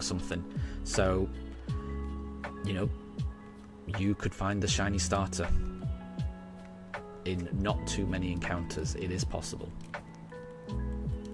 but it's never guaranteed. So Doggy, wouldn't it be awesome if you could fuse Pokemon? Yeah, I think there's a so someone in the chat I think this might have been a few months ago now, but they were telling me they were playing a ROM hack, like an edited fan-made version of Pokemon that was kind of based on Fire Red, where you could fuse a lot of Pokemon, and it sounded really interesting. I've never played a fan-made game, but I can see the appeal of them. They do sound really fun. And no problem at all, Doggy. Have a wonderful birthday tomorrow. I will try and check out your stream. Apologies if I do miss it, but I will try. And yeah, take care, and I will catch you later. And once again, happy birthday for tomorrow.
And hi there, Moondrop. I hope you're doing well. Good to see you back. We're very, very close to reaching 3,400 encounters. The poochers are chilling, trying to cool down. Mifa's just stretching. Oh, she's just waking up. Oh, I think she's just gone over to her water bowl and just having a drink. But yeah, we're good. We're all good. Still looking for that shiny, but yeah, we've almost reached 3,400. So the goal for the stream is to reach 3,500 encounters. We're definitely going to get there. Crystal, hi. Welcome to the stream. Thank you for joining. I hope you're doing really well.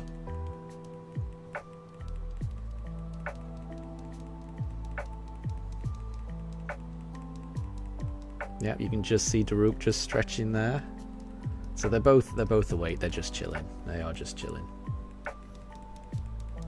And is Daruk going for a drink? Daruk is going for a drink as well. They're both thirsty pups. But yeah, it's we're in the UK. It's a little bit warm here, so the pooches are always quite chilled out, provided there's no other dog noises in the neighbourhood. They're always quite chilled out, but they're especially lethargic and calm when it's this warm.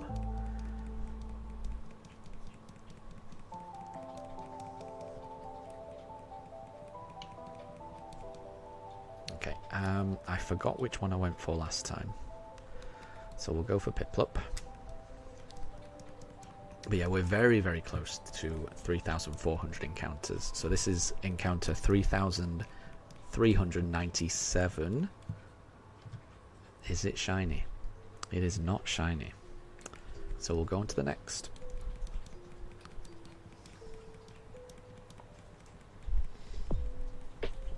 So we'll be resetting this over and over until I finally find a shiny starter, and then I can start my shiny only playthrough, which I'm very excited about. I can't wait to actually start this game and start playing it, because I'm so early in. I'm only like 5 minutes into this game. I haven't got my starter Pokemon yet, obviously. It doesn't really feel like this game has started for me yet. Once I've got my first team member, that's when the game will finally feel like it started.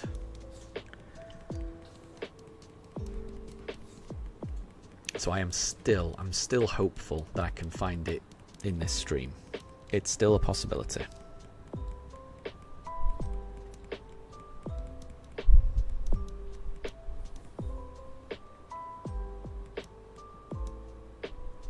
Okay, right, we did Piplup last time, so let's do Turtwig this time.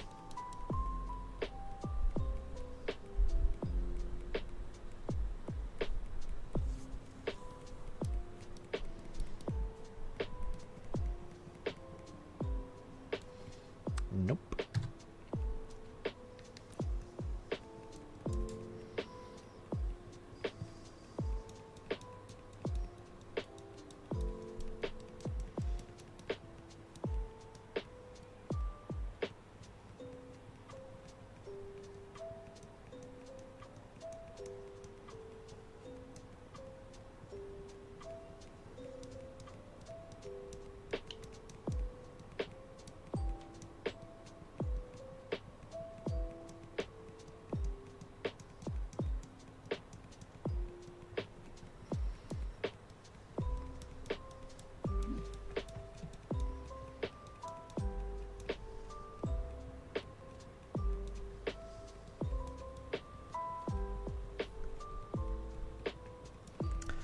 And Tempest, yeah, this is a full odds hunt. The majority of the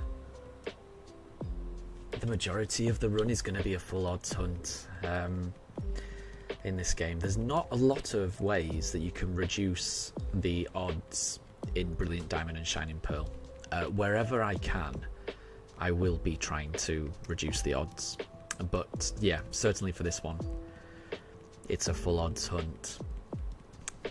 There's a 1 in 4,096 chance of me finding a shiny, which is a huge number. It's not as big as it used to be in some of the older generations, but it's still a huge number for me.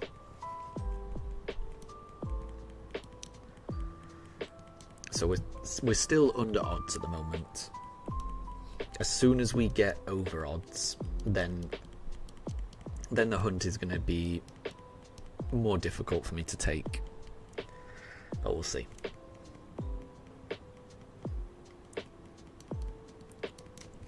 Okay, so this is encounter 3,400.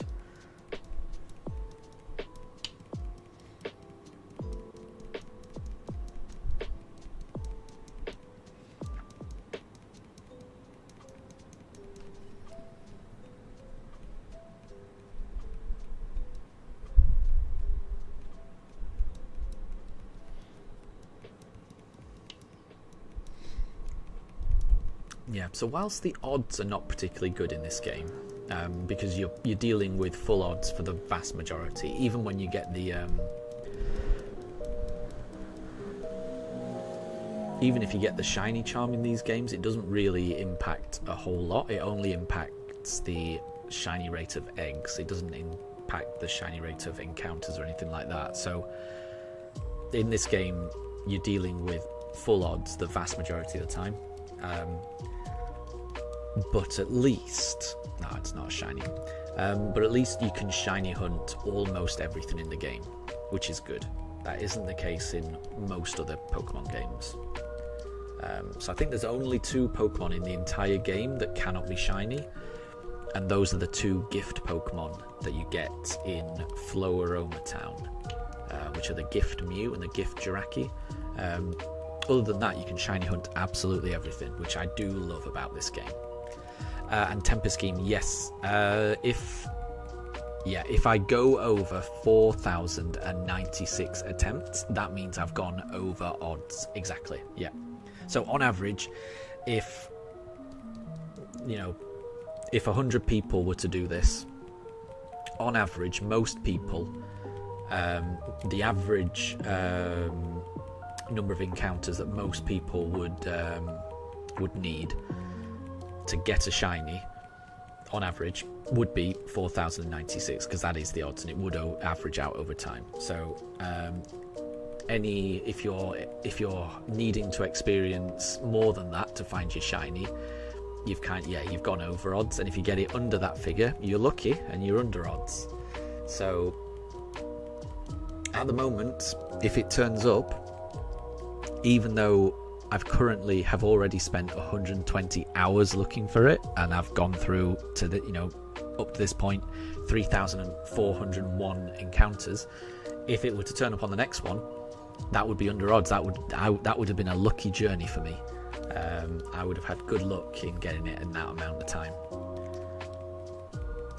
So I'm really hoping that I get it under odds. Once it goes over odds, and then I've been a little bit unlucky, then I'd start to panic about how unlucky am I, because I've heard horror stories of people, going to like 7,000 encounters, 8,000 encounters, 9,000 encounters.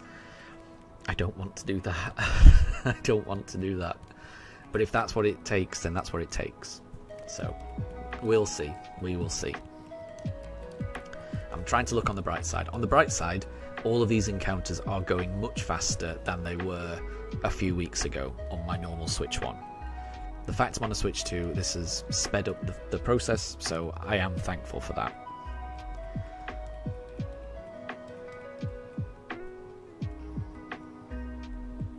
I can't remember what I went for last time, so we'll go for Piplup this time.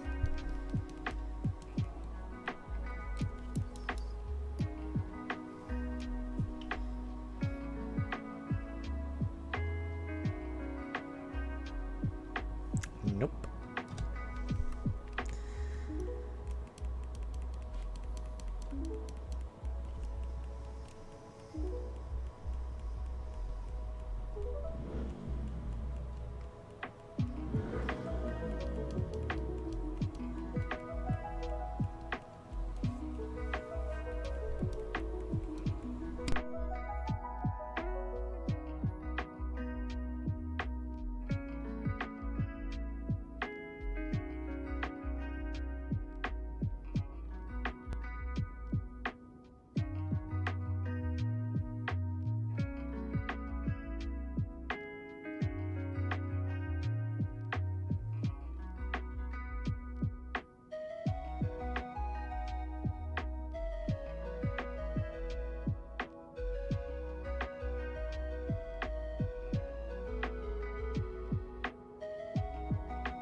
So Tempest, you're not sure how you're going to be able to get the Switch 2 Pro controller anytime soon. Interesting. So I'm not planning on getting the Switch 2 Pro controller because for me the Switch 1 Pro controller works just fine. I know there's a couple of features that the Switch 2 Pro controller has that the Switch 1 doesn't. Like, as far as I know, well, in my experience, if you press the home button on the Pro controller on the Switch, you know, just a normal Switch 1 Pro controller, when you press the home button, it doesn't wake up the Switch 2.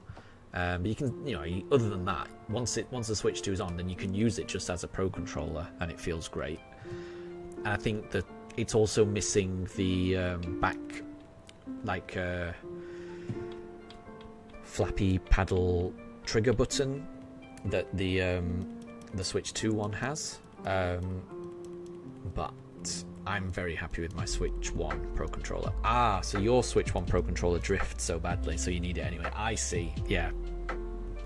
Yeah, in that case, then it probably is worth investing, because it would be nice. My biggest problem with the Switch 1 Pro controller is that it just doesn't wake the console. That's a bit annoying, that in order to wake up the console with the home button, you have to use the Joy-Cons. Or obviously if you had a Switch 2 Pro controller, that would do it as well, presumably. It feels like the home button should work on any controller that works, so that's a bit disappointing. But yeah, if you're having to buy a Pro controller anyway, it probably makes sense to get the Switch 2 one, yeah. But yeah, I can imagine it's going to be a bit of a... because I think they're sold out in a few places, I think. I might be wrong on that. I might be wrong. But yeah, thankfully, I'm quite happy with the controllers I have, because I've got quite a lot of Joy-Cons for the Switch 1 that I can use on the Switch 2. I've got quite a few. I've got a couple at least Switch 1 Pro controllers that I can use. So it's been nice buying a new console and just being completely set for controllers, not having to worry about it. So Tempest, if you reserve things in Argos, how much do you have to pay? If it's the full amount, then I'm not sure when you get it. I'm not sure. So I've only ever paid the full amount to buy it and then pick it up in both of those places, actually. Or have I picked it up in? Actually, no. Sorry, for Curry's, I think I have ordered it online, and then you go and then you pay the amount. That was the case about 4 years ago. I bought a pair of Joy-Cons from Curry's, and I'm pretty sure the process went, I reserved it, they had it in stock, so I was at home at the time, I reserved it, knew there was one in stock, then went to the store and bought it. So that was my experience with Curry's. With Argos, whenever I pre-ordered it, I've just outright paid for it. So I was just going to Argos to collect it. Whereas the Curry's one, it was a case of they kind of just reserved it and then I bought it when I went there. But I don't know if that's still the case. That was the case 4 or 5 years ago, and that was my experience with Curry's. That was to buy a second set of Joy-Cons for the Switch 1 back in the day. But good luck. Hopefully you can get one. And if worst comes to worst, you could just get a new Switch 1 Pro controller. Like I say, the only problem is it will not wake up your console, so you'll have that frustration. But once the Switch 2 is on, then a Switch 1 Pro controller works, in my opinion, just as well as it ever did. And I really like the Switch 1 Pro controller. I think it feels really nice. It's one of my favourite ones. My only issue with Nintendo control, well, drift has been a big thing. But my biggest problem with controllers with Nintendo in the past couple of generations has just been design-wise, cosmetic-wise. I'm so bored of black buttons. I know that they've done different colours of the actual controller itself, and that's fine. That's quite nice, but I don't want my X, Y, A, and B buttons to be just black. I don't know why that bothers me so much, but it really does. I grew up with Nintendo controllers where the buttons were different colours and it was nice, and it made it easier for me to know which button to press as well if I knew it was assigned a different colour or something. I don't know, it's something with my brain. I just find it easier with different coloured buttons, and it bores me just looking at these buttons all the same colour, all black. So I'm really hoping they actually brighten up the controllers that they offer in the future, but I'm not sure they will. They never change the button colours on Switch 1, not once. They changed the Joy-Con shells and things like that, and they changed the Pro Controller shells, but they never bothered to change the colour of the buttons, so I'm not expecting it, but that was always a big deal for me. So you will need to get a Switch 2 Pro Controller, but you'll also need an SD Express card as well. Yeah, I haven't got one of those yet either. I'm hoping to get by with the storage I've got until they come down in price, because when I went on Amazon, there didn't seem to be a lot of choice with SD Express. Obviously, hundreds of different SD or micro SD cards, loads of those, but the very specific micro SD Express, I could only find a couple, and the storage amounts were not great either. So I didn't really want to order it. So I'm hoping that, companies like Samsung and I forget the other big SD card manufacturers, Western Digital, things like that. I hope they do come out with bigger SD Express cards, because I will need to upgrade that in the future as well. Luckily, I try and buy games that are on game cards, so I don't have too much of a downloaded game library to worry about. There's a few I've got, but that is definitely the minority of my collection. I try and buy physical games where possible, so that helps me, but that's only going to last so long. I am going to run out of space, so I will need a SD Express card at some point. So I'm hoping they come down in price. Just more competition, bigger storage capacity, that type of thing. So I probably could get some kind of custom controller. But that's the thing. I would be worried that it would void the warranty, and I have had to return Joy-Cons to Nintendo in the past. They didn't fix them. They blamed it on wear and tear, but it was at least an option. And if I'd obviously changed the buttons, then that wouldn't be an option. When the Switch first came out, I did return my Joy-Cons to Nintendo and said there's Joy-Con drift, I want them replaced. They refused, and said it was just normal wear and tear, which I was a bit upset about. But they sent my Joy-Cons back to me in a quite nice box, at least. So what I ended up doing is just selling them on eBay as these Joy-Cons drift, but they come in this nice box from Nintendo, and I managed to get a normal amount, not obviously nowhere near full price, but I got something towards the replacement Joy-Cons that I ended up buying. It may have been the pair that I got from Curry's, I can't remember. But warranty is it's worth keeping if you can. So I don't think I'm going to be replacing out the buttons.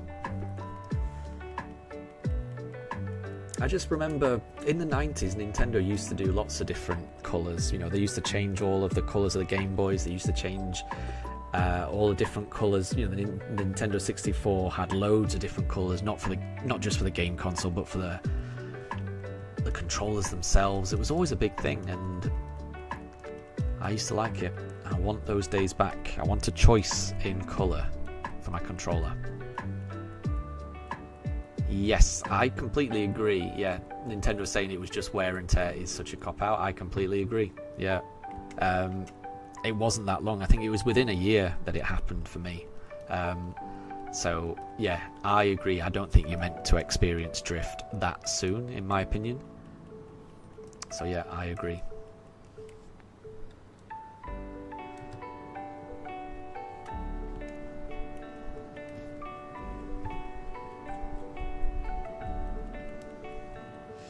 But I'm really hoping that the Switch 2 doesn't have those issues.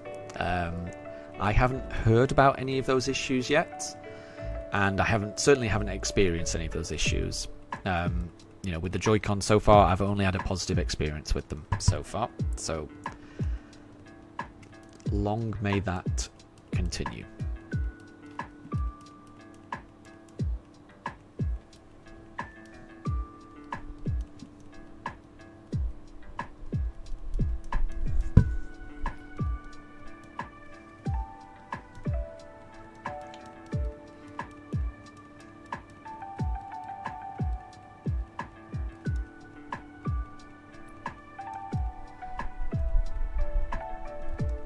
And yeah, I don't disagree, Tempest. I don't disagree.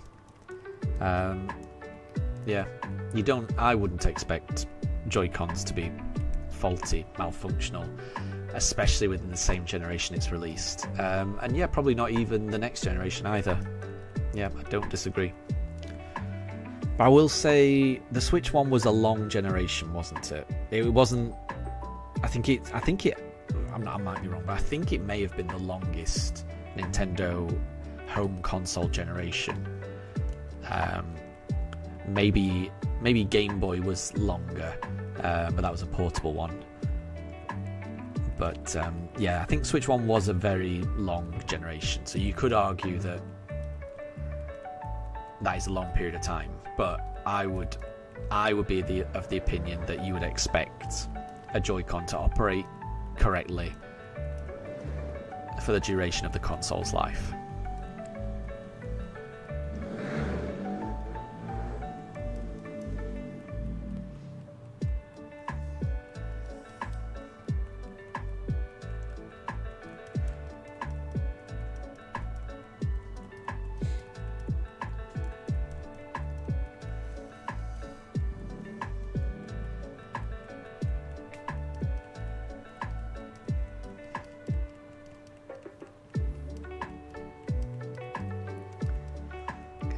Keeping track what I picked last time, so we'll go for Piplup this time.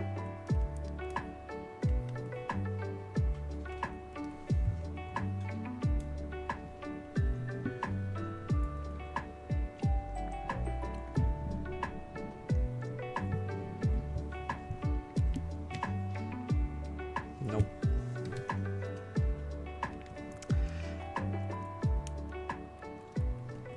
Switch lasted maybe 10 years. How long was it? Yeah, it was a long time, wasn't it?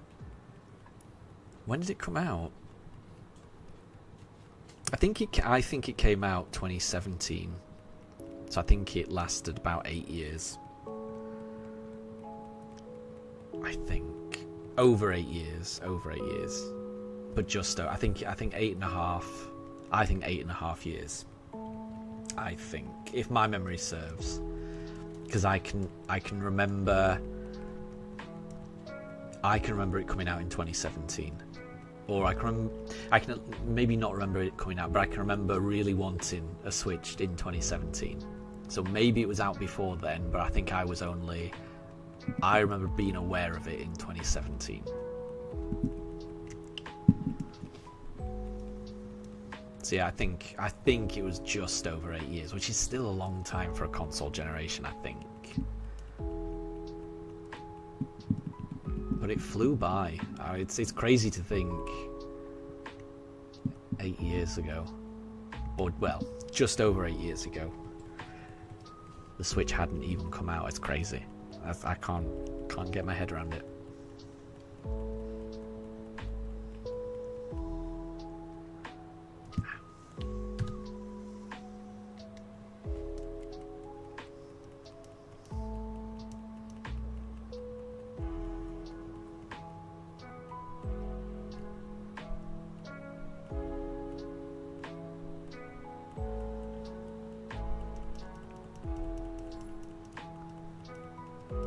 Oh, interesting. I didn't know that, Tempest. That is good information to know. So apparently, next year, would that be 2026? So next year, Zelda will be Zelda's 40th anniversary. So, do we think that they'll do the thing and put the N64 games on the eShop? They are already on NSO already, yeah. I'm really hoping they do something. I wouldn't expect a full brand new 3D Zelda, I guess, because I feel like that might be a bit further away. But a remake, absolutely.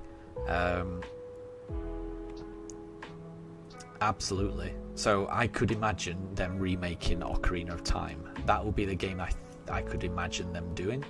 And I would enjoy that. I would definitely play that to death.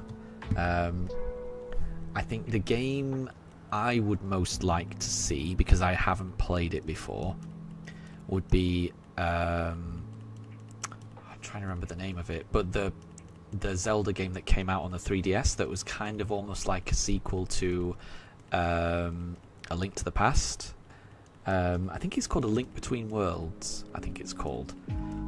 It's kind of set in that Hyrule, and it involves Link turning into jumping into the walls to solve puzzles and things like that. I would love to see that remade somehow, and playable on the Switch, because I've never played that. I've played Ocarina of Time and I've enjoyed Ocarina of Time. It would be lovely to have a graphical update on it, but I think selfishly what I would really like is A Link Between Worlds, because I haven't played it, and also what I'd really like is them releasing A Legend of Zelda 4 Swords on the GameCube, because on GameCube Online, because that was a game that came out on the GameCube, but you needed 4 Game Boy Advances in order to play it multiplayer, which was impossible for most people, including myself. So I was put off from ever buying it. But now with Nintendo Online, it will be complicated, but that is potentially a game that you could release online, and then you could still have that multiplayer element, because you wouldn't need the Game Boy Advances. It would just be people playing on their Switch, from across the world, playing a multiplayer Zelda game. I think that would be the thing I'd be most excited about. The GameCube 4 Swords actually getting a full multiplayer Link, Cable, all working release on NSO. I would really like that, because I'm never, one copy of that game on GameCube is worth an awful lot, and then trying to track down lots of Link cables and Game Boy Advances in order to play it. In order to play that game, if you were to just buy all the hardware and the games necessary to play that game, the cost is astronomical. So if they can do some way of releasing on NSO, I would be very happy. So you want the N64s to be on the eShop, because you don't particularly like rental models, and you like Ocarina of Time and Majora's Mask enough that you would absolutely buy them both. Yeah, they seem to be going away from the eShop, right? The eShop never appeared on... well, I guess there was an eShop on the Switch, but they never put any of their older games on there, did they? They just kept all of their old games as part of the NSO subscription. So that would be nice, but yeah, I can imagine them keeping with that, because it's an old game, unless it was a brand new release that they were releasing on the Switch. I think it'd be nice to have the eShop back, kind of the way it worked on Wii U or on the Wii, because I know what you mean. I prefer it like that as well. I prefer to just own something rather than just paying for a subscription. But I do think at least the subscription costs with Nintendo, they're not too extortionate. If you're part of a family plan, it's not too much per year, and you get access to the internet, you get access to all those games, which I don't think is too bad. It's not great. You know, it's not as good as an eShop, but yeah, it's not too bad. It's not as bad as other companies, I think. But yeah, I did not realise that it was Zelda's anniversary next year. So they're blatantly going to do something. I'm intrigued what it is. Yeah, I can't think what it would be, but I really hope, more than anything, I really hope it's that they release Four Swords for the GameCube on NSO, and they find some way to make it multiplayer playable across the world on, because multiplayer Zelda sounds fun to me. It always sounded fun. It just seemed impossible to play back in the day. So hopefully it's more possible now with a bit of complex coding. So Tempest, apparently there was a leak. There was a leak some months ago claiming that they originally planned to let us buy individual games out of the NSO library, but they axed it for some reason. That is a shame. That is a shame.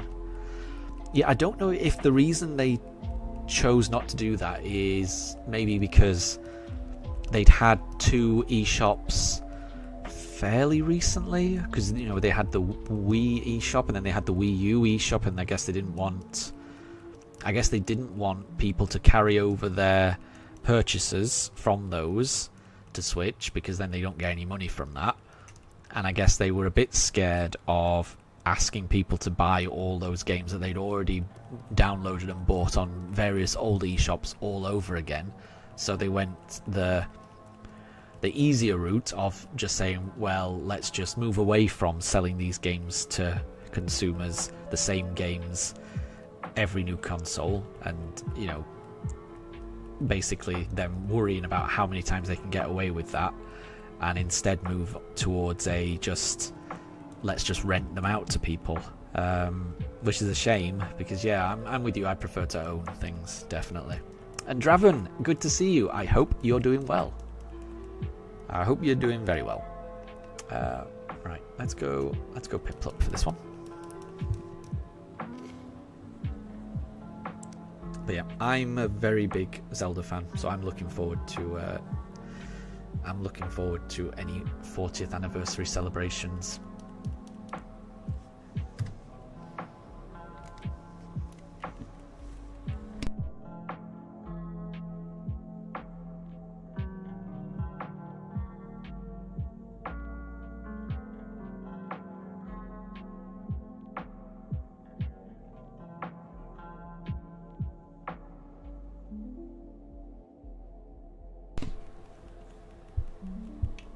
But yeah, I could see that. I could definitely see that, Tempest. And I think they would sell well, you're right. But I hope they do more than that. That seems like the bare minimum. It seems really easy to just put it on the eShop. I hope they do more than that. I hope they remake something. I don't know what it would be. And I kind of hope it's not just remaking Wind Waker and Twilight Princess, because again, I think that's the easy option as well, because those are already remade in HD. They just have to transfer the files from, you know, the Wii U over to Switch, up-res them a bit, give it a little bit of quality of life, and then they're ready to go. So that seems like a low effort, easy thing for them to do. I mean, for people who don't have a Wii U, I think that would be amazing, because I really do like those games. But I've got a Wii U, so I'm quite selfish. I don't want them to do that. I think the Wii U is a wonderful way to play those two games. So yeah, for people who don't have the Wii U, I could understand why they would do that. But like I say, I'm a bit selfish. I want them to remake a game that I don't have access to, which is why I'm really hoping for a Link Between Worlds or Four Swords. That's what I'm really hoping for.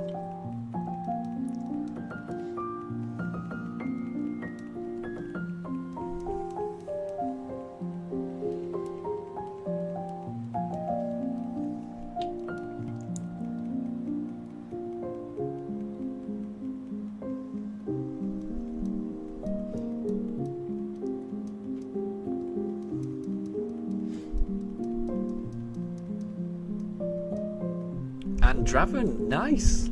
So you were randomly just going through Victory Road. You're getting very close to the Elite Four now. And you managed to you stumbled across Moltres. Very good. So now you've got an Articuno and a Moltres. Very well done. I remember finding Moltres for the first time as well. It's like you're not really, you just want to get out of Victory Road by that point. At least I did. It's like I've been in there for so long. I'm trying to get to the Elite Four. Where am I? And then suddenly, like, Moltres is right there. But congrats. It sounds like you're really close to the Elite Four. So good luck. Good luck on that.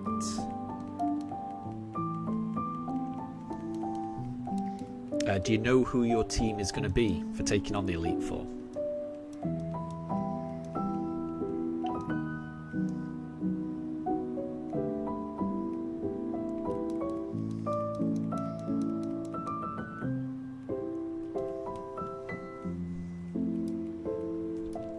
You were just exploring. Okay. I hope I haven't given too much away about what might lie on the other side of Victory Road then. Apologies if there's any spoilers. It is an almost 30-year-old game.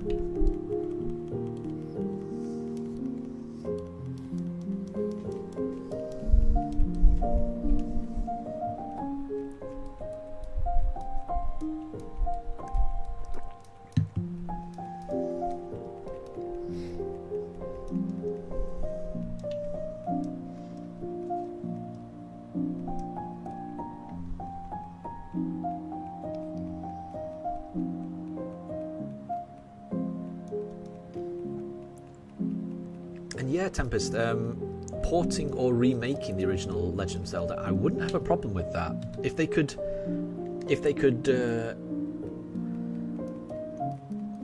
do just a few quality of life tweaks with it, just to make it a little more intuitive.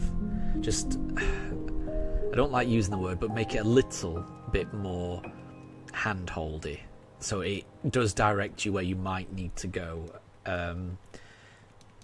The reason I say that is I have tried to play it and I found it impossible.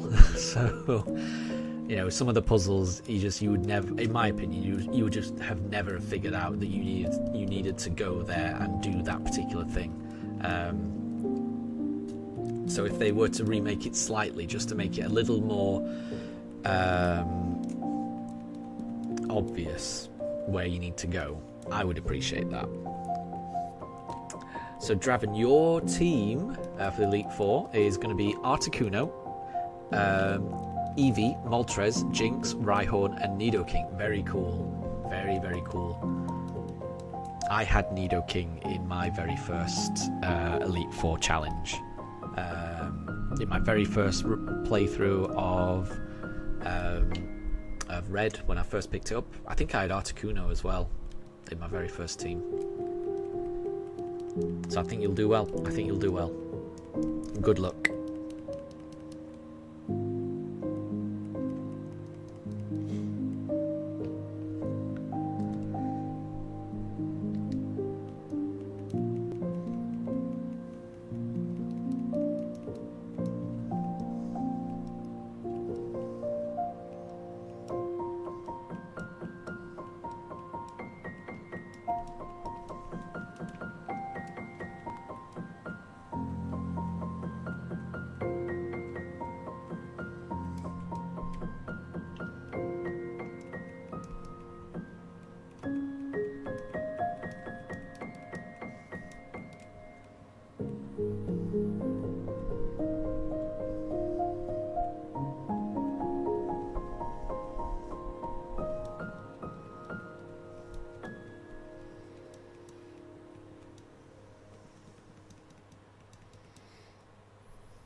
And interesting, Draven, so you've taught your Eevee Toxic to kind of almost make it a poison type. Very cool.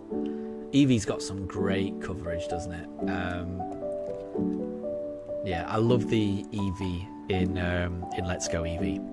I'm trying to remember all of the moves it's got, but it's got a couple of moves where it can put up, you know, it attacks the opponent, and it also has a secondary effect of like putting up a screen or reflect or something like that. Yeah, some of Eevee's moves are just so overpowered. I love it. Absolutely love it. But yeah, good luck. I mean, Toxic's a useful one, isn't it? It's worth having, because if you ever enter a fight that you're a little bit outgunned in, you know, if you do come across a fight where you're going to struggle and you're a bit underleveled, then it's always good to have a move like Toxic, where you can kind of cheese it a little bit, do a bit of Toxic stalling. So in my opinion, it's always good to have a backup plan like that, an alternate strategy. Sometimes you can't always brute force things, so it's good to have a plan B, I find.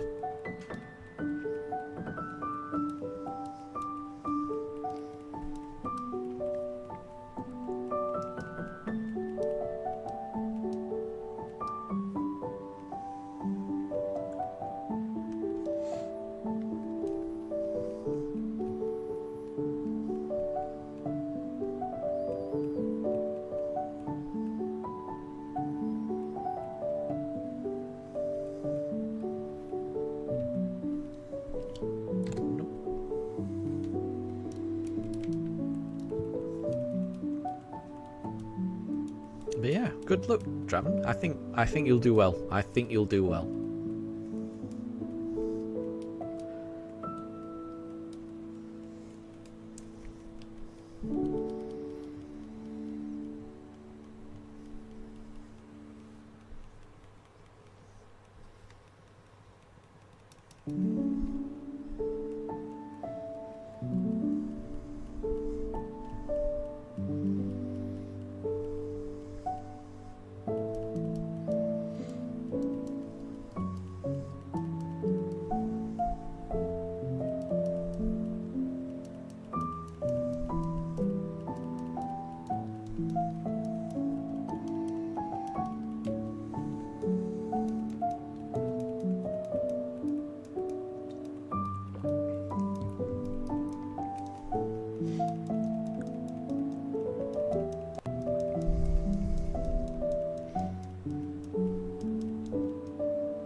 So, Draven, you think you may have got an overpowered team?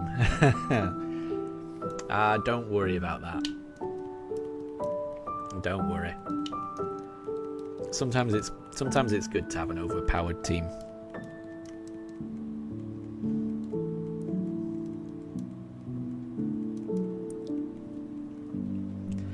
And if that's the team, if those are the levels that your team has got to through your normal journey, then that's just how it is. That's just how it is. I wouldn't worry about it. There's no one particular way of playing these games.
I must say, I'm not looking forward to taking my pooches out for a walk today. They usually like to go for a walk at around about 4 p.m, which is in about an hour's time. It's so warm outside.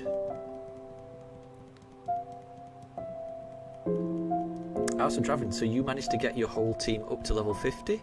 And you went back to Pallet Town and you leveled up your Pokemon. Yeah, I mean, if your Pokemon are all at level 50, I don't think that's overpowered for the Elite Four. That sounds... I mean, I can't remember, but...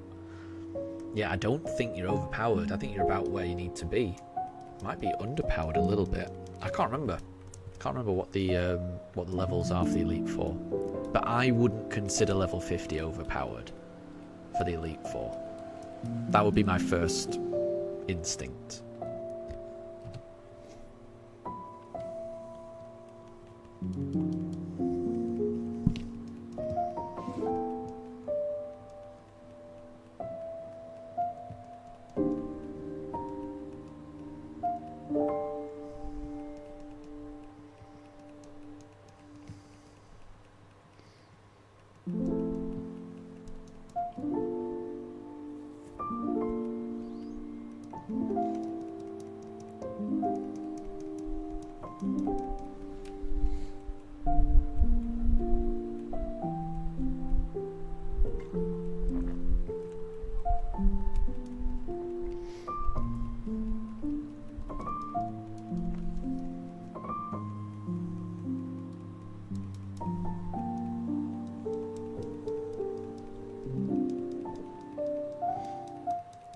And Draven, I completely agree.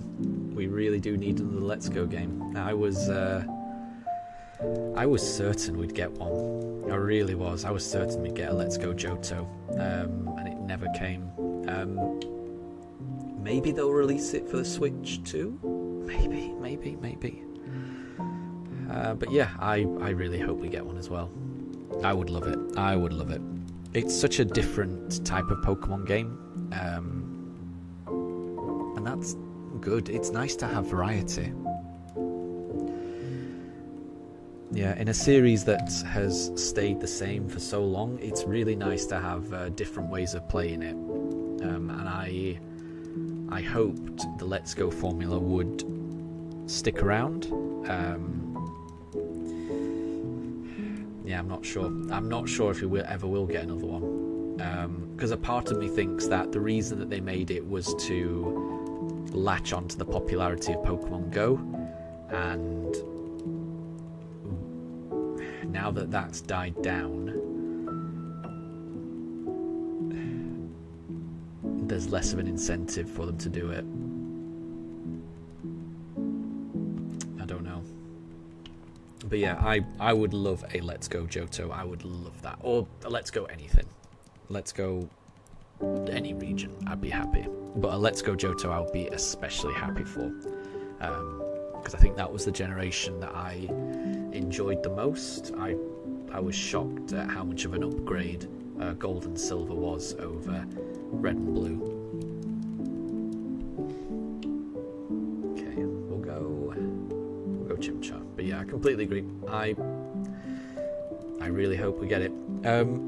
I might be wrong, but I think there is a Pokemon Presents in about a month's time. So on the 22nd of July. So I would imagine the majority of it will be talking about the upcoming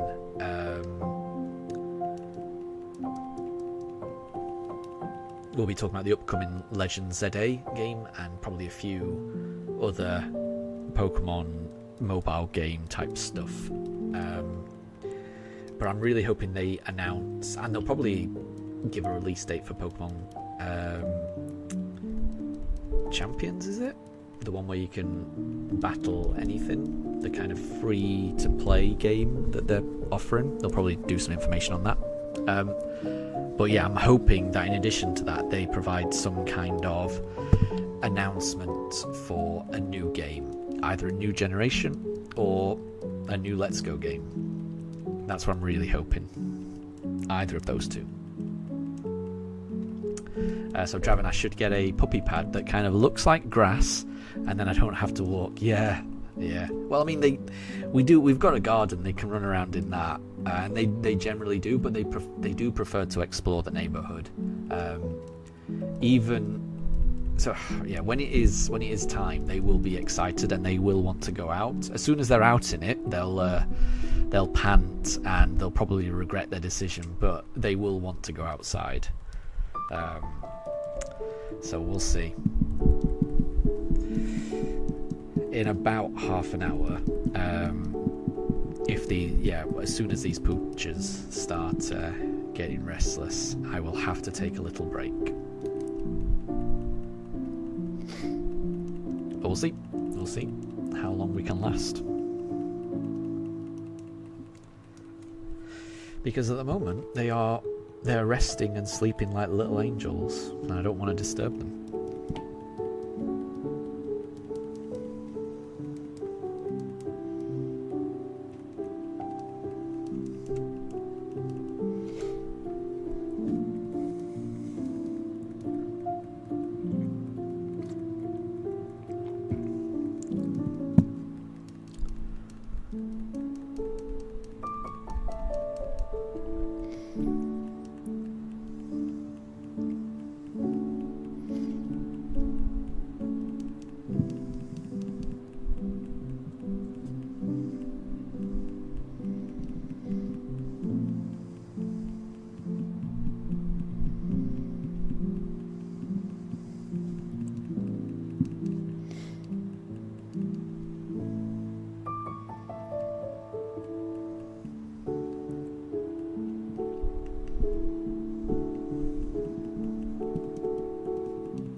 And Tempest, you can't wait till August, because that's when things should hopefully start getting a little cooler.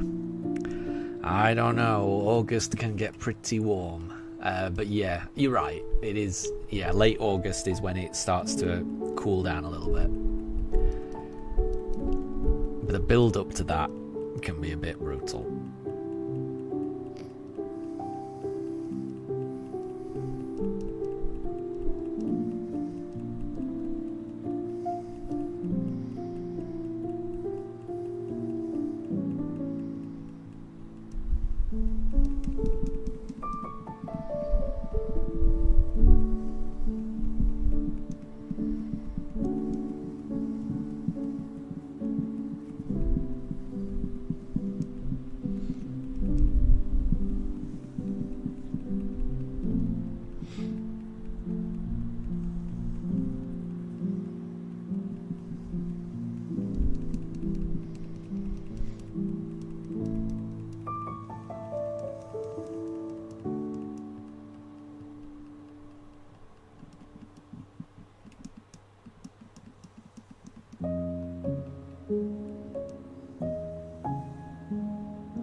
And yeah, Tempest. No, I think you're right. It's around August, isn't it?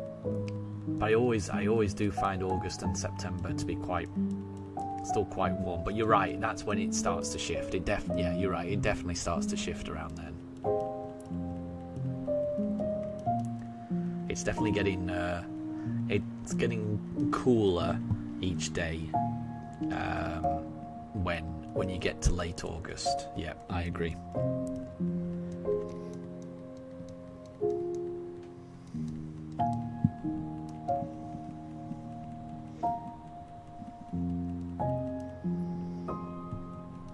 And I mean, I like the August time.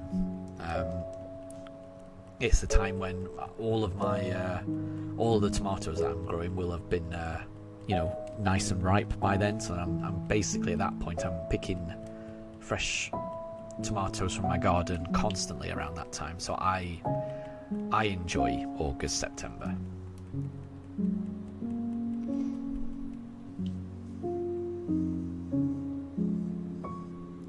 And Draven, for you in the States, you either end up having the very hottest summer or just some random winter weather, and it leaves you kind of longing for normal days. Yeah, exactly. I think that's what everyone wants, just kind of normal weather, not too uncomfortably hot, and not infrastructure collapsingly cold, which is, it's kind of what we tend, those two extremes we tend to get quite frequently in the UK as well. So it seems like we have similar extremes.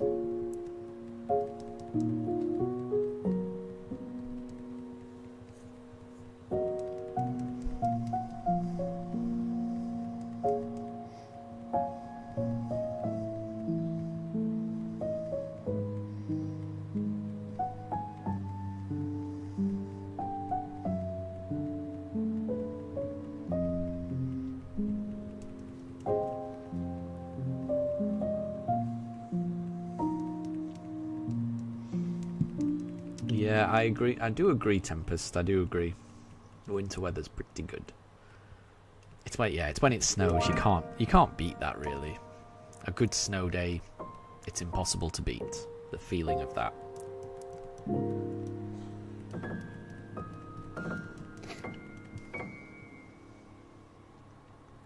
Do we have a bank holiday on the 4th? I don't think so, no. The next bank holiday in the UK, I think, it's in late August. I might be wrong. We always have an August bank holiday. And I forget which weekend it is in August. To my mind, that's the next bank holiday that we get. So we get, we get bank holidays around Christmas time, around New Year, around Easter. We get 2 in May. We get an early May and a late May bank holiday. And then we get 1 in August. And I think that's all the bank holidays we get, if my memory serves. But I must say, I'm not 100% certain on that. I do tend to find that bank holidays kind of creep up on me, and I forget they're here, and it's usually something where I'm at work on a Friday, and then somebody says, have a good bank holiday weekend, and I'm like, oh, this is a bank holiday. I had no idea. I'm usually not as organised at keeping track on when the bank holidays are. But it sounds like America does have a bank holiday on the 4th. I would imagine so, because that's your Independence Day, right? So I would imagine if you were gonna have a bank holiday, that would be one of the days that you'd have one if you were in America.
So, Javin, you gotta work Monday.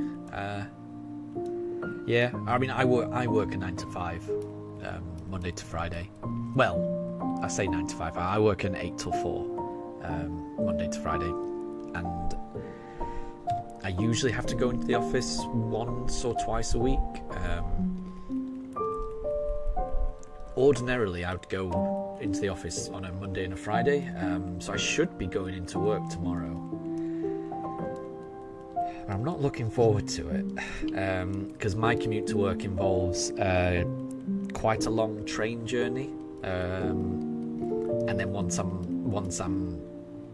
reached that train journey, then I've got then I've got a little bit of a like an underground type thing to get to my job.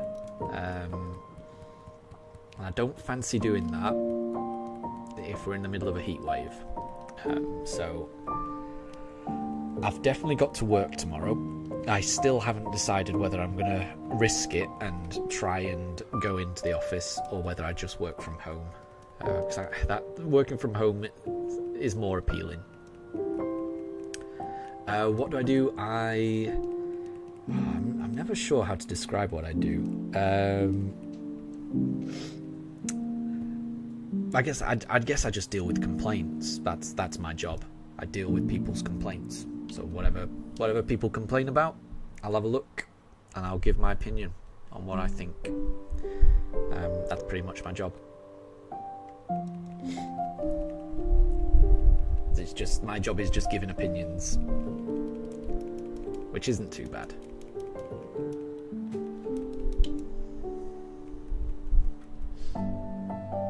And it's quite a flexible job as well, like I say. Most of the time you can work from home, which isn't too bad.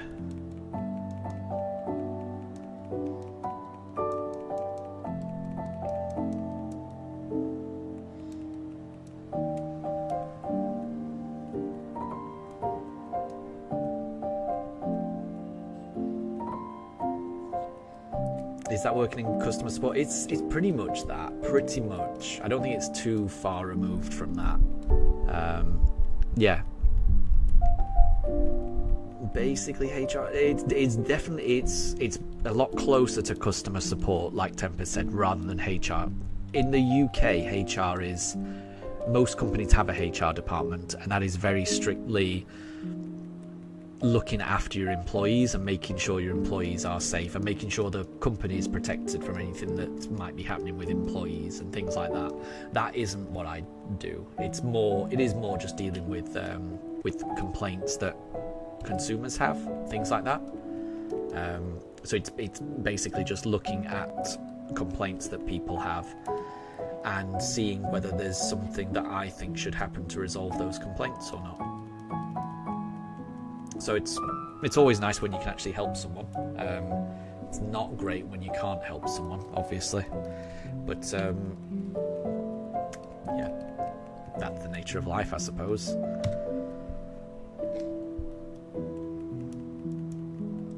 Yeah, it's dealing with complaints, really, is the best way of describing it.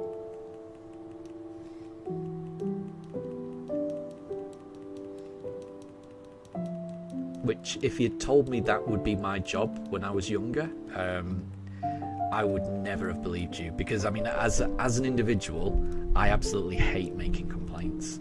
It's something I absolutely hated. You know, whenever we had bad service or something growing up, I always used to cringe when someone would make a complaint. I'd feel so bad for the establishment we're in, or I'd feel so. I always hated the idea of complaining. But as I've got older, and certainly as I've got, more familiar with my job, it's important to complain. It really is. If sometimes things go wrong, and you can't be afraid to put your hand up and explain when things have gone wrong, because more often than not, those things can be resolved.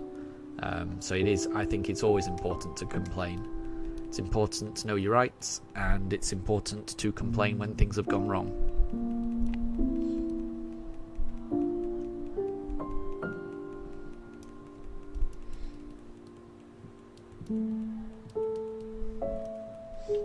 Oops, that is not a shiny Chimchar.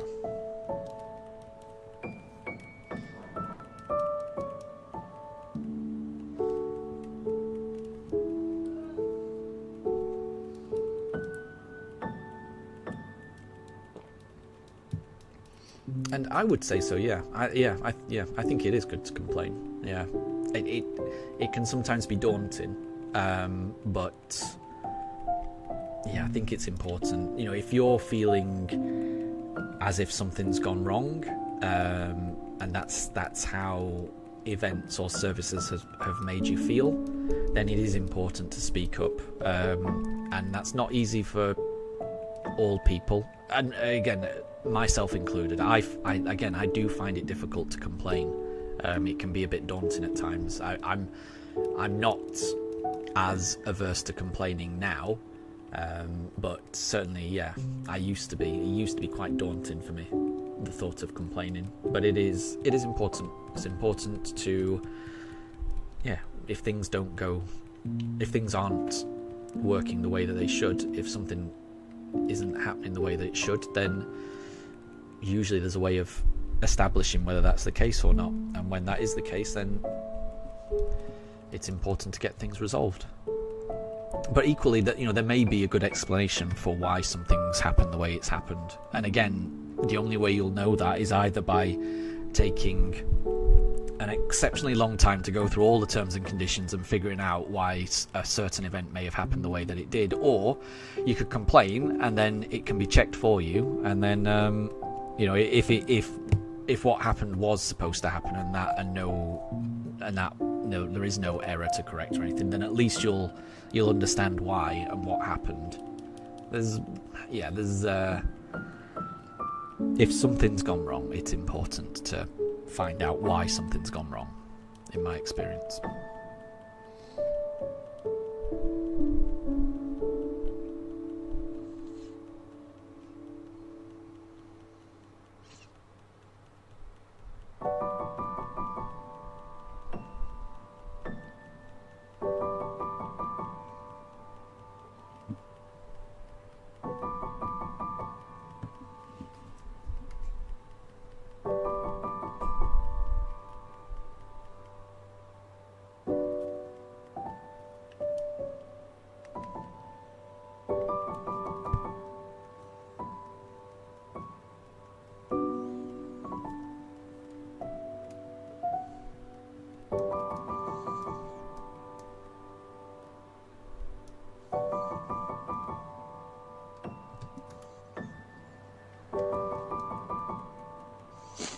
We're getting very close to 3,450.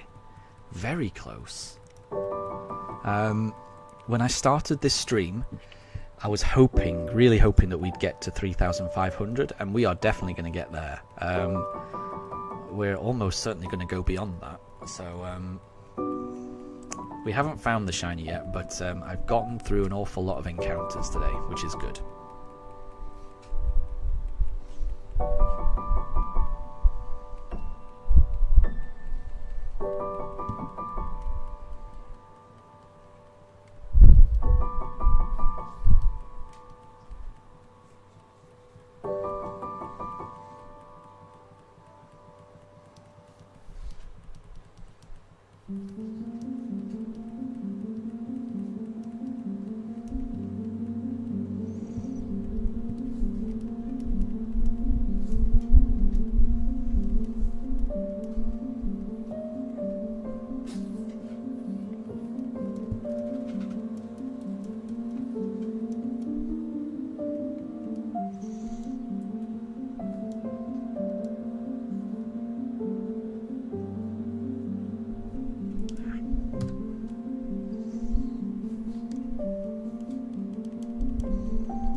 No problem at all, Draven. You were just waiting on your package. I hope it arrives safely. I hope it arrives safely. And no problem at all.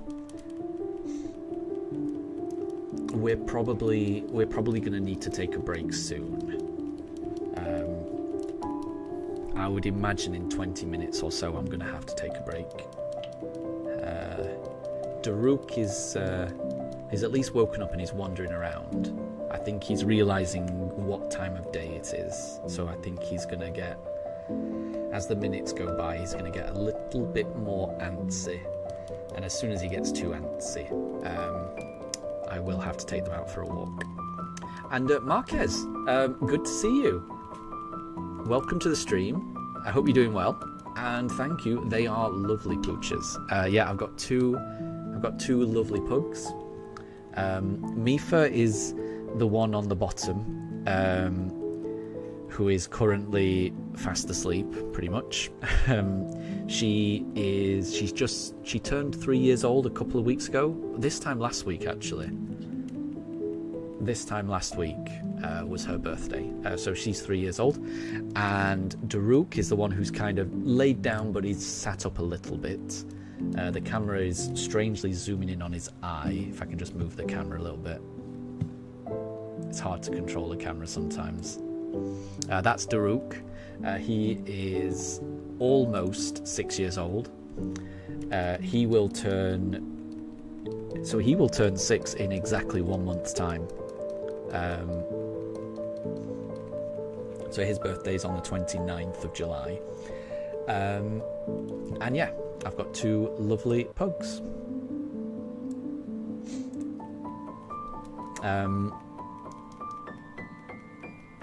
Who enjoy a particular routine, and their routine is that they go for a walk around the block at around about 4 p.m. and we are currently in the UK at 3:25, so we're approaching their normal walk time. And Daruk in particular has a very good body clock. He knows when it's time, usually.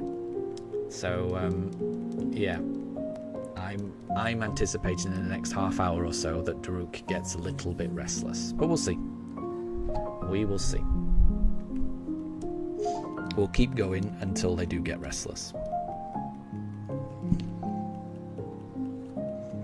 But they really are lovely poochers. I agree. I agree, Marcus.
Okay, so we're about to load up the game for encounter 3450.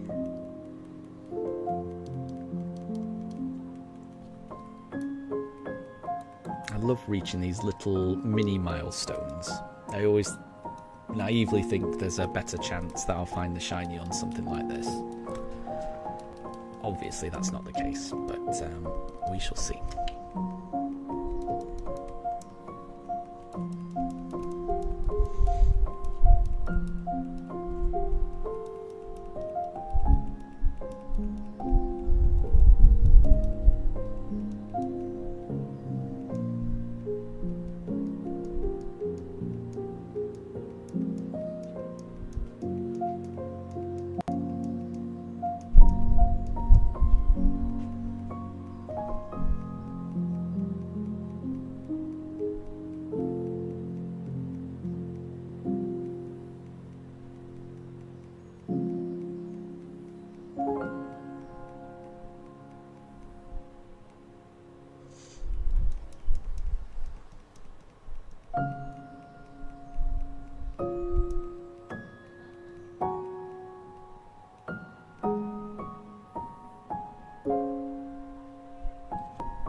shiny though.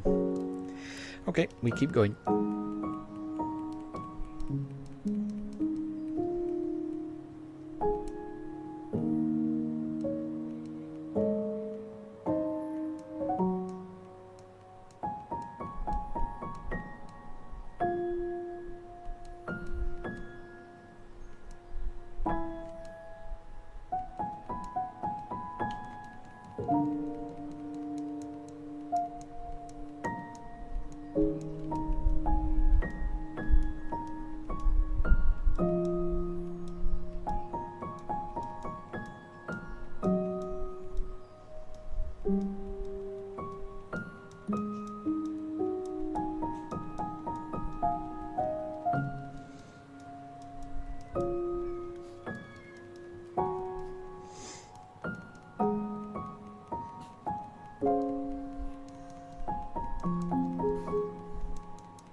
I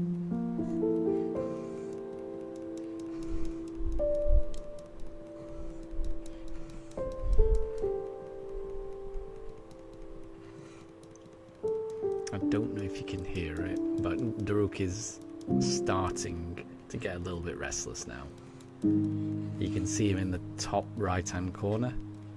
Oh no, he's just sat down. Maybe I'm wrong. Maybe I'm wrong. I might be wrong. I may be premature.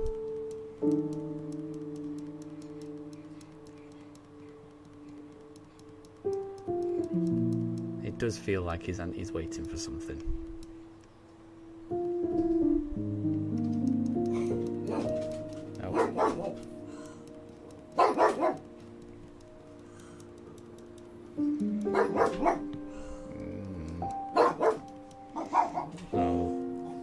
Now he's started me for off. Alright, I might try and do one more.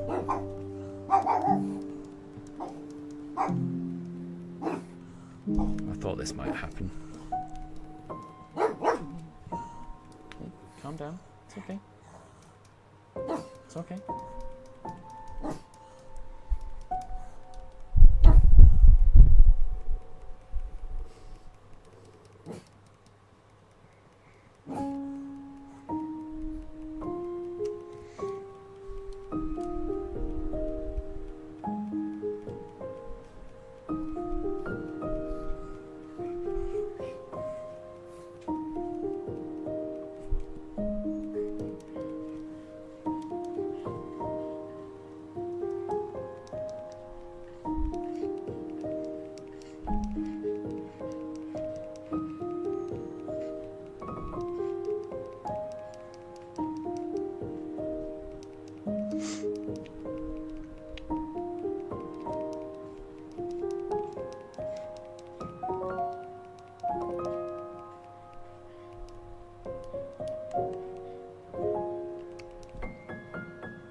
And hi there, doggy. I hope you're doing well. Good to see you again. I hope things are going well with you. You've joined at a point where I think we're about to take a break in the not too distant future. We're getting very close to the time of day where my poochers like to go for a little walk. So at the moment they're just about calm, but I may have to take a 30-40 minute break to get them walked and to get them fed. But at the moment they seem to be okay. I don't know how long that's going to last though.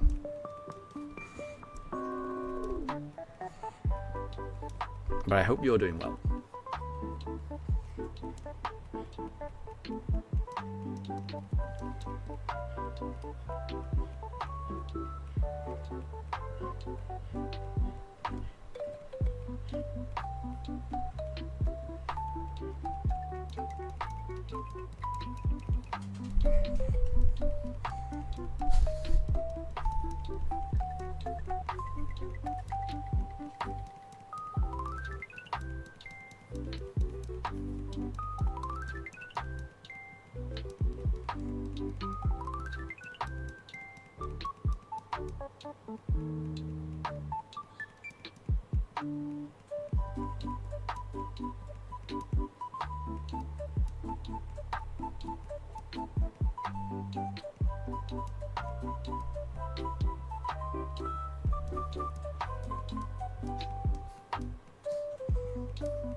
And very good, Draven. Good, good, good.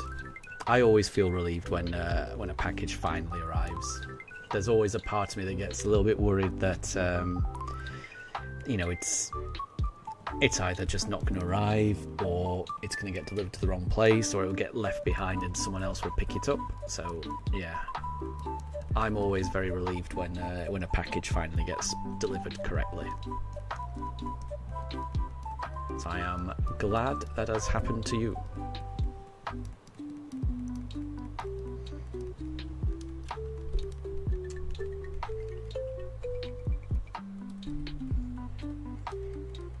And hi there, Deb.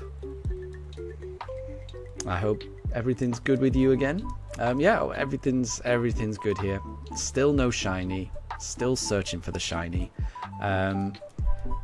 We are probably very close to a break, though. It is 3:40 p.m. in the UK. And this is absolutely the time of day that my poochers like to go for a little walk, and this is also when they get their meal as well. But whilst they're calm, I'm gonna keep playing.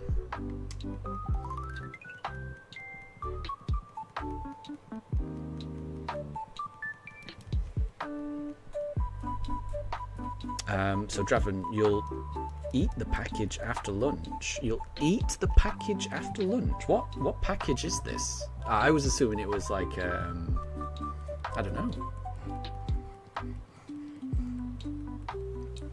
So is this a food package? Like a food order, or? Because that sounds interesting. Deb, what's up with so many Discord text? I don't know. Bear with me 1 second. I'm not sure what you mean by that. I can't see too much Discord text, so I can't remember too much. And Doggy, yeah, you were in the chat an hour or so ago, weren't you? I think you mentioned that it was your birthday tomorrow. Is that correct? And you also mentioned that you would be doing a stream on your birthday to celebrate that.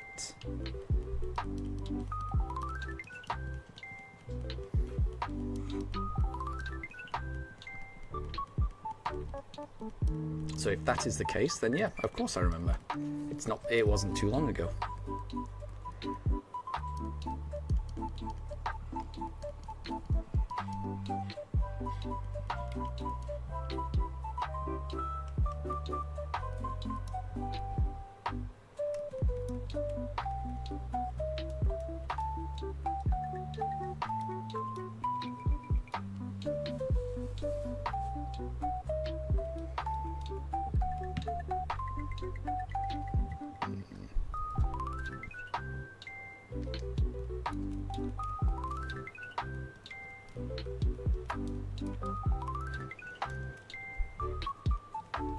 Yeah, so Deb, let me know what you mean by so much Discord text. 'Cause I don't quite follow that.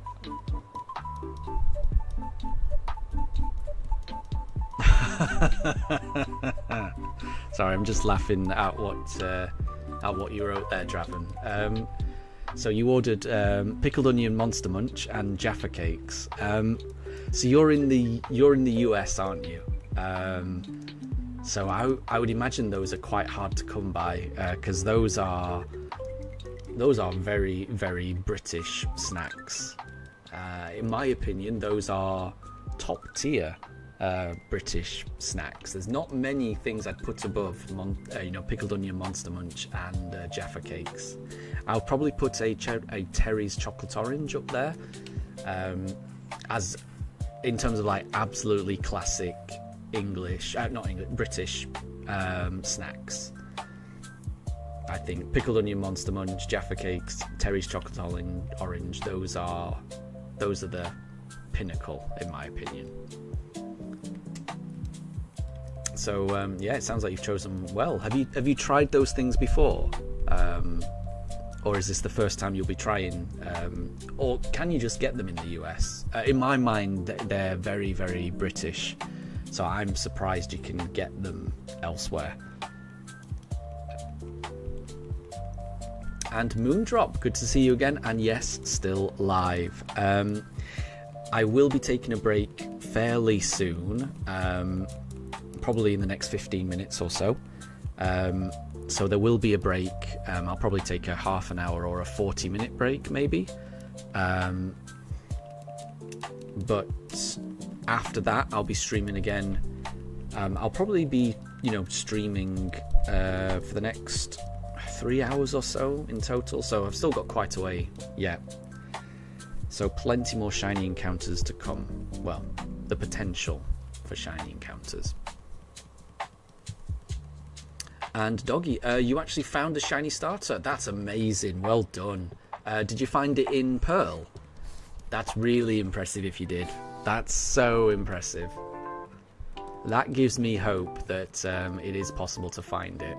So really massive, massive congratulations, Doggy, if you caught that in Pearl, which I think you said you were, if I'm right. So yeah, massive congratulations. I'm still searching for mine. I'm hoping I can find it. I'm hoping I can have some of your luck. So we'll have to see. I haven't found it yet.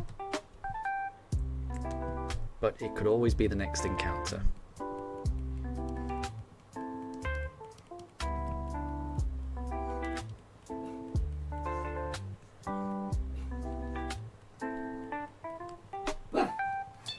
And Moondrop, you're doing a challenge in a Pokemon Roblox game. That sounds fun. Good luck in that. Good luck in that. Oh, and Deb, you were playing Among Us in another stream. That sounds like fun. That does sound fun. Yeah. Well, I hope you have fun playing that, because that does sound, yeah, that sounds great. To play it, like a community game like that, playing with a whole load of people, that sounds fun.